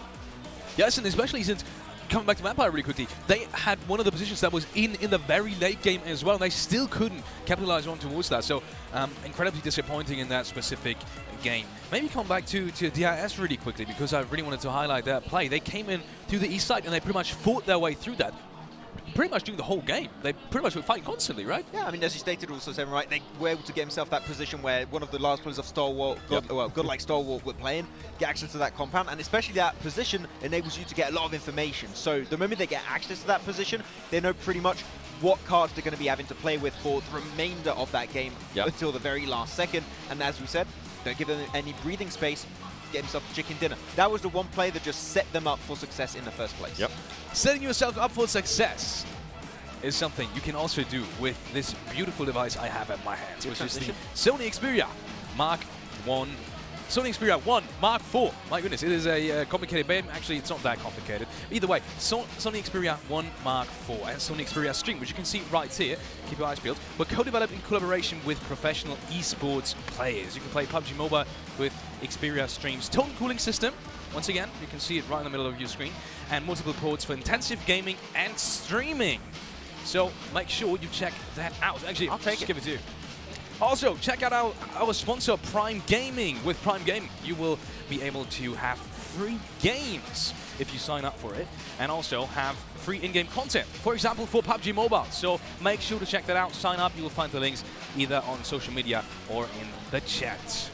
Either way, if you have checked out all of that, Sony Xperia and Prime Gaming, there is another thing I want to get your attention on towards, and that is the PMGC survey. Check out the PMG survey link in the chat and on social media to let us know your feedback and suggestions about the show. Maybe positive, maybe negative, it doesn't matter. We need all of your feedback, so make sure you sign up, and you may get a chance to win some prizes as well. So it's not without anything you get either. You might be rewarded for it. So thank you all in advance for sharing your feedback via the PMGC viewer survey. Last but not least, I want to get your eyes peeled on the newest update, which is out since yesterday, actually. I was already talking yesterday about, you know, us in the break opening up the app and checking out the update ourselves, and you can do so too. In case you haven't opened the app since yesterday, make sure to download the update and check out Warrior Trial and awaken your fighting spirit. We saw it in the opening scene. It's pretty cool.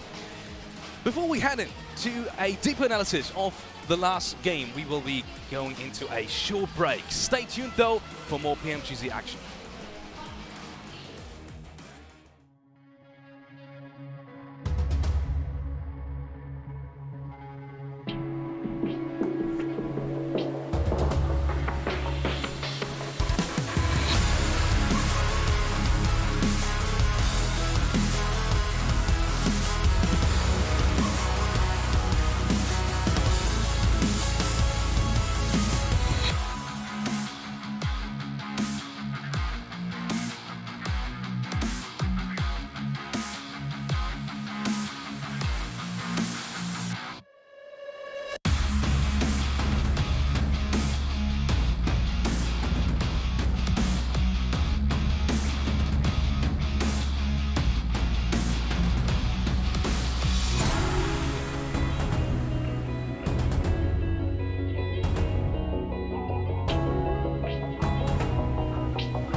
passion. Take them on, it's all at stake. The time has come, so see we are fate. Painted scars of past mistakes. We stay strong and refuse to break. You know the world is yours to take, and we will be the one. Time to take a stand.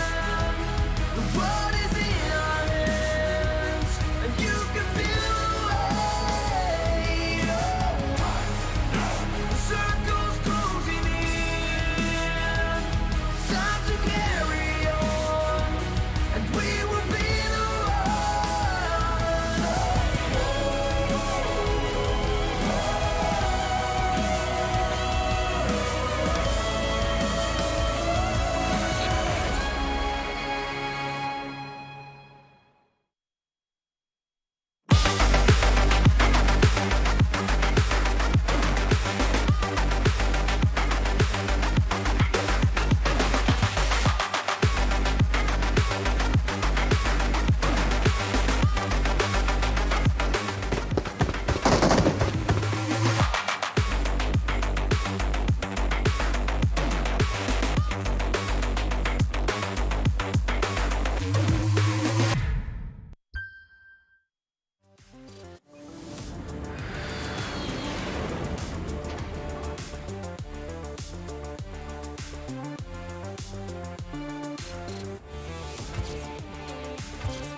And welcome back to PMGC 2022. We will be heading into match number 5 in just a couple of minutes. But before that, we should look at the overall rankings. Not only that, we should maybe take some moments to discuss that last game, which was DRS and obviously T2K as well, that performed fabulously for their region.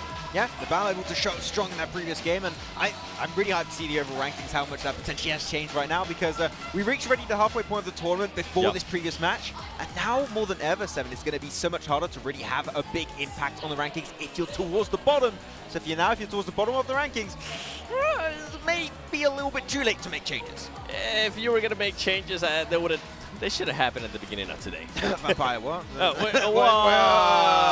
They did make some changes, though, to be fair, but it didn't end up working out for them. Inco Gaming, wow, maintaining their first place. And the reason why I'm saying wow is because DRS now making the jump to that second place with 98 points. STG falling down, and Alpha 7 overtaking Nova. Yeah, Alpha 7 able to get himself just a little bit higher right there, remaining in that 4th position while Nova dropping down, but that's fine. You know, Nova they're just nading themselves. They're having fun. But no, but at the end of the day, it's cool to see the competition being so close between all of these teams. You're looking even for Angry Men. They could get themselves a pop-off game and they'll be room right up there, potentially even that top 3 position. So it's still so close, up in the air. Who will take it? I have no idea. 100%, and actually a big surprise for me is going to be T2K. Yeah. I'm surprised that they are actually maintaining the placement there in the first page. As we go towards the second page here, IHC, we see them with 74 points. If we go down, Fireflux, after we saw the good performance out of them earlier on, they have completely disappeared. And then Wolf Esports, this was a team that I was just expecting so much more. I expected them to be in the first page at this stage, and they're currently not. Yeah, unfortunately for the PL team of Wolves Esports, not going to be able to get himself too much done. Gosh. I'm a little bit disappointed by Buriram, actually. They were, I'm not talking about the team below Stalwart now. I'm talking about Buriram. They were my dark horse pick initially going into this, and I do not see their performance on the league stage. They're just struggling to get in that rotation path. They struggle to take fights. And even if they do have a good position, which doesn't happen that often, they don't tend to hold it that strongly. So it's a rough time for them. Unfortunately, they don't. We have 2 more matches remaining for the day, and we have already crossed the halftime mark. Miramar and Erangel will be the upcoming 2 maps. Looking at the top Miramar performers, we have Nova sitting in first place. Oh, that's a lot of points. That's pretty good. I don't know why my voice went like that. I have no, you take it, 7. But I'm glad Nova's currently there because they have had 2 bad performances in comparison to what they were able to do at the beginning of the day. I know we were kind of joking about how Paraboy ended up nading two of his teammates and how they were just kind of laughing it off. And after this past game, they really didn't perform that well either. I feel like if they can maybe put another good performance here, it's going to push them up to that third place, and that's exactly what they're going to want to be. And we keep saying, right, when you're talking about Miramar and teams that we expect to do well, we keep on saying all the time, Nova Esport, they're finally up there, they're performing well, they might get themselves another strong game here. Let's look at the teams to watch and look. Actually, we do have one Nova pick as well. Talking about Nova right now. 7. You expect Nova to perform well in Miramar now? I mean, they are the top performers, so, you know, it's kind of a given. But either way, care to explain because they haven't really been popping off in the last game? I think pretty much exactly what I said before and exactly what that graphic showed is exactly what I wanted to say and the reason why I'm picking them. I'm also picking Inco Gaming because I do want them to maintain that first place finish, and I'm picking Wolves as well because of what I was saying too. This team needs to do something. They showed so much potential and nothing's going on. Airdrop, you know? I mean, on purpose. Right now, it's not Wolves Esports, it's like PUBG Esports. Not gonna lie, that's what we're seeing. Yeah. Max, I thought it was good. Yeah, that was good. Actually, I wanted to talk about your picks, but maybe just talk about one really quickly. Actually, I hear that we are going over to the casters, maybe a couple of last words. Last prediction for you, you have said one team to watch? Vampire keeps changing stuff. Vampire keeps changing stuff. We're going over to the commentary desk, and it is John Allen and Blank to cast for you guys at home. So, once again, take it away.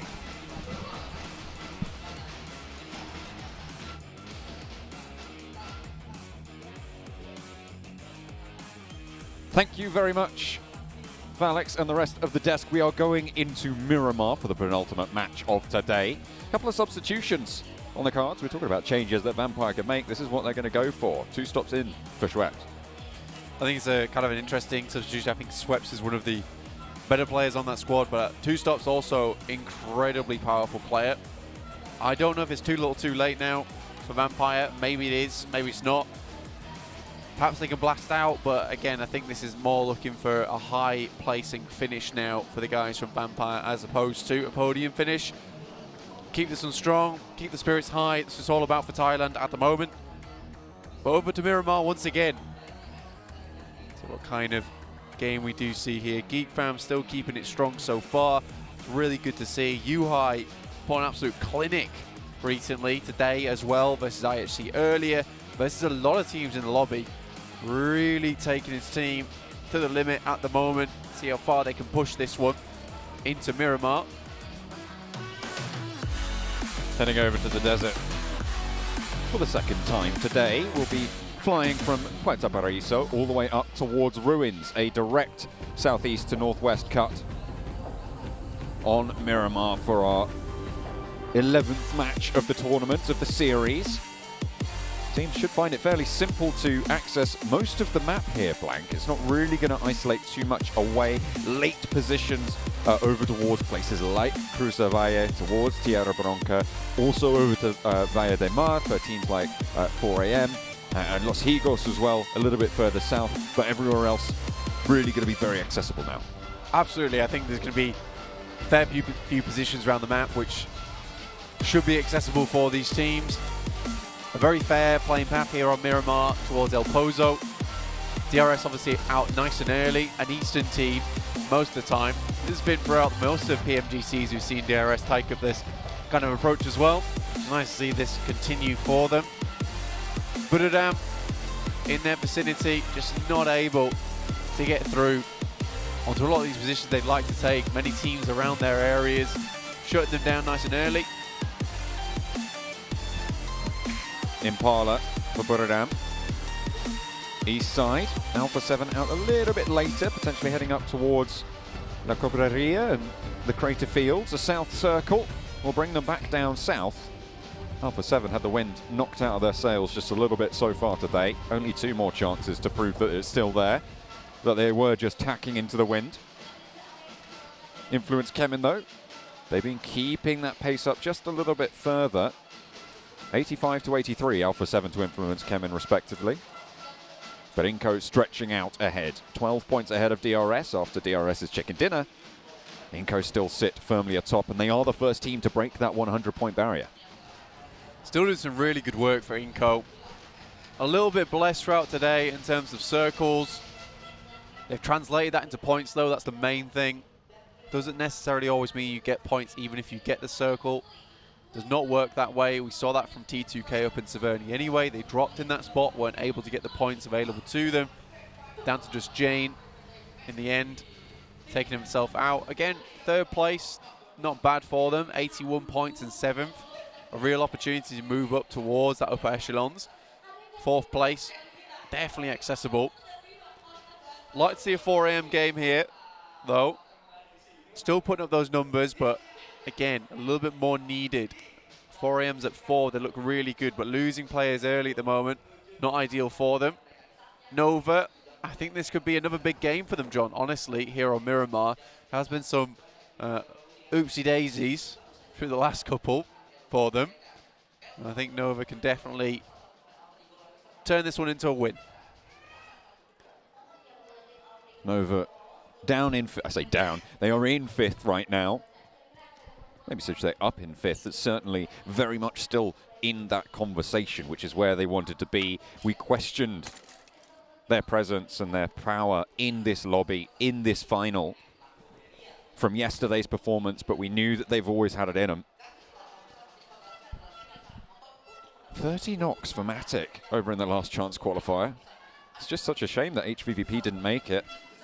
A very powerful team, but when the chips were down, when the cards were being counted, it just didn't go their way. And that's sometimes just how it goes here. The PMGC found the top 16 teams in the world and has brought them all together here. And at the moment, Inco sits atop that pile, the Brazilian squad. It's a cruel finish as PMGC. Like I said, John, things don't necessarily always go your way. You have to work with what you're given. Looking at 4 AM on our screen at the moment. Currently down towards the eastern side of Minas del Valle. Just passing up past Los Higos and a couple of players underneath Empire Esports in Los Leones. Potential for them to get a good game here, considering the circle down towards that southwest. Fireflux also maybe looking for a big game here. You'd hope anyway. 65 points right now for Fireflux. 11th place on the tables. It is very volatile still on these tables, and in an 18 game set, it can all change at the drop of a hat. So you do need to keep your wits about you. Seize any opportunity that comes your way, should it be presented. Wolves moving quite early on this one, able to get central towards Chumacera. Valuable position. You're talking about it with Fireflux holding that area as well. They will be getting some neighbors fairly soon. 4 Angry Men, they left south from Los Leones. They are coming in towards Minas del Valle now, but the hills to the south of Chumacera could prove to have value, and the value that they are looking for on 4 Angry Men to try and catch up to Nova. Now a 9-point difference between them and 4 Angry Men. It's a good spot to play actually for 4 AM. Really nice high ground to play around with. Getting in this spot early on is always the name of the game. Not necessarily a position that you can head in towards later on. This is one of the positions that you bank on, so I like this play from 4 AM, splitting Svan, Kudziao, Ching Chen and Co. on a 2-2 split, allowing them to regroup together wherever the circle goes, but always on high ground and giving support to one another from afar. It's a very smart play. Let's see if this one works out, though. That's always the question. Inco barreling their way in from that northeast side. Getting caught up between a few teams, though, in the process. Still quite a little bit of space around them. Miramar obviously being so large, there's a lot of rotational paths there. To their east side, there's T2K. To their west, they have to deal with the Wolves, who made this rotation a little bit earlier than they did. Vampire potentially coming across T2K as they head west from Los Leones. Ravenclaw very, very close by, and it looks like they might be looking for this engagement. 2 players moving forwards. 2 stops wanting to swing out wide. His first entry for the squad so far in this tournament, looking to elevate them from the 39-point bottom table performance that we've had from them so far. T2K, 2 players are there. But Vampire aren't going to push for them either way. Not going to take too much damage from it either. They will maintain for the time being. Keep the course on the heading. T2K, 81 points in 7th place. I feel like this is a team we haven't really talked about too much, but there is a lot of power there behind them. I think T2K have been steady away for the majority of this tournament. We haven't been able to talk about them too much, John, but honestly, regardless of that fact, they're still making stuff happen. 81 points is one hell of a result. It just hasn't been any of those pop-offs. It's mostly about just getting towards that end game, picking up those points where they can, and then going from there. Influence came in another team on that same kind of hype, trucking away on those points. Alpha 7 were able to overtake them just a little bit up towards 85 now, head them by 2. IHC shots over towards Alter Ego. Alter Ego skirting around on the headland there. Will be able to get to safety for the time being. 4 of their players still alive. And playing on the southwest side near Via de Mar, as Alpha 7 going to be moving in from the north edge.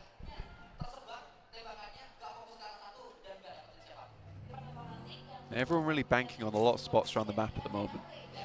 Trying to figure out what kind of spots will be ideal here, or trying to take at least whatever is suitable. Monte Nuevo in this one though, very hardship towards the northwest.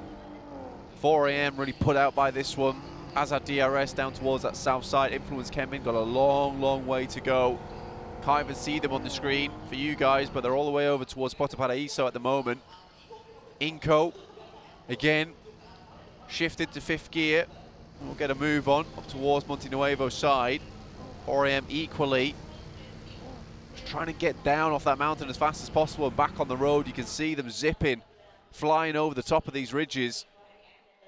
A lot of teams making rapid movements now. This is a very hard shift, Blank. This zone 3 will put the cat amongst the proverbial pigeons as Nova moving in from that east edge. Might come across Inco if they move any further south, but everybody on that east side will be up to bat, I'm sure, in the coming set of rotations. 4 Angry Men rolling on up. Actually, in the meantime, over towards Nenebete. Goes 1-for-1 on the trade. Becker moves through. Nenebete flushed away. 4 Angry Men moving as a unit. Squash able to do some damage. And now up the stairs they go. First down, but again, they trade it off. And 4 Angry Men are winning this out by the sheer fact that they're sticking together. Becker, low HP close by. Will need to get a heal off if he wants a chance in this engagement. 2 versus 1 right now. Has got a backup now coming through in the form of Vitali. But they are splitting this fight nicely. And in comes order from Nova as well to slow the players on the inside. Vitali down and out, and Inco full early 16th place, 0 points. The door is open for teams to try and catch up now. 4AM though, suffering to similar antics, losing players early. But Inco going out is not great news for them whatsoever. Gives a chance for DRS, S2G, A7 to potentially catch up. Pretty much everyone all the way down to 7th place in T2K, 81 points. Reachable for players in that bracket, should they have the circles align. Inco, 110 right now, which sits 29 points ahead of T2K. We've seen those chicken dinners happen before. Nades from Nova, continuing to bombard on the 4 Angry Men's position that they fought so hard for. And Order will not let them rest. Another one sent on over. Not going to land any damage, but certainly going to be scary as a prospect. Shots actually coming through from T2K. 4M at least do get a resupply on the guys from Inco there. Should give them enough meds, enough supplies to restabilize. 3 players, not ideal, but not the worst thing to happen to you in the world. And with, I think that was at least 3 eliminations going their way, yes. It's decent news for them. Circle setting us up a little bit more.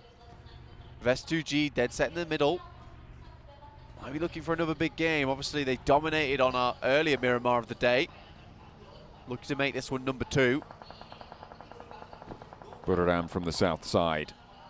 Max had them as a dark horse pick. We really respected their prowess in the games that we've seen from them so far. They deserve to qualify here. But they have fallen just short of that mark, that barrier that they set for themselves to try and jump on up. Hopefully, they can resurge. There's still a couple more matches for them to be able to do so, to climb up those tables all the further.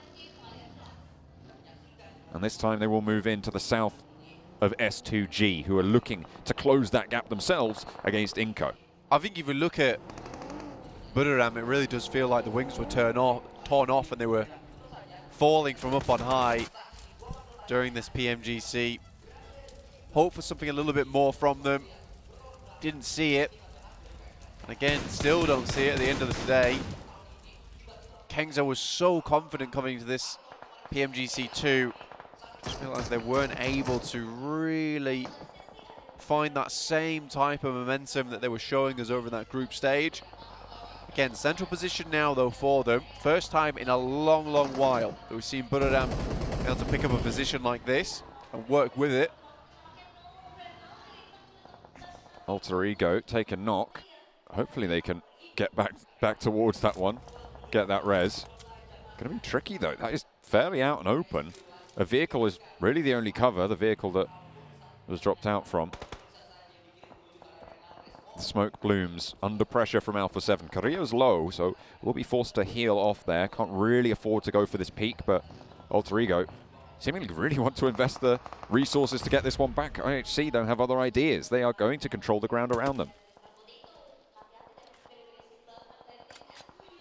IHC, really big lineup at the moment with Alex further back, Demo down towards the southwest. Still have to keep eyes over towards Fireflux and DRS, but DRS look like they are moving up towards Fireflux's position. Rules gets dangerously close. He's on the ridge side. You look at Wolves though, they've got a nice little split for themselves towards the center of the map.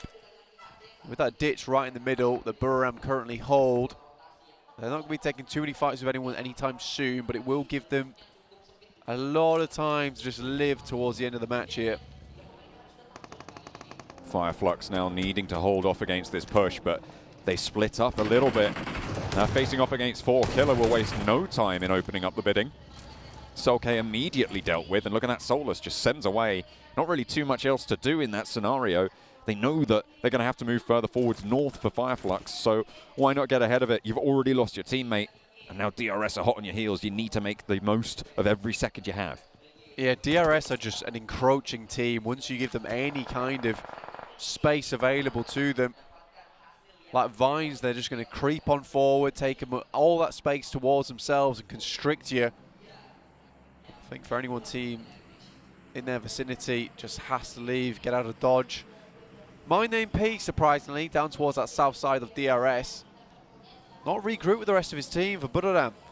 It will be a long run to get towards them, and he is heading dangerously close to DRS in this moment. The circle at stage 4 will be hitting very hard. Nova eastern side. Frozen at the back on the east side. Influence Kemen looking to shunt in just a little bit further south of that. They are really struggling. 3 players are alive. Federal knocked almost down, but not out of it. Koyovski's handling business in the meantime. T2K not ready for it, it seems, but Koyovski's finally dispatched. And in a difficult position for Influence Kemen to get the res, but they're going to try nonetheless. Both players up and into the buggy. Swinging down low. Federal on the back is the moving turret. Not going to be able to get the knock on the approach. Has to swap weapons to the UMP, and not enough bullets are available there. Jane, one of the few last to fall, and now it's just Rig for T2K to try and stay alive. Koyovski did go down in the meantime, but there is retribution now on the cards. A nade from Federal could be all it takes. Rig forced around by the blue. Law is playing off Federal as well. A little bit lower on the HP, so waiting for the players to get a little bit closer. Now they're going to try and trade it off. Rig pushing on in with the blue zone moving. They have to go for the fight. Rig to the tree, finds one, looks for a second. T2K holding out around the tree. Federal, oh, just able to sneak it through, but the blue zone's there. It's going to be cruel. It is not going to be easy for them. And now Nova have to fight off against 4 angry men. They've been close by for a while now, and Jimmy is able to get an opening knock, but Chingchen able to look for more as a trade happens across the way. Order down, backs off the hill. Jimmy and Paraboy looking to try and reinvest Order into the fold. Smoke's going out, providing Ching Chen with a little bit of base of operations here. Moves down, tries to spot the player behind the wall, gives it the pre-spray there, but Won't find anything much more. Order, I think, has now regrouped. Players from Nova up front, providing that backstop. Svan, the back there, the veteran from 4AM, looking to put more damage through towards Nova's side. Oh, Jimmy catches an ankle. Not going to do too much, but certainly opens up the possibilities here. Frozen is going to break out wide, but Jimmy gets a lovely angle through the window, and it's another one to go down for 4 Angry Men to leave them out. 14th place, 5 eliminations. Jimmy is resable, but they'll have to crawl forwards. The blue zone not going to be able to heal out on that one, and you can see Paraboy lobs him over the shoulder. The lift to the circle keeps him alive. Wonderful stuff there from Nova. Really, really good understanding of the map and the terrain. It's the only way that happened so cleanly, and they knew they had to finish out that fight quick, considering how close they are to the circle starting to envelop. Yuhai heard this engagement, made the operative decision to head down this way and maybe hold out a team that's just come out from the back of a pretty hefty engagement themselves in Nova. With the time that they've been given, Nova are going to be able to regroup quite effectively. Yanti, oh no, finds Solus lying in wait for whatever reason for Fireflux. And DRS are down now, so S2G, the only team that can look to really push realistically in this game. Nova on the east, sure, they might be able to make it. Alpha 7 actually as well with a shot over on that western side. But to be honest, S2G's position is so powerful. Look at the high ground that they have. It's just so difficult to deal with for any team nearby. S2G, said it before, very strong here on Miramar. Great at finding these positions around the map. Fireflux, lose one more in the process. There's another going down. Some great long shots there. Over towards on board of Alter Ego.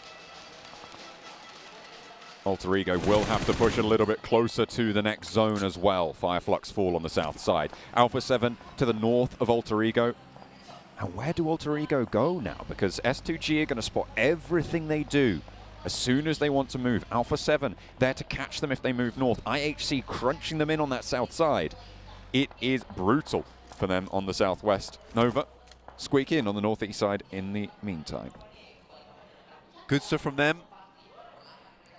Difficult run for Nova, but they've found themselves a position to play from. Oh, great news. Snipes already moving further towards the center. Wolves locked in combat right now. Vampire trading off. Remember, it does go down. Ravenclaw knocked, but safe for now. For the time being, Pick Feet close by, spotted over the hillside. Fluke tries to go for the spray, but he hits the deck and fades the shots there. Vampire playing together, playing solid. Beautiful, though, finds a little bit of an opening, tags it on, and finds a second knock onto Vampire. Fluke tries to control the ridgeline, but it's just not going their way. Two stops, not going to be able to do anything as there's a second player from Wolves to move through. And what a push coming in. Beautiful, beautiful over that ridge. 5 eliminations for the Wolves, and Vampire cannot stand up to the test. Clean engagement from Wolves there. Vampire looked like they were doing so much better already with 2 stops in the fold. They just get crumbled by Wolves on 3 different angles. Wolves just play through the pressure. 7 eliminations already on this game. Looking to end their Miramar strongly. S2G still playing out the game slowly. Now looking over towards IHC. Incredible spot for them. Very difficult to play against this position from S2G. The circle moves further down towards the southwest. It's almost a guaranteed S2G win. Will be difficult to wrest it from their control. But how far can they go? They sit 15 points behind lobby leaders Inco. A chicken dinner would see them there, and the eliminations would see them even further. IHC trying to roll over the top now into Alpha 7 sightlines. Mafioso and Carrillo lighten teams up left and right. Will have the forward position in Carrillo to be able to regroup towards as well as they control these teams on the south. Alter Ego, this is the difficult push that we were talking about before. Fnatic lobbing that nade up towards Alex to try and isolate an angle, but Alex sends one back and it's good for 2. And not only that, it's good for the 9th place finish of Alter Ego. Circle centers up, still doesn't matter. Even if the barest ridge side of this spot from S2G still in, it will give them major control over the majority of this match. Stalwart will give the pump some more numbers, down in 15th place. Really Not the PMGC they were looking for, not the PMGC we expected from them either. Nova, though, taking massive amounts of damage. This is always going to be a difficult push, and they want to go for something drastic. But they are here now, which is really quite great news. If GeekFam fall out on the push, Jimmy might survive for quite a while yet on the side of Nova. S2G with the high ground, though. Need to start to put the pressure in. Only one elimination so far. Kengzo wants to put a nade up towards that ridge line. Cooks it up. Doesn't find the knock. And looking to suppress it as well. Didn't really find too much damage there either. Buradam trying to move away from them, but really can't do that. Sky Only somehow manages to lead out into the field, but actually gets backed off by Revo from Alpha 7 from the north side. A little bit maybe overzealous on the rotation. Top from Godlike Stalwart, spots Sky Only rocking up to his shack, and actually he's not going to waste any time in just going straight out into the field. Sky Only under pressure from all angles, but Top, you can't afford to be out in the open like that, not when everybody's looking your way. Sky Only has a nade in hand, but there's one coming through. Oh wait, no, hang on a minute, that was from himself. Okay, I thought that was from Top, but no, it does go up in flames, and it is actually Pika to get the point. Stalwart looking very dominant on this northern side. To push even further down. Buradam, great chance in this game. Really given an opportunity here, John, and done next to nothing with it. Mine MP being away from the rest of the team. Now Kengzo going down to some great shots coming through from S2G. Now starting to really leverage this position of theirs. Nature of Godlike Stalwart towards Alpha 7, who have themselves been quite the terror on this northwestern side. Moving over the ridgelines, Top wants to go for a spray, but Pika has already fallen and doesn't really have the cover on that flank that he needs to be the force on this 2-2 split. Mythic over the side of that ridgeline around the tree. A lovely nade to the back, over onto Mafioso for Top, and he's still holding strong for now. Doesn't really have so much mobility with the sightlines that S2G hold, but Alpha 7 are going to think twice now about pushing around this sideline. A nade over the top doesn't really go far enough, and Mafioso can get rezzed here. Mythic close, crawling in towards Top on the UMP. And hits the deck in the smoke, wants to go for the heal now. Carrillo has the nade in hand and wants to pull the pin. Smoke actually just being redeployed in front of Mythic, and they can keep this ridgeline. Molotov in hand, Top launches it towards the back lines, but Mythic is close by. Top fades it away. Ooh, he's playing it super sneaky. I think he's been spotted. Mythic tagged. Stressful scenario now for Alpha 7. Mythic in a real tough spot. Stalwart looking to just keep them on that side. S2G have to break away now. Have they done enough to clear enough space out from this south side to give them an easy exit? Silas, one of the best players of the team at the moment, sends out wide. Should have spotted this player quickly. Goes to the final from Buradam. Tries to finish it off. Will do. As Buradam United down. And S2G with a clean sweep. The southwest side. Moving up towards this crate. This is a perfect opportunity for them now. The Wolves have one of the few positions that can really slow them down, but the zone will push them off it soon enough. The question is, what can they do before that happens? Can they get an opening towards S2G? Alpha 7 gets spotted out by Razy. Mythic taken super, super low and starts his movements forwards in the buggy and stays alive for the time being. Just that sliver of HP keeps him in and actually allows Alpha 7 to have 3 players moving central. They've already given up on Mafioso. Wolves have to move from that position, and they will move up north and swing out to sweep against GeekFam as Memory swings out wide on the ridgeline, and Pit Feet leapfrogs over the top of him to put more damage through. 1-2, 1-2, and through. Memory pulls them back to mortality. Great stuff there.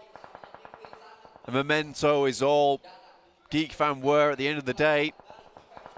They sift past them. Looking over towards Nova, still in the match in stage 7. Only 5 teams remaining, so again, a decent result for them. Alpha 7 push this one a little bit further. S2G do not want to allow another one of these games to slip, considering they had such a good start. The direction of the shack for Jimmy, I mean, I said it before, is going to allow him to survive for a long, long time. GeekFam did not push up into it, and now Wolves are fairly decimated. They've managed to achieve 10 eliminations though in the meantime, so a phenomenal result for them towards the top. Now S2G looking to just continue this pressure as they push in from the south. Alpha 7 have got some solid spots to try and defend from though, as Silas moves up close and personal to Revo and Mythic. Has got a nade in hand. Will know that those vehicles are there.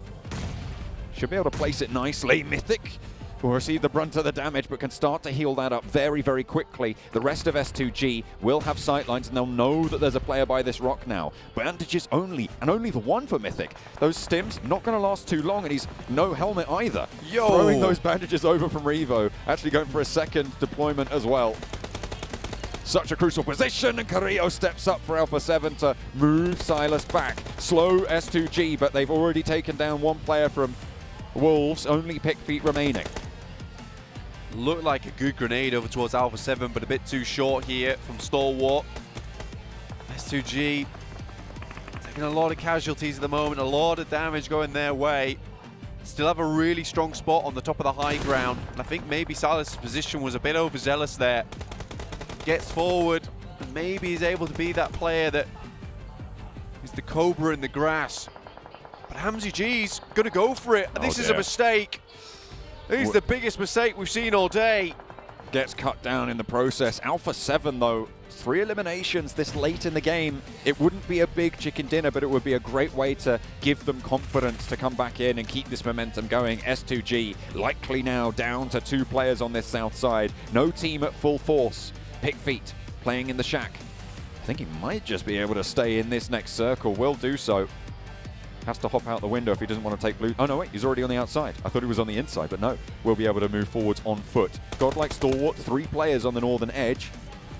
And trying to challenge out Alpha 7. Razy and Kelsey now have to really work hand in hand. If S2G want even a chance in hell getting up towards that top 2.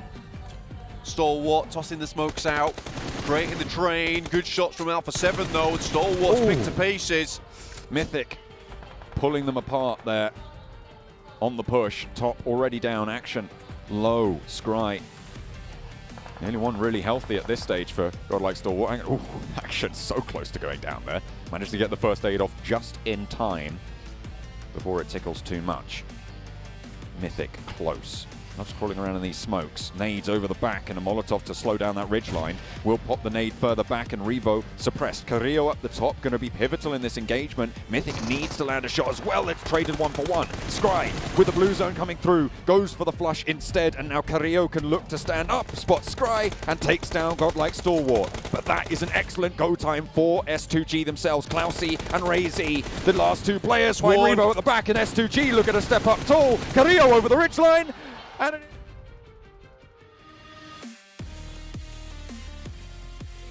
but with an assist coming in from Godlike Stalwart on the north side, they pull it back together, and with that, they strike out for the top of the table. A couple of mistakes at the end there. You can see the relief as well. They thought it might have cost them, but Razy and Kelsey bring it through at the end. Some real clutch movers there. Necessary to keep them in it. I think Hamzy G going for that res though had to be the boldest move we've seen all day. Just rolling down the UAZ. Sometimes you just got to make that sort of play, you know. Sometimes it just happens like that. Talking to Alpha 7 about that finish as well. Both of those teams will be very happy with how that one played out. Obviously Alpha 7 needed that game to pump their numbers back up again just a little bit. Your S2G, who just missed out on that chicken dinner on Miramar last time around. But this time, they're able to pull it all the way through. Really, really good stuff from S2G. Played that map out very nicely, which is a real boon for them tomorrow. If they're going to dominate on that map 2 times in a row, and they can continue to do that tomorrow too, wonderful stuff. That's going to give them a real boon coming in tomorrow, knowing that, you know, by the end of the day, if they're still lacking some points, if they want to get towards that #1 spot, take home the grand title for Turkey, you know, there's always Miramar still available and ready to give them those points that they need. How cool would that be to have a defending champion team at next year's PMGC? But they've still got a whole match and an extra day to play through if they want to maintain that spot at the top. They were 15 points behind Inco at the start of this game. I think they had 8 or 9 eliminations there on top of the chicken dinner, so they will have cleared that hurdle.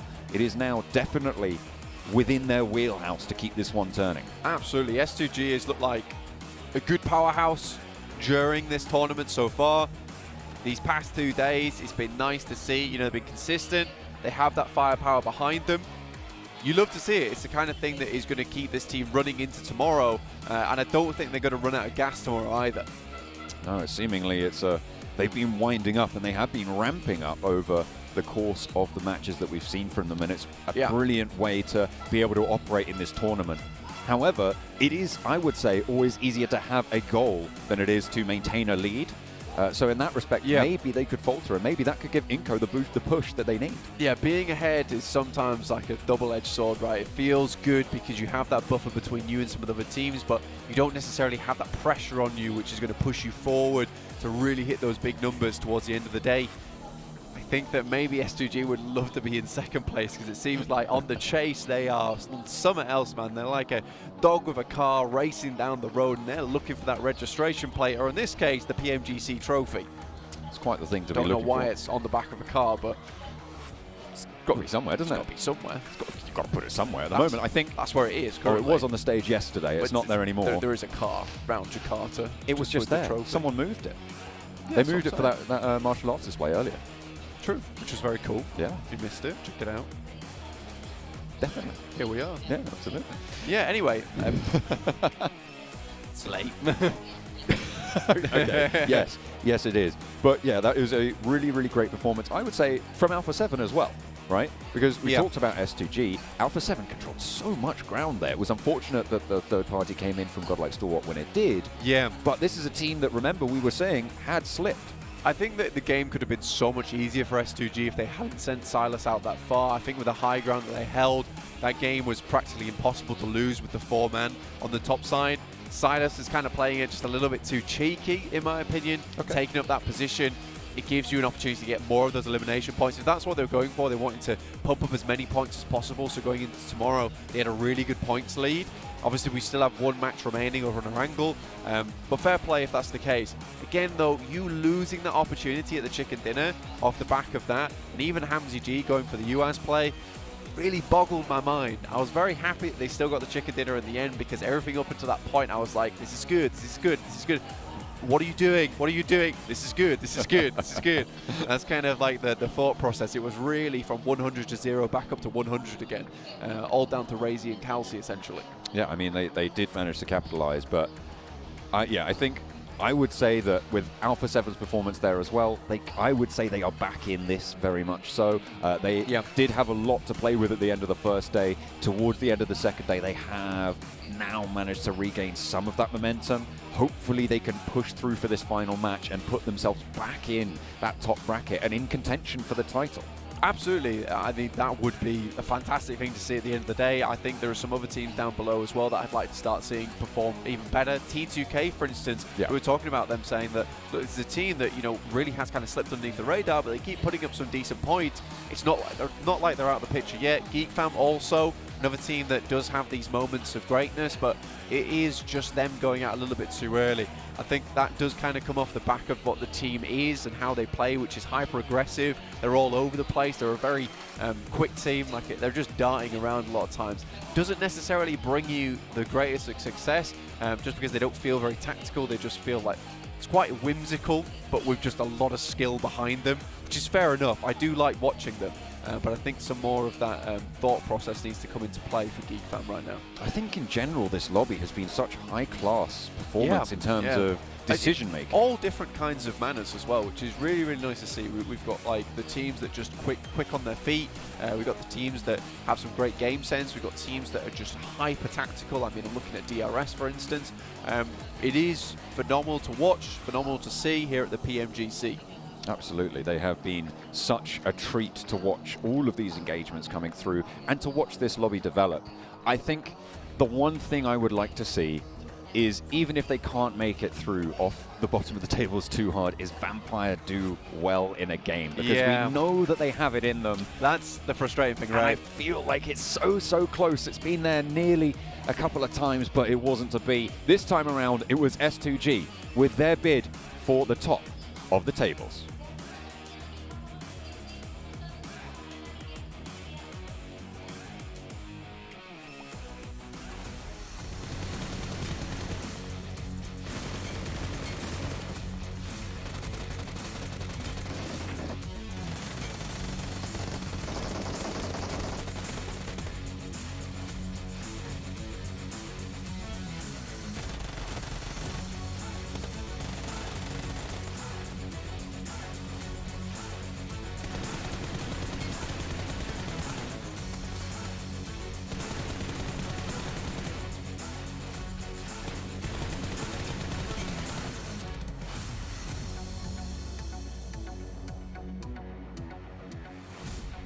S2G coming in clutch in match number 5, ladies and gentlemen, here at the PMGC Grand Finals. 24 points for them.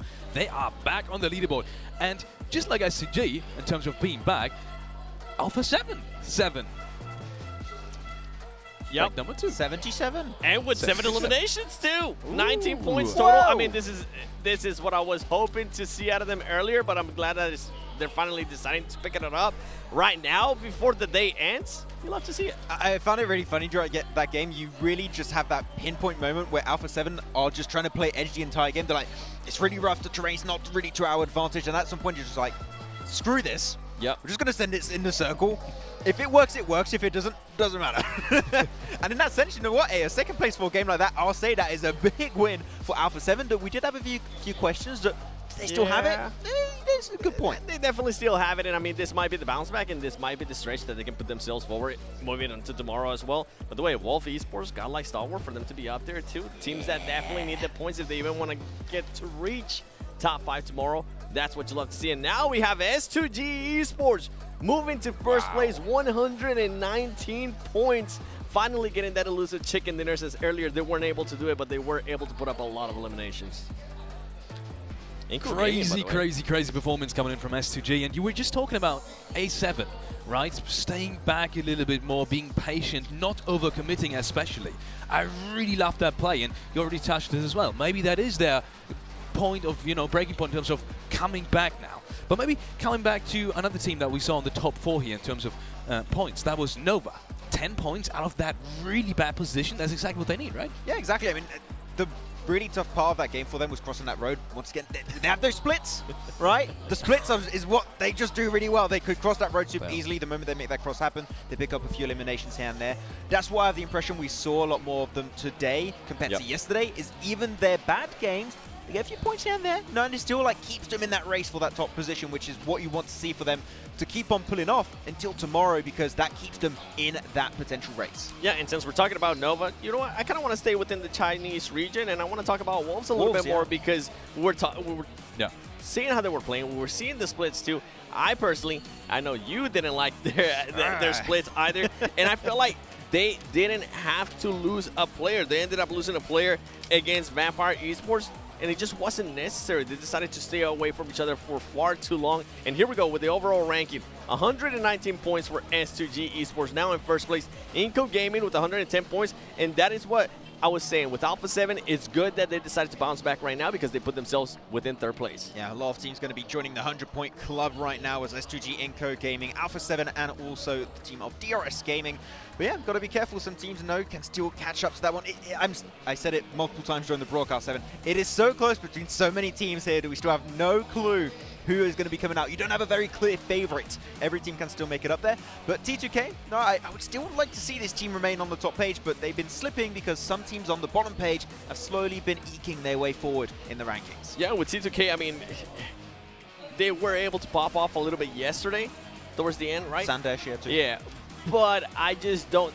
I don't see that it factor like we're able to see when you look at Nova, when you look at Alpha 7 and S2G now being able to finally get that chicken dinner off their checklist. And then you have Wolves. Hey. Going all the way up to 9th place. And Godlike Stalwart. I had a little bit I was going to do, but I'm not going to do any more because they had a decent performance. So I get to see from Godlike Stalwart. There's still some fight in them right now with the very nice points of 69 right now on their side. Thing is, I want to see the follow-up. Okay, hey, you set that one up, 7. That's on you. That's not me. Talking about Wolves right now, 9th place. I was so excited in that match because it looked like, first of all, Vampire really started off strong, had like 5 eliminations early in the game, and they got taken down by Wolves in a very convincing fashion. And that is when I saw your eyes just light up, 7, because I thought, now's the time for Wolves. You just talked about them as well. So seeing them in 9th place, 81 points. They're just on the breaking points for the first page. Is that something where you see them as well ending the day? First page over a ranking?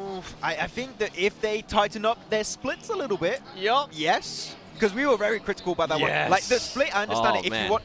If you want to compare Wolves to Nova Esport, and I think this is a great comparison. Nova Esport, their splits make sense. They got a lot of control in like phase 2 to phase 3. Instantly, when they have this circle that forces them to regroup, they do in like the matter of maybe 10 to 20 seconds. Regroup. If a team fights you, they have the 4 players available at hand to take that fight. Though Wolves, to stay split too long, and as you say, lose a Yes. player when they could remain as four-man team. I felt like it could have been cleaner. I felt like they were relying too much on the terrain, and that's why they decided to keep that split a lot longer than we expected to, than we wanted to. But if they can tighten up, like you said, the splits, if they can tighten up their rotations too and how they're able to just scout, I think this team can definitely be in the first stage. Last match of day number 2 of the PMGC Grand Finals is coming up, and let's take a quick look at the teams.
These teams in there, actually we did see Nova, but especially Wolves, because I was so surprised by how they started that last game that I would have expected at least one of you guys to put them in there. Nah, we need to see better splits. Yeah, the splits. Yeah, that's the one. All about the splits.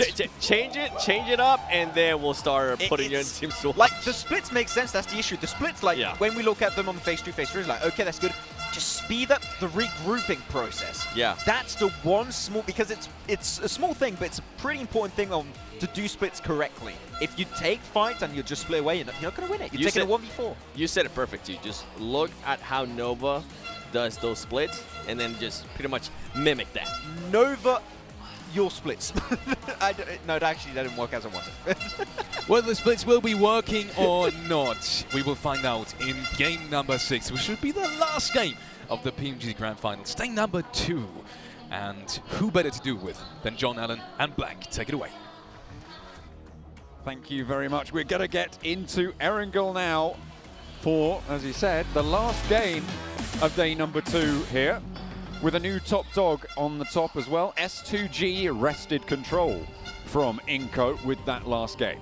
S2 good, looking extremely powerful over in these games of PMGC so far. Honestly, can't wait to see more out of them. I just think that they're really finding their momentum, finding that rhythm during these games, a lot better together as well. I think they're one of the few teams we see a lot of times take these collective movements. I think we're seeing a lot of this play of splits at the moment from a lot of these teams. S2G doesn't really buy into that. They're very much a squad-based team, which I really like. They play off one another very, very well. Looks like they're actually going to drop out quite early here. Head far downwards towards that south side. 4 AM obviously out early with Alpha 7 towards North George. Alpha 7 continuing with its adjustment, sending Mythic up towards that north side of Severny, and Korea a bit further up towards Zaki. Again, one that I really, really like. Gives them more options available to themselves. T2K dropping into Severny, Inco breaking out further. Buram already on the ground, probably heading out towards that east side. You imagine they cross either to Rosok or near Yasnaya. Nova split across Gatka. Silas is there as well. We get ourselves another northern circle, Blank, as it pops all the way up to the top here. Law out in the open. Kengso and My Name P. You know what? They're going to leave him to it. Or are they? They're turning around. Are they going back? No, I don't think they are. They just want to get out of dodge, get to a position early. Influence Kevin obviously heading over towards Yasnaya now, taking a stop off at the gas station, why not? Refill, refuel, all good to go. Influence Kevin, I think they've done a good job so far during this tournament, looking for a little bit more now. Stalwart heading towards Novo is a bit of a long run for them. Obviously not what we kind of expected from Stalwart overall. Just purely from this tournament. I mean, they have some of the most well-known players in the world in top and action. An extremely deadly duo. Scry, very, very strong too as a long-range specialist for the team. Just did not expect to see this team where they currently are. It's a little bit unfortunate. Hoping they can bring a bit more to the table tomorrow. Inco, though, again, circle their way. They're going to have a big old another shot at the top of the tables here, but S2G might be able to hold out the teams on that western side if they want to rotate up towards this coastline. The bridges near Georgia Pole will be treacherous with Alpha 7 and 4 angry men on patrol. So those teams out on the west, that's Nova, Fireflux, Vampire, Geek Fam, and the Wolves as well, who might look to break west to rotate up north, are going to have a tough time of rotating in to get further and deeper into this game. Geek Fam grabbing some of that loot, snaffling it up near the ferry pier. Inco on the northern side, quite far away from them, but I wouldn't say central on this circle. Interesting maneuver from T2K. They have moved 2 players down from Severny towards the gas station that holds the bridge near Yasnaya. It's a really, really strong spot. Yeah, blocking off the rotations from Influence Kevin, even spotting out rotations coming through from Alter Ego as well. This is a decent play for themselves. Again, though, a very similar circle that everyone's played before a few times now in this tournament. Everyone should know kind of rotations that they'd like to make. I think 4 AM were much more successful this kind of circle when they moved out very early. And it looks like Ching Chen's already going to make that movement himself. Gets in the vehicle, sends away. I think when they waited a little bit longer last time, that's what led to a few of their players going down. I think they realized that as 4 players, they are very strong, very capable indeed. However, all still to bear here, because I think that 4 AM, first 10 minutes, bit scary, man. It's pretty scary for everybody involved in this lobby, these first 10 minutes. I feel like the style that we've seen from this lobby has been dropping and going for a split a little bit early from quite a lot of teams, getting a lot of information, whereas in other lobbies we've seen, you know, drop in that location, stay as a unit. Sure, you might scout out that your one rotational path, but in general, you're going to be looking at that specific area of it, instead of what we're seeing here, which I think is general, more general awareness and selecting your route based on the scouting that you do, which is kind of, I guess, the other way around of doing it. Yeah, well, I think this is like high skill level play, right? This is where a lot of teams towards those lower brackets of tournaments, that's a case of you have your set route, you have your ideas of what might go wrong on the way of that set route, and you plan around for that. But when you get to this caliber level, you have to make decisions on the fly. You have to figure out that this rotation might not work because of this and this reason, or with this new circle setting, in fact, this rotation is going to benefit us in the long run. We might not make it very often, but we've played so many circles at this point in time at such a high level. We know typically that we can make this adjustment right now and go for it, which is what we've seen a lot with Inco. That's what I like about them. When they're locked out of the circle, though, it doesn't necessarily favor them. I think this is what has made them quite successful here on Erangel, is just the amount of these northern circles we've actually seen. And the amount of times they're able to get a quick drop-off on that side. They get to the ground running very quickly with these north to south plane paths too. And again, I think this is now a really good opportunity for them to bump themselves back up at the first place. Because I think for Inco, yes, there might be a little bit circle blessed this tournament, in fact, even in the group stage, but what you can't really say about them is that they don't work with this circle. They're absolutely good at finding that prio spot. Again, we mentioned earlier we'd like to see some more proactivity from them in that end game. Less about just finding the perfect positions in the circle and going from there. But again, this is a really good chance for them. S2G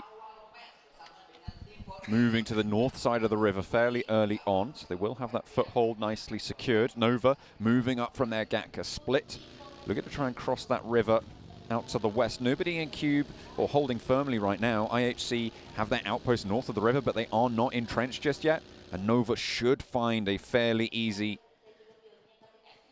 area to hold. Wolves down towards that south side.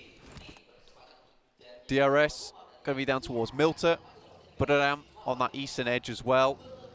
I think our main teams that we're now really focusing in on at the moment, Nova, S2G, obviously Inco, Alpha 7 trying to bring things back. Influence Kevin still have a chance as well.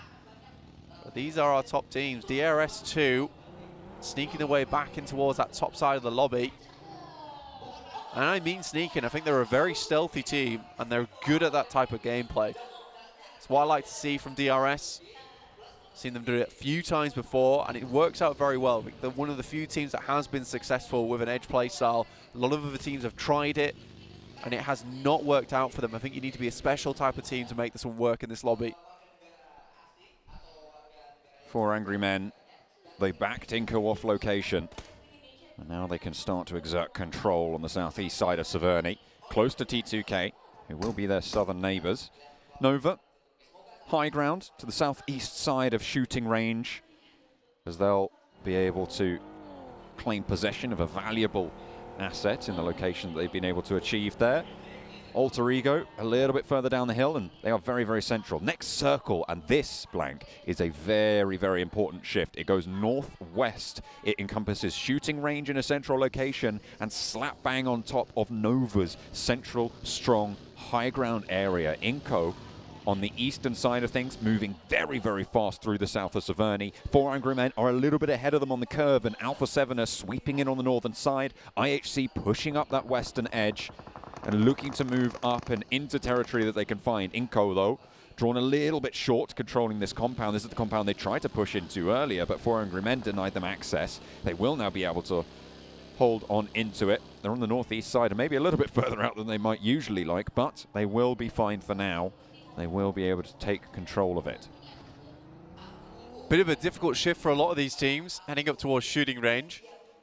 Severny still in play. Inco has to move a bit further across. Alpha 7 moving early on towards that north side. Maybe a little bit hesitant about this one, actually. Worried about the play that they made. Again, very central still, though. Can move further down towards the south, and they currently hold that ridge side, which is great news for them. Nova able to flip their way in. Works out beautifully well for them.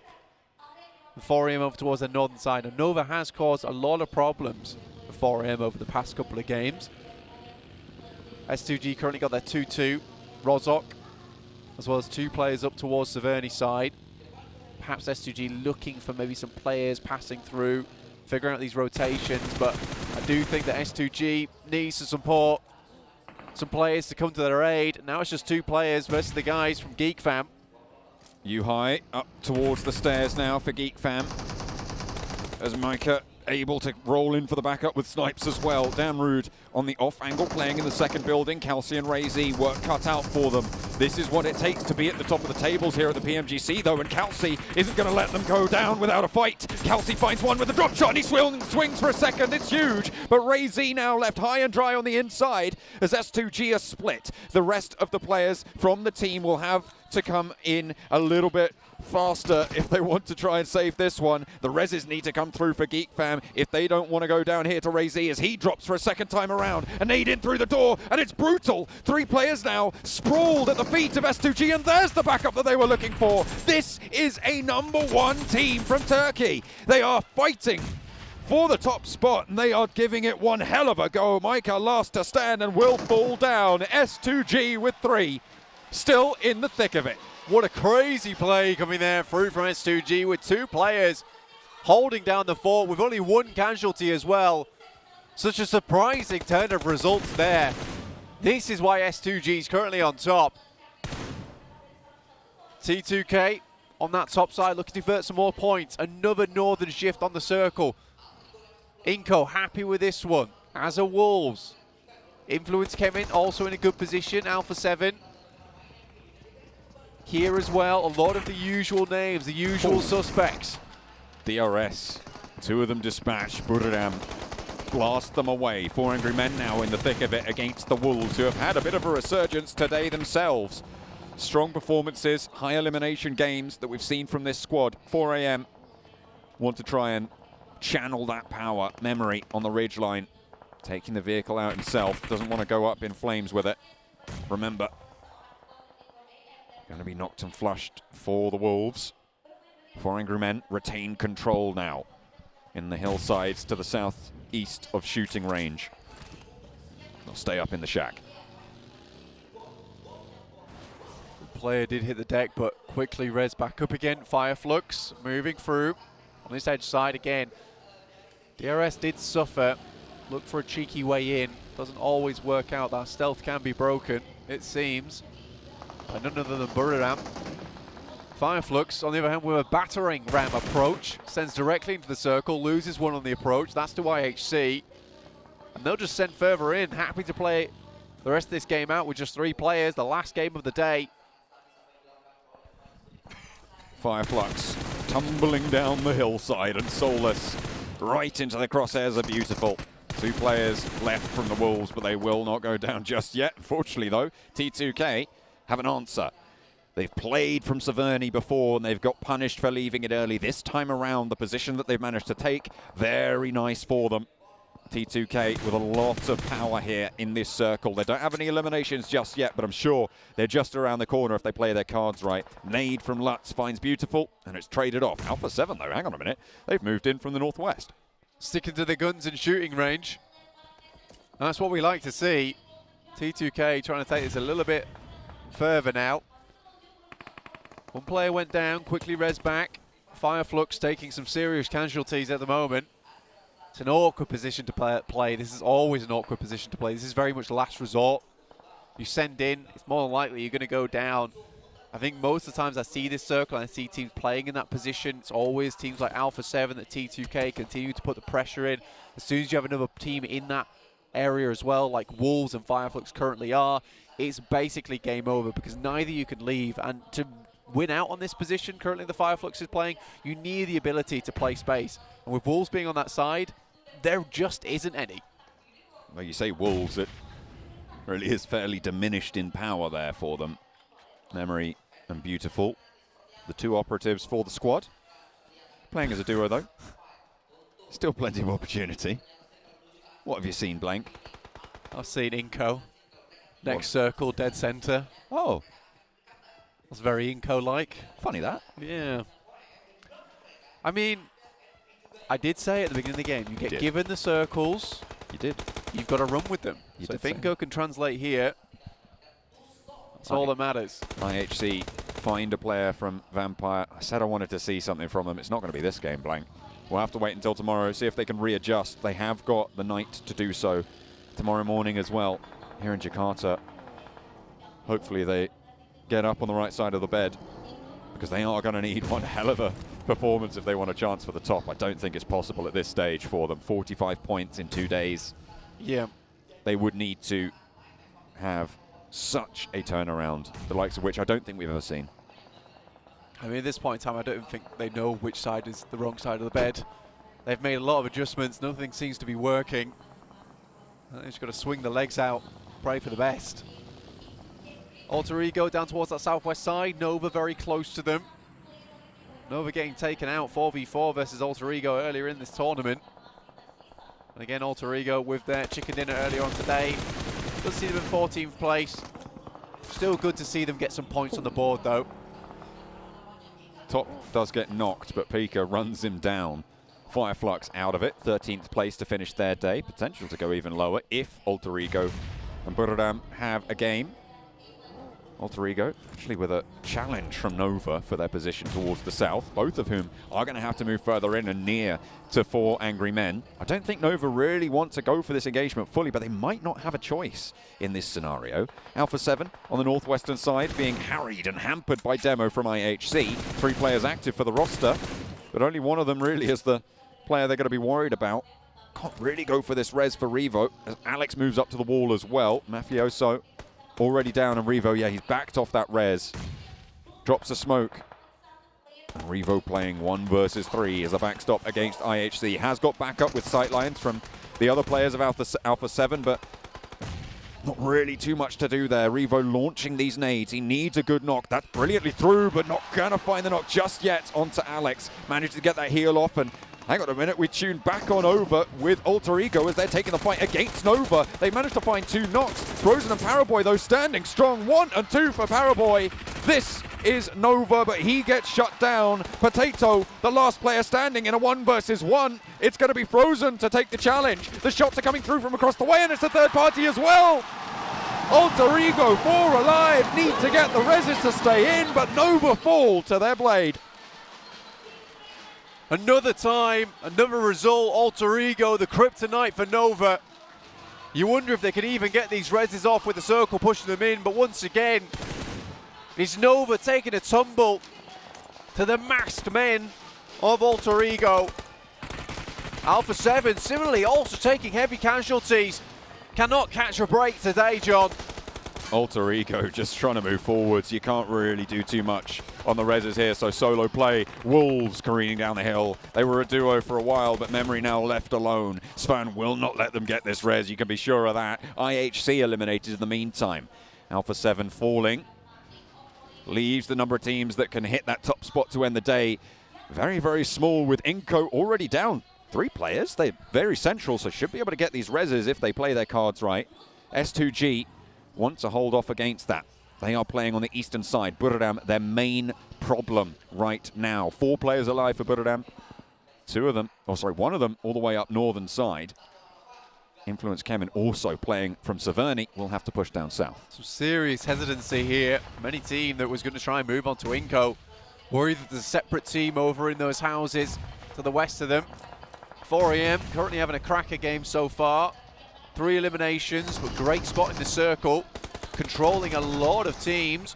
Svan tries to run down Potato here. Kengzo around the side, and actually Silas is found. Buradam sweep S2G away. A chance for Inco to end their day high and be able to take that spot back. Currently 12 points behind with the eliminations added on for S2G. And the placement points will start to add up as well. So they're going to need about 15 points on this game. Maybe a little bit more if they're lucky. Nenebete and the rest of the squad are back to full fighting force. They were down to just the 1 player earlier, but Influence Kemen looking to try and play spoiler. Unfortunately, it's just not going to go their way. Players falling left and right around them. They're picking up these points. Lil Boy finds Nenebete, and Becca goes super, super low. Will get taken down, but these reses can come through unless T2K deal with Wolves early and move in to try and go for this third party. Rig, shots over towards Memory, already knocked and beautiful, still going somehow. I thought they were going to be done for near shooting range, but no, they are going to keep on trucking. Buradam on the east, they took care of S2G, current top dogs, and now they're going to turn their attention to everybody else. Raz straight through the middle. Beautiful looking to take on the entirety of Buradam. Finally looking to step up just a little bit here. 6 eliminations so far, seeing them pretty on 65 at the moment. A little bit behind Fireflux and STE in 12th and 13th place. Stalwart still in the game. Central spot.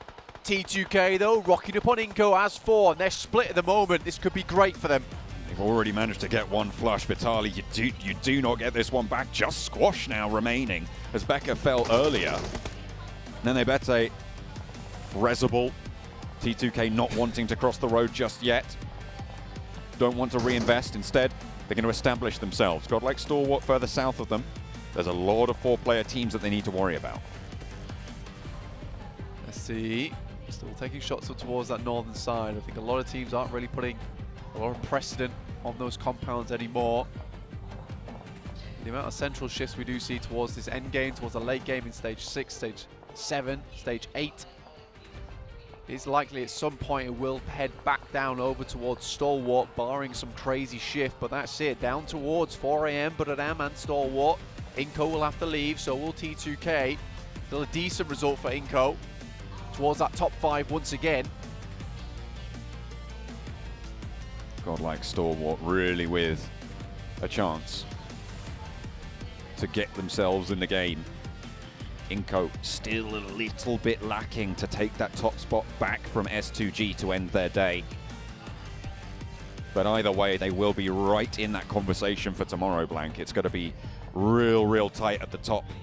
Yep. It's all but done here. T2K rolling on around now, want to take this fight. They paused it for a while. They allowed Inco to get back to full HP, but now they have shots through the windows from across the road and nades pouring in on the close range from the duo that they sent through. Rig on the back with 2 nades in pocket. Legend launching them in. Hopefully looking for the golden arm there. Wants to put another in the windows. Nenebete playing on that ground floor, top floor position as well. Looks like Godlike Stalwart might have some angles onto the outside here. So T2K do need to be a little bit careful. They can't really afford to push too hard, but unless they're going to commit, there's already a knock onto their back line, and they do need to slow things down just that little bit. Godlike Stalwart making this really tricky. T2K wants to leave this position, but Inco knows just the same. They can stall this out for a long while, potentially even get a 4th place off the back of this one. Nenebete has to pull out something big, but the drop shot isn't quite there. How on earth did he manage to hold that one out? The push is good. Nenebete able to play around perfectly. And Squash looks for a second. T2K faltering. A 3rd goes down, and it's just Jane. It was all in the palm of their hand, and it slipped away. Inco playing as smoke. So difficult to catch.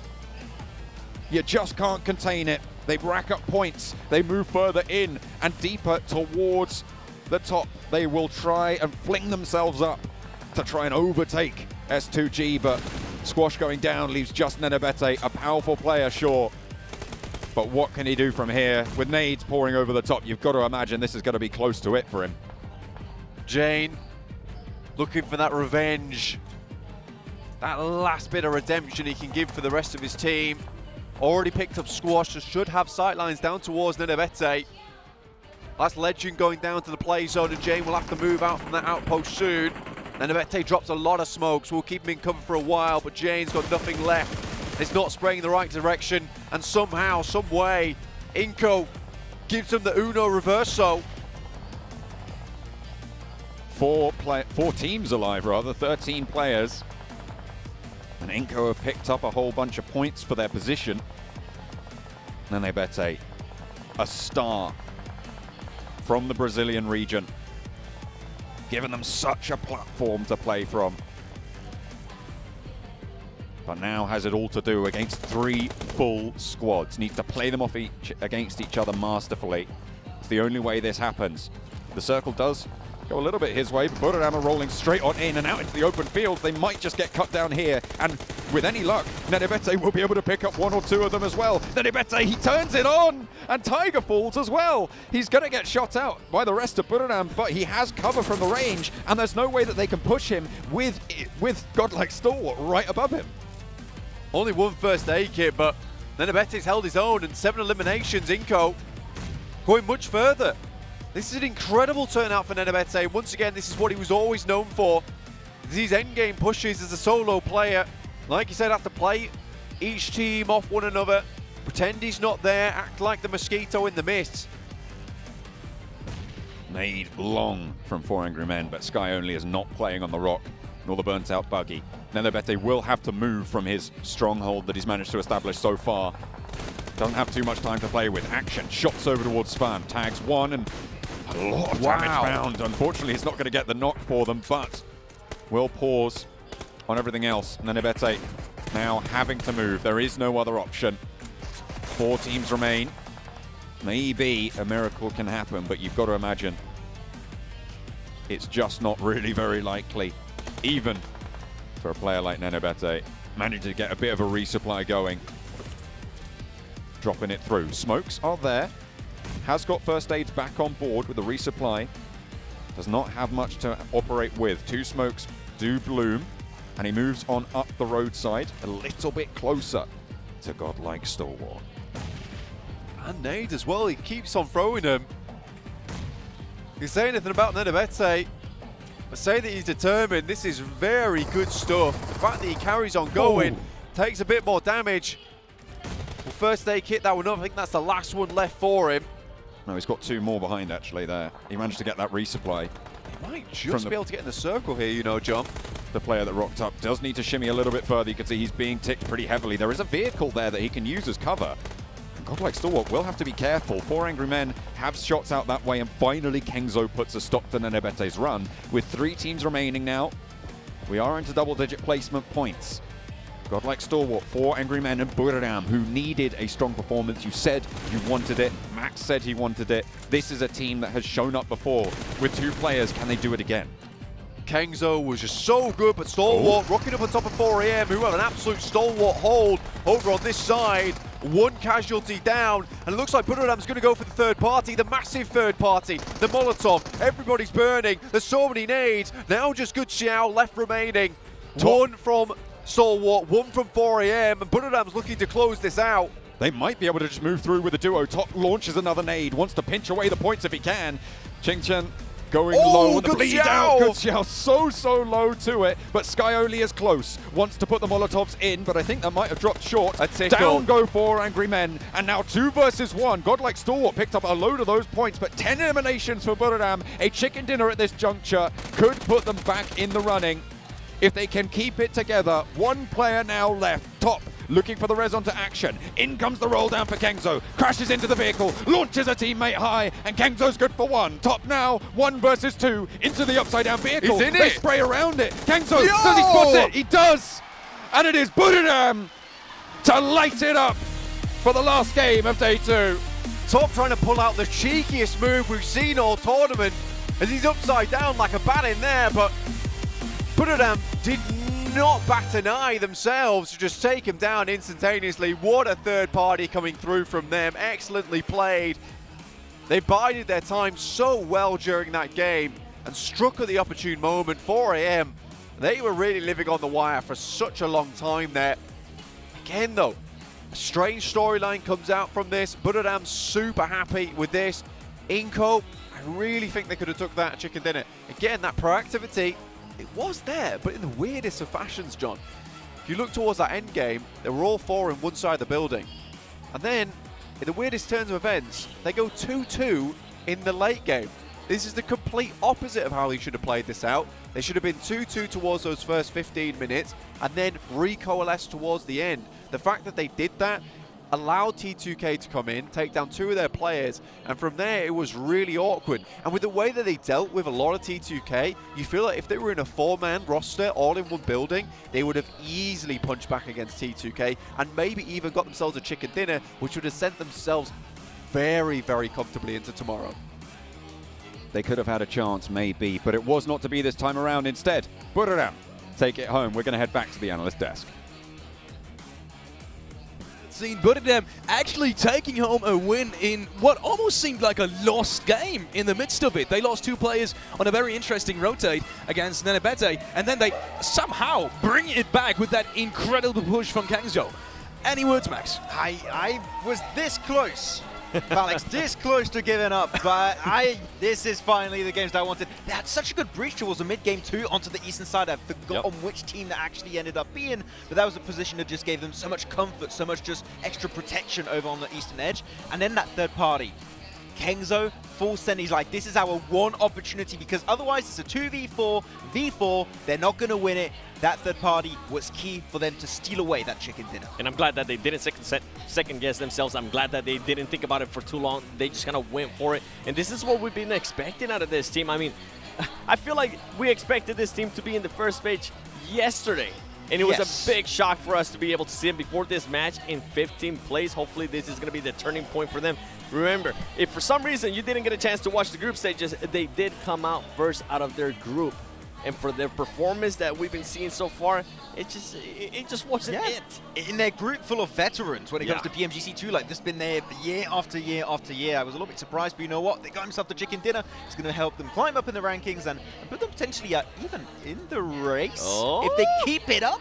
But are we going to stretch it there? You know what? With that performance, they did have over 10 eliminations. I think they might actually put themselves into contention to at least a top 5. Let's look at some of the highlights. And honestly, I can't wait for us to just get to Kengzo in that end game. His confidence to take the vehicle, pull up to the ridgeline, not even wait for his teammate. That's the crazy part. Not even wait for his teammate and just get out and shoot everyone.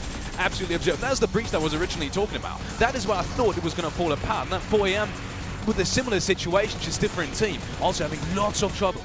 Wow, King, so those peaks above it. And no, this is not Stranger Things, okay? No upside down allowed, apparently, for godlike Stalwart, and they do get himself shut down by the end there by Kingzo with the MG3, and not much you can really do against an MG3 at that kind of range, but hey, Stalwart, still get himself some second places. I love that he tried, though. I love that he tried the upside down. It I must love be that he so tried to be confusing. creative. Like, your phone's like, your gyro, you're like, whoa, yeah, what's going on? I don't know. Hold up.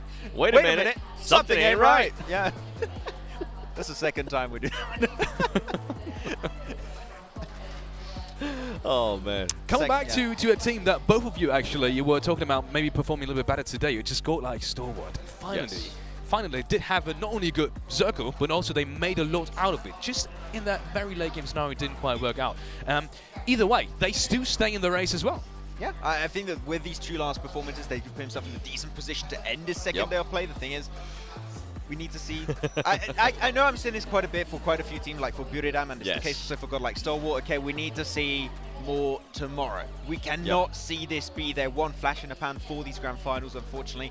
We need to see just... I would like to see a God like Stalwart chicken dinner, which we have not seen yet. And seeing their aggressive nature we saw in these last few matches now, I think it could happen, but we'll see if they can try and transfer this kind of hype we had on these last two matches in tomorrow's 6 games. I'm so glad you mentioned their aggression, because we have seen a change in that. We were talking about how they were a little bit passive. They were second-guessing themselves yesterday, and they just weren't the godlike Stalwart that we're used to seeing. Today, we were actually getting flash, especially these last 2 matches.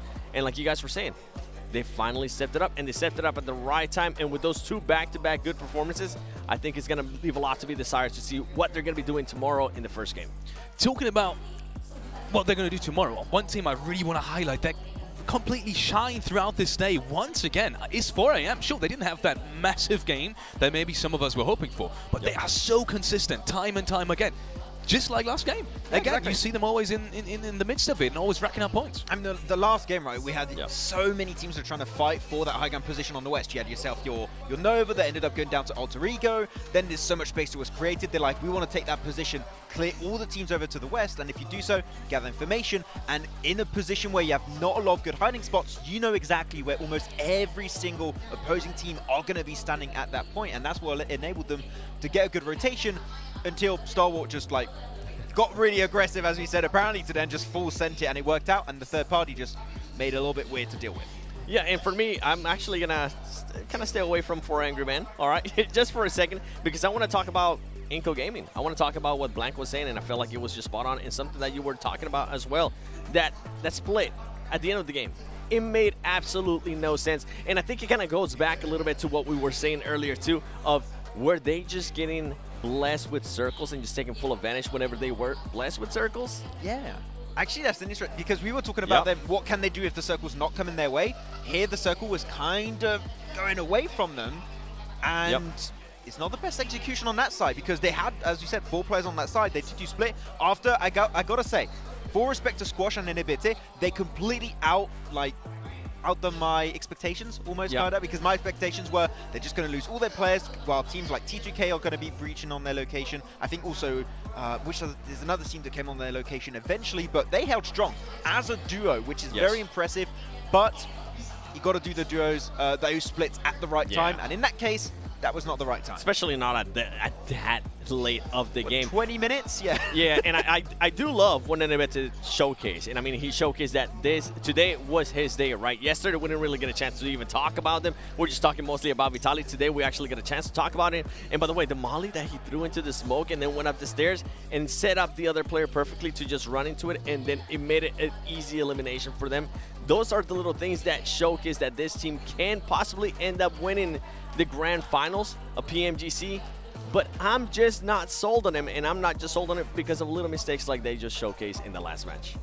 Let's look at some of the match rankings from game number 6, and to no surprise, we will see one team up there with plenty of points being racked up, and that is, of course, Buriram United. 27 total points in just game number 6 for today, and they needed that. My goodness, did they need that. Yeah, I do wonder on the overall rankings, though, where that's going to be potentially leaving them. That's going to be a pretty interesting one, though. Nova, a little bit lower there. They encountered Alter Ego, and their ego has been a little bit shattered after that fight, I do believe, but it's going to be a-okay. They're still looking in a comfortable position in the rankings as of right now. But unfortunately, one thing that did come to realization to me after today's matches is that Fireflux, outside of that one big win yesterday, that one good game today that didn't result even in a win, that's it. They're just a flash in a pan team. They're just that one-shot performance, and other than that, just absolute silence, sounding like crickets. There you go. And I'm with you with Fireflux. I mean, we were talking about it. We were talking about, I mean, you at one point had them on top 5, and with the way they're currently playing, I just don't see that happening. Hopefully, stuff will change for tomorrow, but I don't even think it's going to be enough with the way they just haven't been consistent at all. I mean, for Angry Man, you saw them there as well, and now as we go to the overall ranking, Inco Gaming, 125 points, maintaining that first place. This is what I was talking about. I wanted to see how they were going to be able to bounce back. Just behind them, 123 points is S2G, who also picked up 4 points in that last game. Alpha 7 and 109 points. DRS, who also only picked up a single point in the last game on 102. And then there's Nova, which was really interesting in the last game as well, right, Max? Yeah, very interesting for Nova. Of course, still going to be remaining in that top 5 position. Got to say, Powerboy definitely did see that comeback happening, and it did look really good for today. But I do want to paint a very interesting picture here. Top 3 teams, all Western teams. You guys have Inco Gaming and also Alpha 7 from Brazil. Also, of course, S2G from Turkey. In the past, it's been always dominated by Asian teams. This, I think, is the first time we've seen in a PMGC so many Western teams at the top dominating this event. It's a different time. It's a different era. And I do hate, though, on the first page that we saw Influence came and just go down so much. Currently in 8th place, there was a team that was showing promises, and right now they're just currently in a super bad stretch. 100%. One more team I wanted to talk about, because we were talking about it at the very start of the broadcast for today. Vampire, they picked up no points in their last match. They are still dead last. We did see some changes, but it wasn't enough, was it? Clearly not. Yeah. Unfortunately, to be brutal right there, but yeah, I unfortunately, our expectations after PMWI were really high, and I think that right now PMGC is a completely different stage. Know some of the best teams out there in the world. Well, PMWI also had some of the best teams in the world, but we're talking PMGC Grand Finals, okay? It's a kind of a different beast. And they've just not been able to adapt to the competition, and it just really shows in these last 12 games now. Yeah, they really haven't, and I think that's why it showed even from group stages, right? They had to qualify through last chance, and on top of that, so far, we haven't really seen any of the changes. I mean, they said they changed stuff, but I didn't really see any changes. Small change, itty-bitty changes. Maybe tomorrow? Like that. Any final thoughts, especially going into tomorrow, which is day number 3? It's completely surreal, actually, that we are having a PMGC Grand Final winner already tomorrow. Final thoughts about tomorrow? Really happy to see so many teams still so close towards the top. Anyone can take it. It's anyone's game. Do Brazil! Do Brazil. Good point. And with that, I want to say goodbye. Thank you to everyone at home watching. It's been an absolute pleasure. We will see each other tomorrow at PMGC Grand Finals, day number 3.